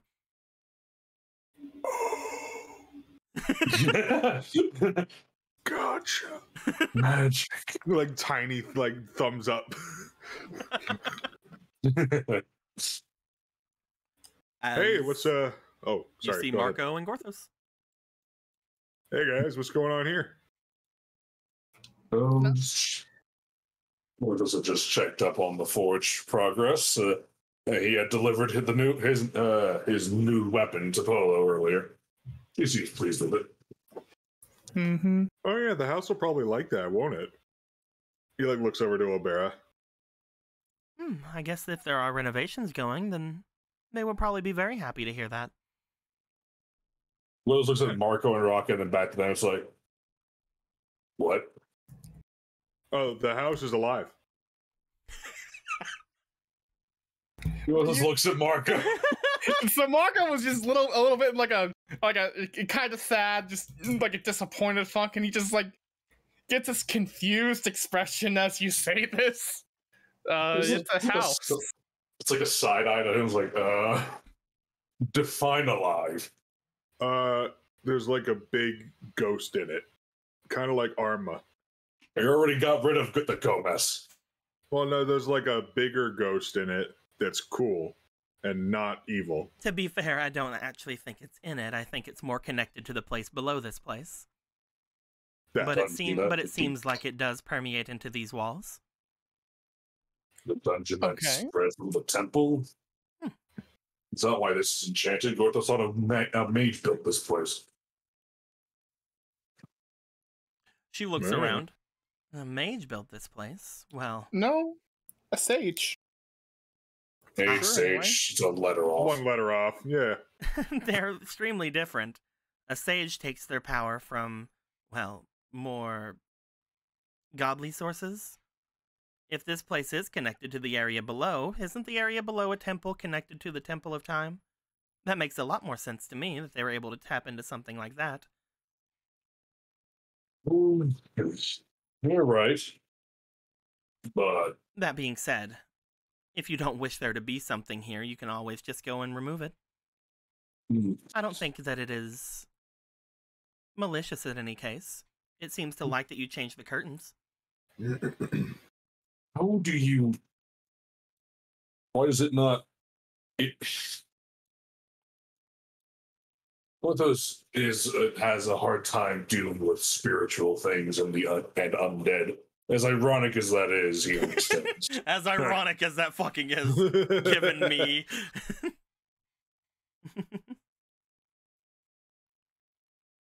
I had heard you all had went away from some spirit merchants as well. I heard. Oh, the Poe House. They're Poes.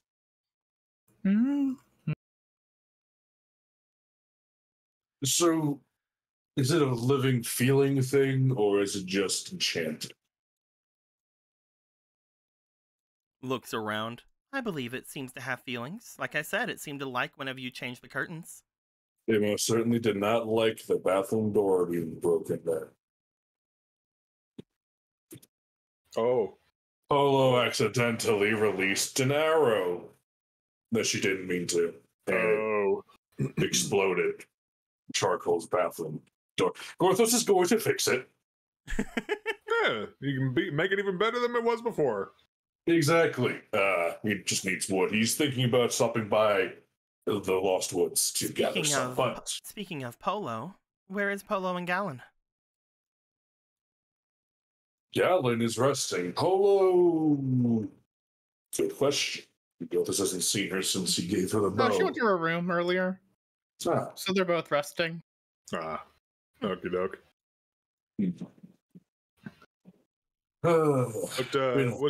What seems to be happening with you, Marco? You looked pretty down a second ago. Well, twice in a row I've tried to, go check on our horses, but I keep mating walls. What do you mean? But well, first off, the big choo-choo didn't like me. Got Clavier's help, and now they're melting up into the dungeon as we're sitting here.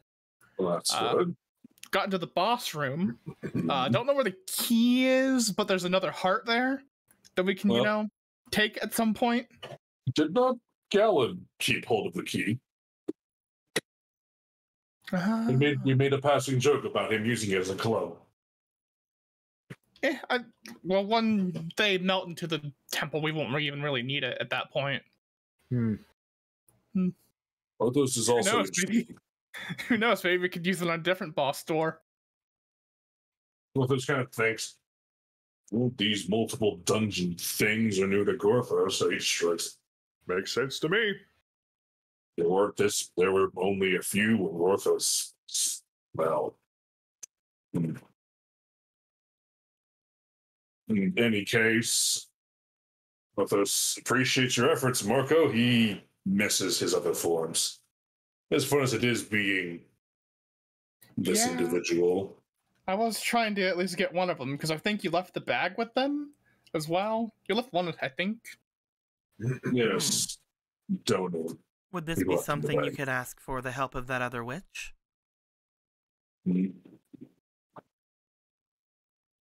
Argo? Oh, no, Clarity. The one that trapped us all in cards.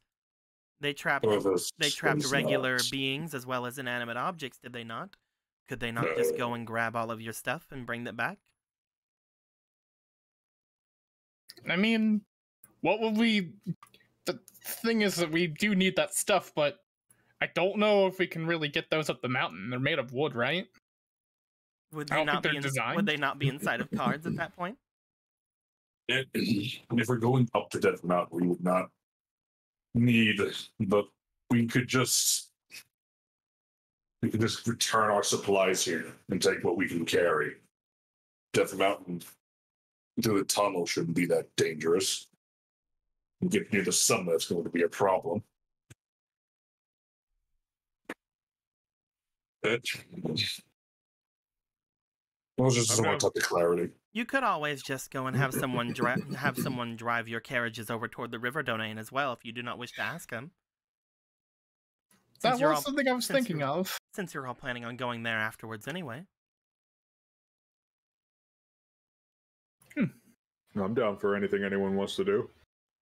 I would say that if you were to have someone do that, they would most likely need to not be the other Zora, however. Right. Yeah, that might not go good. It's going to be hard enough to get you in. Like, kind of nudges you. Well, we'll tackle that problem when we get there.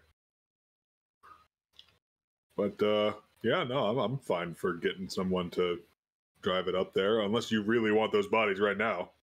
Orthos does not. He just knows that such items will be more difficult to trust people with. It's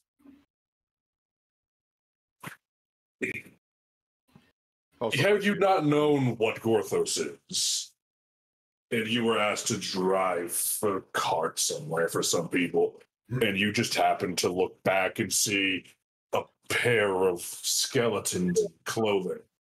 Yeah, I was just about to say, it might be hard to get them into the river domain if they check it and they see there's a couple skeletons in the back. It's a complicated situation Gorthos is in, but one he's used to. Yeah, and I keep wanting to give you this spear, but you keep having the wizard body, and you can't really use it. Well, those guys can wield that spear fine. Oh, can Wizard Gorthos do that? He pulls out the spear, like hands it out to Gorthos. He takes it.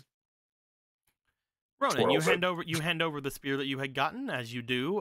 Gorthos, you have told me that you wanted to increase your thing to be able to wield two-handed weapons one-handed, correct? Yeah. Yeah, you just take it. You just take it in your hand. Oh, he just cool. like twirls them both around, swings one, so he's the staff, the fucking. You know that in this body, it is probably not extremely good in your hands, but you have this old halberd. I'm gonna move that over to your sheet. Oh, it's a halberd. That's right. It's made of like stone, isn't it? Yep, it is an old stone halberd.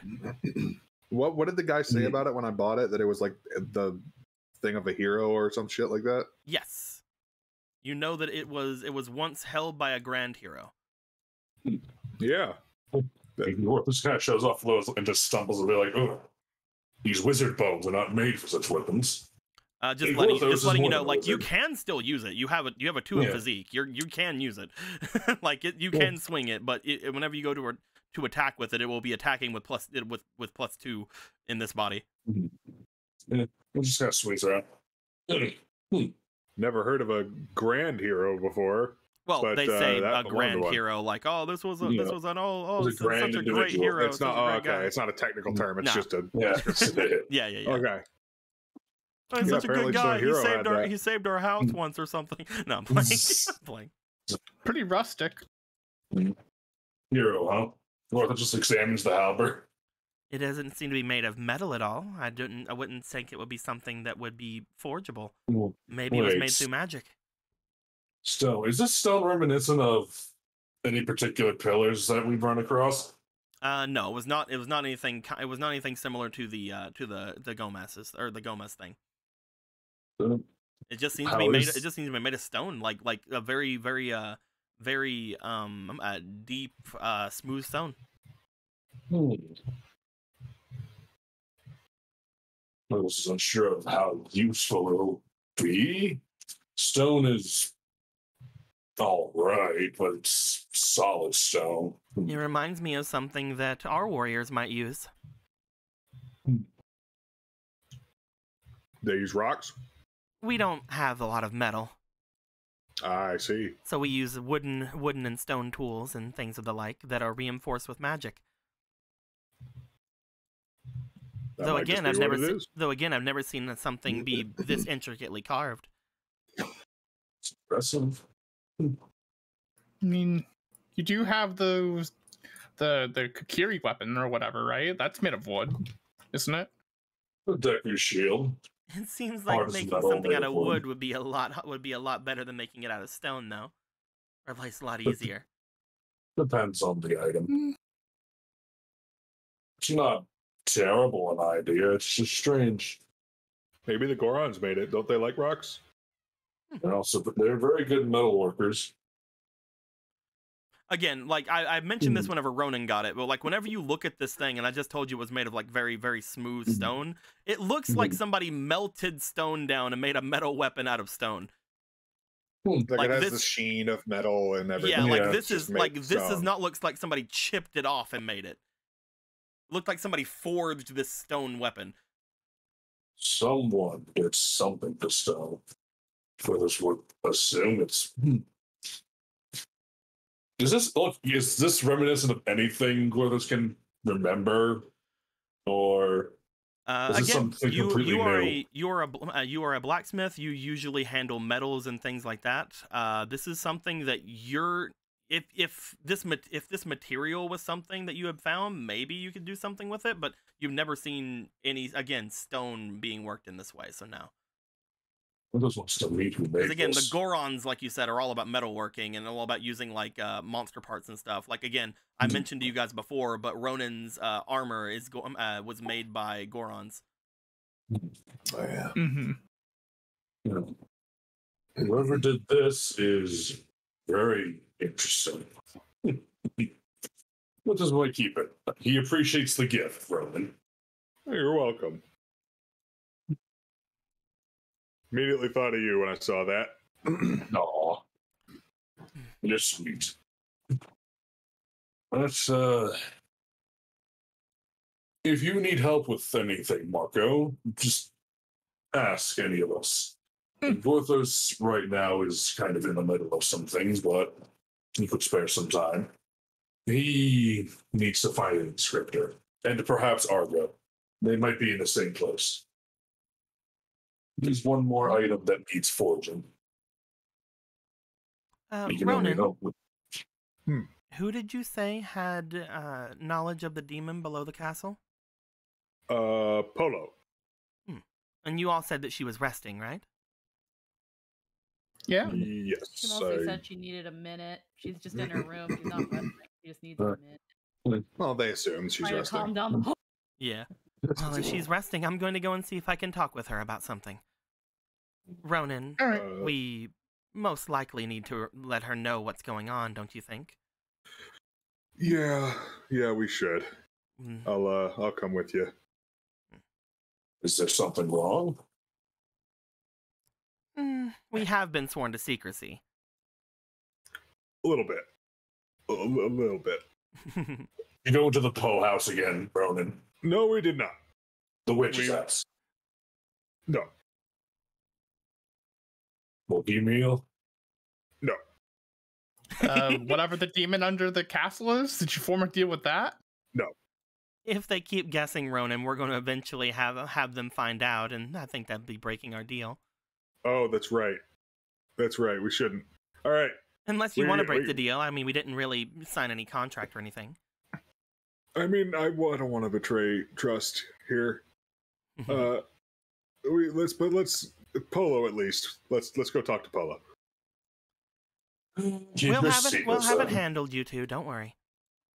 All right. Have a good time. Goes to walk by. Yes, keep your secrets. Gorthos trusts you both. Thank you. Appreciate it. He's gonna wait till they're gone. He's gonna wait till like the door closes, like just listen, and just turns to Marco. So you're gonna go eavesdrop on them? Normally I would, but I'm not feeling it right now. Normally I would, but Magic Frog is glaring at us as Magic Frog looks normally around. It's completely fine. Unchanged. He's just sitting there menacingly. They at least said that they had a thing about it, so it feels a bit odd to then go eavesdrop on their thing when they were so trusting that they would tell us they had something going on. If that makes any sense. It does. Gorthos just thought you just assumed you're the more curious of souls. Well, it's respectable letting them keep their secrets. Yes. Rainmaking. This headache Gorthos can only tell. He just starts walking out. Where are you heading to, Gorthos? He assumes Theodore's probably at the castle. You can definitely start making your way to the castle. Or if nothing else, Argo's there, so we can hand him the ruby and be like, "Can you just minimize his file size for Gorthos, please? Thank you." Marco, you see Gorthos leaving. You see that your visions today of going off and doing dungeoneering things have been shattered, unfortunately. Do you have anywhere you'd like to go? At the moment, no. Okay. I'll just be chilling here. We can wait until some time passes then. Yeah. As you guys get ready for that, Polo. You will have taken a bit in your room, as you have handed off your dog, as well as come up here and made your way up here. You will be left alone for a little bit of time. So what's going down? You want to skip to the others coming their way, or are you doing anything particular? I'd say only thing that she would have probably been doing to get her mind off of things would have probably been just scribbling outfit designs and scribbling banana bread designs. Definitely. You're trying your best to get both of these things going down. Because you were taking a loaf of bread in the shape of a banana. Because of the way you were doing things, let's go ahead and have you roll for some diligence here. Alrighty. We will treat this as you using your crafting stuff. We'll see if you can make some recipes. Yeah, so she's gonna put in mostly for the banana bread, because obviously you still have everything for the other thing. You have all the measurements and yada yada. Yeah, she's like I can dedicate time to this, and I can dedicate time to banana bread while I try to get off my mind off the banana bread. That is a Cux. Did you roll these? Oh no, I didn't. Whoopsies. I always forget. 2 and 1. 7, 8, 9 altogether. Then we add the diligence. Okay. You're trying to get some banana bread things down. You're working on it. You haven't got a full recipe out here. You know that you might have to do some trial and error. Whenever you go to make it. The wrong bananas. No. You're not sure how much trial and error you can do as well, because you know that Nimbus is in a banana coma. But you have some bananas. You're fine. Well, we can test it out on the magic cabinet bananas, because she also needs to get actual ingredients for the actual bread. That's very true. But she separated some bananas for the actual bread, but she can still test it in the house. Once again, while you are outside of there, you have a bit of an enhanced sensory things right now. You do hear the not keeping quiet at all stomps of Ronan going through everywhere. You expected him to go to his room, however, you do sense that he turns and goes to your door, and before he knocks, you know he's there. Ronan? Yeah. It's Ronan and Obera. Yes, you can come in. She's just looking at her notepad and looking at the door, just like, no, I don't need to move. You see Ronan come in, fist clenching an apple. Oh yeah, I still have this. But you also see Obera come in. It's like, excuse me. Oh, hello. Is there anything I can help you two with? Another thing you would notice in particular, Polo, just because it's a little neat thing, you would see that whenever you look over at Obera and over at Ronan, that there is a slight gleam coming from Obera's head, as she is outwardly just pouring in some magic. She's not really trying to hide anything, but you do note that the gem on her head seems to be giving off a slight glow. You're not entirely sure what's up with that, though. It's like, oh, it's just there, I guess. Is something the matter? Do you require more fish?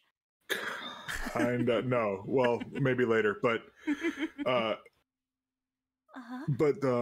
we actually were wanting to talk to you about this demon that you were making stuff for. It has to do with a secret we've been sworn to secrecy about. That I guess we're going to talk about anyway. Well, I have been wanting to understand. I have been wanting to get some information as to why Princess Matilda was going to talk to him in secret so many times. That was the only thing he ever hinted at to me at. Well, I think we have that mystery solved. So, the king, right? We're agreeing to let Polo in on this secret and no one else, right? That's the thing that we're doing right now. That's up Looks to you. Silvera? I was going to just see if she had any other information on the demon. Oh, okay. It's up to you, though, if you think that it's something that she should know. There is a secret? I feel like I've already started at this point. I mean, I could... It'd probably be helpful if you did know. Polo, would you like to know a secret that we have gotten the trust of someone very high up in order to keep? It is something that does pertain slightly to someone that you have an acquaintanceship with.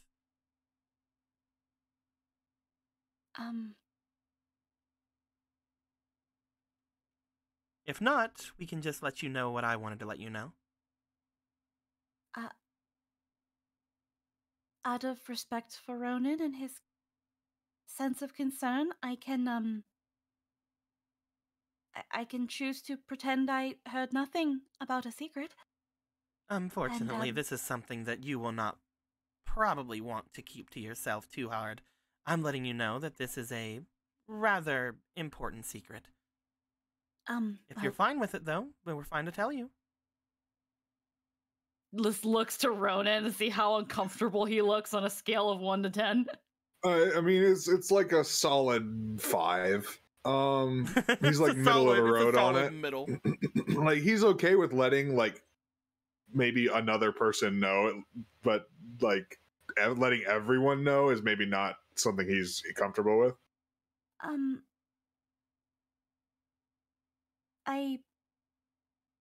I feel like, depending on what it is, I might be learning of it anyway with the Bishop of War. But if I do know about it, and I do go to question the Bishop of War after giving him some bread, I can maybe delve even further and obtain more detail about whatever it is this secret is. Then I think it would be very good for you to know. I could also add myself into this pact of secrecy. Out of respect that I feel at some point the rest of our comrades should probably know if it is as dire and important as you make it seem. If we find some way to fix it, then I'm sure that it would be possible to let everyone know. Yeah. Until now, the only way that I can see to fix anything is to speak with that demon about it. Looks at her notepad, looks at them, just kind of like puts it down, and then just kind of like scoots a bit on the bed, just like sit down, hands on lap. Okay. All right. Make sure to close door if that wasn't already done. And so the king is dead.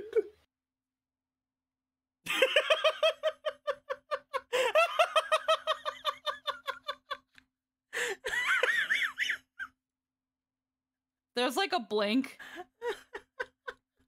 No? Well, okay. That was my mistake. He was dead. And now he's alive again. But only because he made a deal with somebody who is, the boy we're talking about. The demon boy. In exchange for his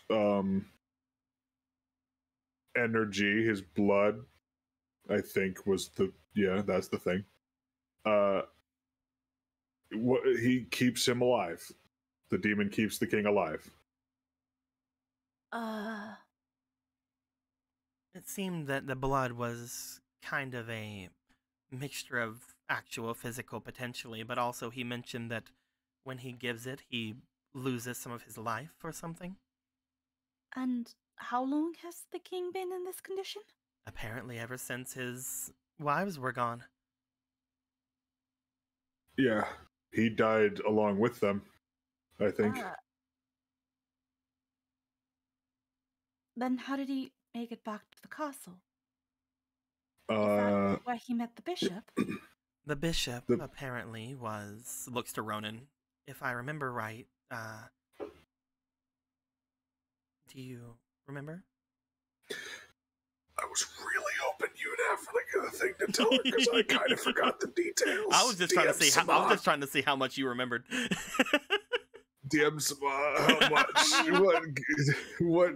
When I think you about know that you know that the Bishop of War, from what the king had just told you, was the leader of an opposing force that led to his wives and himself dying. Yes. So he would have already been there if that was the case. He was there, and the Bishop of War led a group of soldiers, I'm guessing, to the castle and killed them. I think that's right. So the Bishop of War was the one that sent out soldiers to kill the king and his queens? We don't know much about the situation. We didn't get to ask the bishop themselves, but according to the king's very brief mention, he was the leader of an opposing force that led to the queens and himself dying. And afterwards, something must have happened because in exchange for the life of the king and a couple of other things he said he wasn't going to tell us about, he is now alive. It's just every so often he needs to pay up to this demon.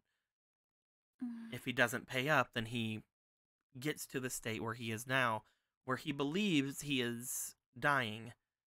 And that is why, apparently, whatever charm is going across the castle isn't affecting him as often. Ronan just let the cat out of the bag about his daughter. So he knows about Jason? He does. Yes. And he seemed to accept that peacefully. Let me know that Jason is free to come and go as she pleases, or if she never come back if she doesn't want to. Unfortunately, because of him knowing this, he no longer wishes to listen to Ronan's song, because if his daughter is not there, he wishes to know what happened to her, just in case Ronan's song forces him to pass on. But Ronan has played the song before in his presence and nothing happened at the dinner. The only one affected seemed to have been Miss Kira. He seems to think that now that he is considered dead, he would pass on, since that is what Ronan's song does to those who are dead. Similarly to what happens with the skeletons that Gorthos inhabits. Is it something about him being sick right now that he doesn't want me to do it? He had actually asked him once that he is fixed, if whenever his daughter would return, if he would try to play the song for him again. We don't even know where to start, which is why I also wish to talk to the Bishop of War. But we should also take everything the king says with a grain of salt, as far as any sort of magical effects or benefits are concerned. He is no mage, after all. That's fair, yeah. The only things that he would know are things that he fears. Which, to be fair, he would pass on without seeing his daughter again, then he would not accept any help. Yeah. I wonder if... Can all demons form pacts like that? How do I ask Brother Vega about that without letting anything slip? Oh, a pact is made from any sort of monster or magical being. Demons and my people, the River Zora, as well as the Rito, are all naturally accustomed to being able to do stuff like that. It just depends on how magically inclined you are, how deep you can go into things like that. You can make a pact with me. I wonder if that's something Brother Hadar would know more about then. I would say, seeing your brother, The other one would most likely be a lot better at something like that. He is Wish the I'd more have known that magically when I inclined picked my one and a third genius at class. that. But I wish I'd known that when I picked my third class. I wish I could have made a pact with my you could have technically became a vassal of Obra, yeah. That's funny. Sorry. but I guess that's something I could say for them. I'm not sure if my brother Vega would know about pacts of any sort. But, so you're telling me this because now with this information I could probably get even more in-depth information from the bishop, correct? He seems to be not wishing to give up too much to the bishop. Apparently, every time he does, the bishop has already told him that whenever he will die, he will not have nearly as many gray hairs as he has. Meaning, I'm sure that there's only a bit of time before this will stop working for him. Oh, is that what that means? If he does not seemingly have gray hairs, I assume that means he will not grow to old age. Oh, I guess I just didn't know that because no hair.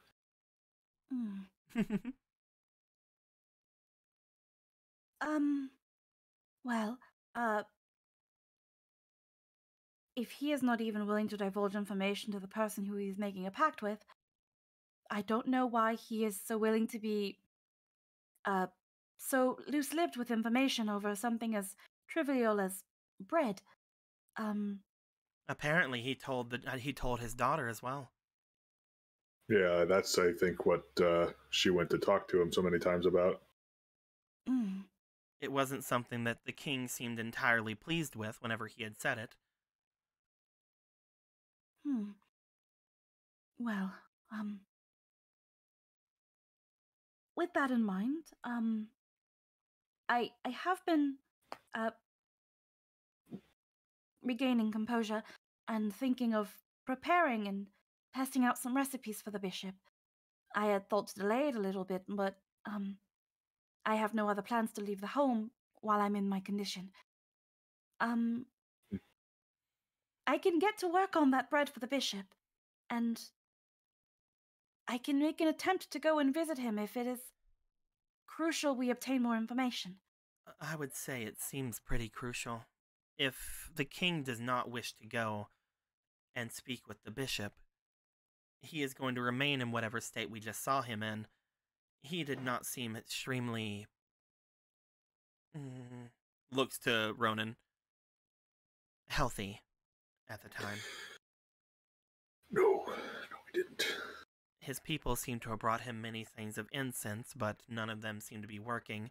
He looked very gaunt, as if he hadn't been eating, and if it is true that he feels as if he is dead, though I cannot say for myself whether or not that is true, it does seem to have at least lessened the effects of the charm on the castle, so we can only assume that what he says is correct. He may die sometime soon without the bishop. Well, I can get to work immediately.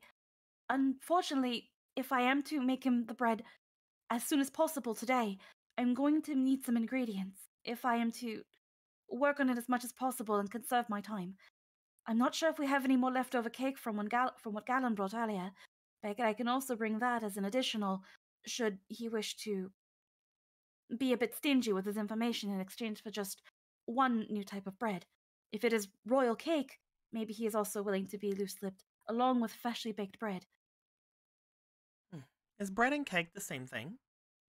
I know You would think that I know nothing of cooking like this. They are both rather similar. They are both flour-based with very similar ingredients, but most breads are usually intended to just be a sort of a case, a holding of other things like meats and cheeses, and I guess in sometimes jams.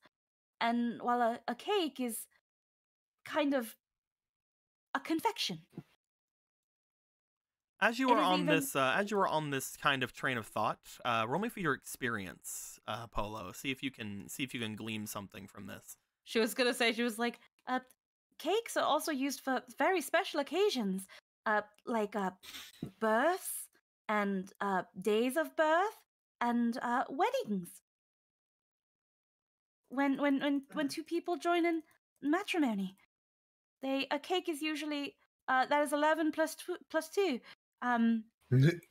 Cakes are usually made for celebratory things. Polo, But at the same as you're talking, you would think a little bit to yourself about your last talking with the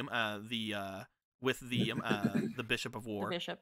As you were talking with him, he did seem to specifically mention bread. And you're like, yeah, cake is similar enough. It's probably, you know, very, very much on the same kind of level potentially. Then, as soon as you're thinking of it, you start thinking about what Vega had said. And as you do, you couldn't help but remember the words he said before about all demons having vices.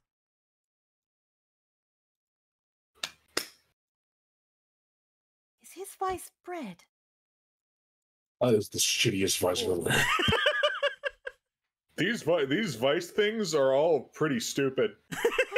They have to be stupid, otherwise you would know them immediately. I mean, yeah, I guess. What is my... Do I even have a vice? What could my vice possibly be? Honestly, you'd probably be better off without one.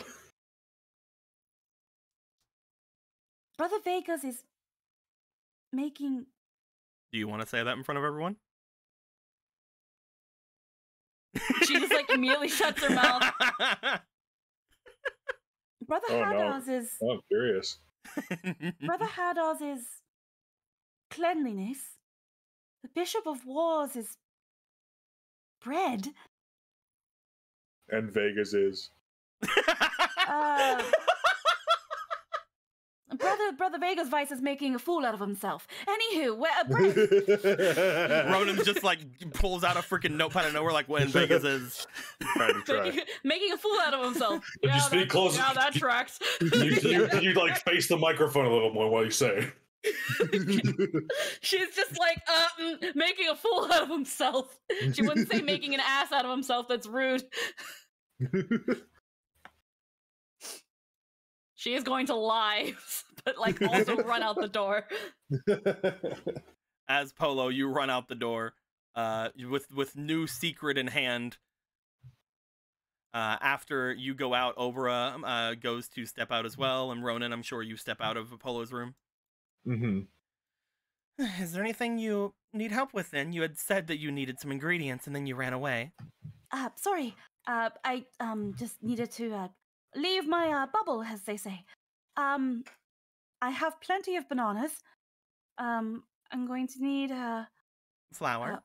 Flour. I'm going to need sugar, but I've got sweet vines for that. I've got eggs. I've got I'm going to probably need some milk. If I could get some chocolate, so flour and chocolate, I don't think I would need to ice it or anything else. I'm pretty sure we should have a proper pan to cook everything in. Butter! Butter. I definitely need butter. So banana... Butter, banana, chocolate, and flour? Yes. Butter, flour, and chocolate.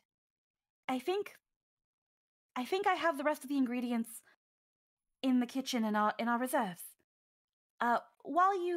If you are able to fetch me that, I would very graciously appreciate it. I'll make you as much fish of love as you want, both of you. Sure. A very powerful name. Well, I have it. It's still a bit of a work in progress. I did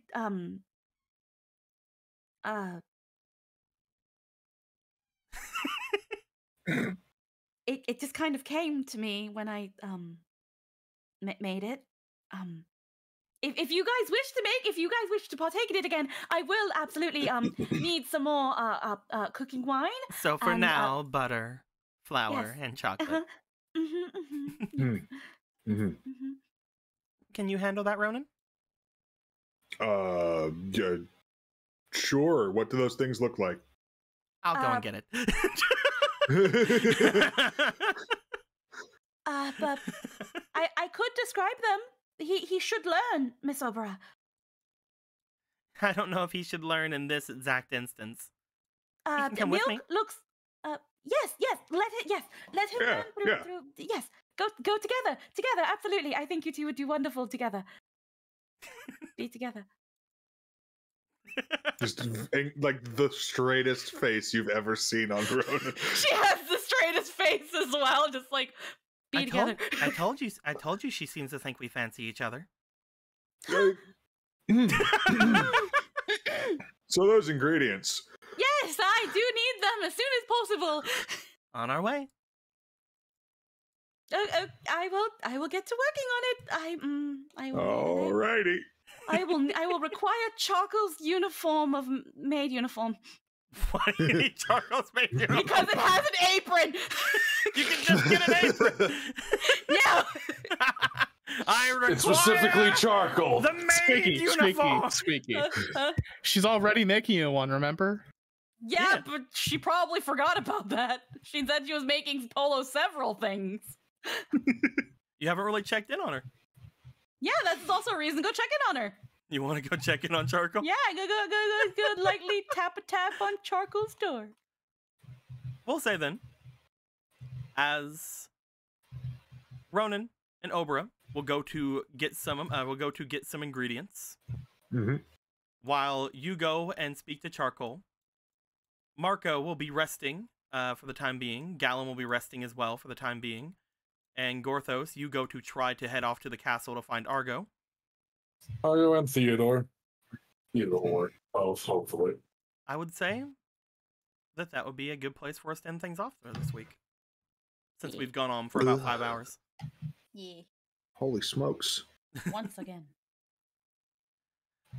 I'm telling you once again that we have gone for 5 hours. No, her logic is totally sound. She's just like, apron, cooking. Sheffels doesn't wear an apron because he's fluffy. And freaking, she made a maid outfit with an apron. Music stopped a while ago and I forgot. Yeah, it did. Speaking of things that happened a while ago. Oh, God. There was something that, again, so before anything, just to put a bit of thing here, I have switched the sound up. I've switched the music away from the alerts and the alerts away from the music, or at least I thought I did. And I have the music very low and my alerts sound very high, but I still couldn't hear the alert when it happened, and I only noticed it about an hour or so ago. So, Eggy River, I'm very, very sorry. Gave $60, says, and to Gorthos for making a badass bow. Yeah.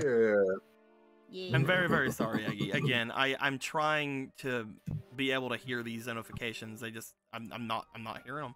They just don't come up. Did you mess with the audio source thing on OBS or something, or? I don't know. I'm gonna have to check it out. Maybe it's something to do with how I have the music going through cable for Yomebot. Maybe I have to mess around with the alerts thing as well. Maybe I accidentally put them on the same thing. I don't know. Yeah, if you'll need to check advanced audio properties. It's been like this for the past like several while ever since we started using the music bot. Like, I've just not been hearing the notification. I know they're there because they come up in like the recordings, but I'm not hearing them a lot of the time. Maybe it's just the music's too loud in my ears. Maybe something else is going on. I don't know. With how we've set up Yomebot, the only thing that should be going through Yomebot is Spoofy. So yeah, I don't think it's Yomebot. I'll figure things out. Well, I also had to split things up though, is what I'm saying. I might have fucked it up. But thank you very much for the $60, Eggy, and we will get that over to Gorthos right now. As Gorthos, you're gonna have yet another token of destiny. Wow. There you go, my dude. Wow. And again, just for the fact that that I have fucked that up myself, I'm also gonna say that Gorthos, Eggy's also gonna be giving you 8 inspiration. There you go. Just to give a little bit of extra on there. With that being said, thank you guys very much for showing up today. Much appreciated all around. My guys, the king is dead. Imagine if anybody else. Imagine if anybody else heard Ronan say that. Yeah, Mark. Like just saying that to like Marco. It's like, Marco, the king is dead. And you see, in like, you know how fast the Chica are? The window is already open and he's gone. Gorthos, the king is dead. What? Okay, his was about the same. What? Meanwhile, Jason. Gorthos, the king is. You never believe it, Gorthos. The king is like an undead. Meanwhile, Jason. Really? Can't leave Gorthos the is king to die sharp. if he's already fucking dead. Yeah. Is Jason broken up about it? Probably fucking not. She should She be. gives a shit. I've only known this person for like 6 months. And the entire time he's been trying to capture me, so... Don't necessarily want him dead, but I also was like, Now he's living on demonic life support. He's always been living on demonic life support. Well, not always. He wasn't born on demonic life support. Well, ever since the game started, obviously. And Yeah. before Just then. weird. It's just weird to me that the fucking Song of Healing didn't trigger anything, except for fucking Kira of all people. My only, At that time, he wasn't in his dead state. I guess. Right It's now, a- it's a- according to it's a him, and again, we have to finicky take, thing. according to him, and we have to take everything he says with a grain of salt, obviously, he thinks that right now he's considered dead. That's why he doesn't want to listen to the song. Because he's afraid that if he listens to the song, he'll die. I'm not saying that's true. I'm saying that's what he's saying. Which, you know, a fear that should be respected, honestly. Yeah. He would have been full. He would one thing, and again, like several things happen because of it. Obviously, telling him that Jason isn't his daughter, like obviously that is going to have better implications for Jason. It's obviously very good for him to be able to not limit down the hero. But like, if that wouldn't have been told to him, he might have been fully fine with listening to the song. There are pros and cons to any interaction, obviously. Yeah. So I didn't know what was going to happen there, but as soon as he was like, my daughter isn't here and I don't know where they are, I can't die until I know. And that means that means I can't take any fucking risk. That's completely fair. Yeah. This is the same man that like fucking closed down his entire castle town, his entire city whenever he thought that his daughter had ran off. But yeah. With all that being said, maybe we'll get to see a boyo next time. We'll get to see a certain thing over here that people on the chat can see, but you guys can't. Maybe we'll get to see that next time. Maybe we'll get to see some banana bread. Maybe we'll get to see a chess piece. Heckin' chess pieces. Maybe we'll get to see some good goings on. Time to slam a. So, hell yeah. It's time to slam and welcome to the jam. And again, both Marco and Gallon are waiting till the night, so we're finally going to get to the stuff that's happening at night next time as well, which is stuff we've been basically waiting for a bit for the stuff going on with Gru. Hell yeah! So we will see how all those seem to add up. Hopefully by next week I won't be feeling as horrible as I have the past couple of days, so I'll be able to have your guys' new cards and stuff in. I was hoping to have them in this week, but thank you guys very much for understanding that I had bad things. Patch up your stomach hole. It might. let's hope. With all that being said, my dudes, until next time, later days. Blah blah. Blah blah. Blah blah.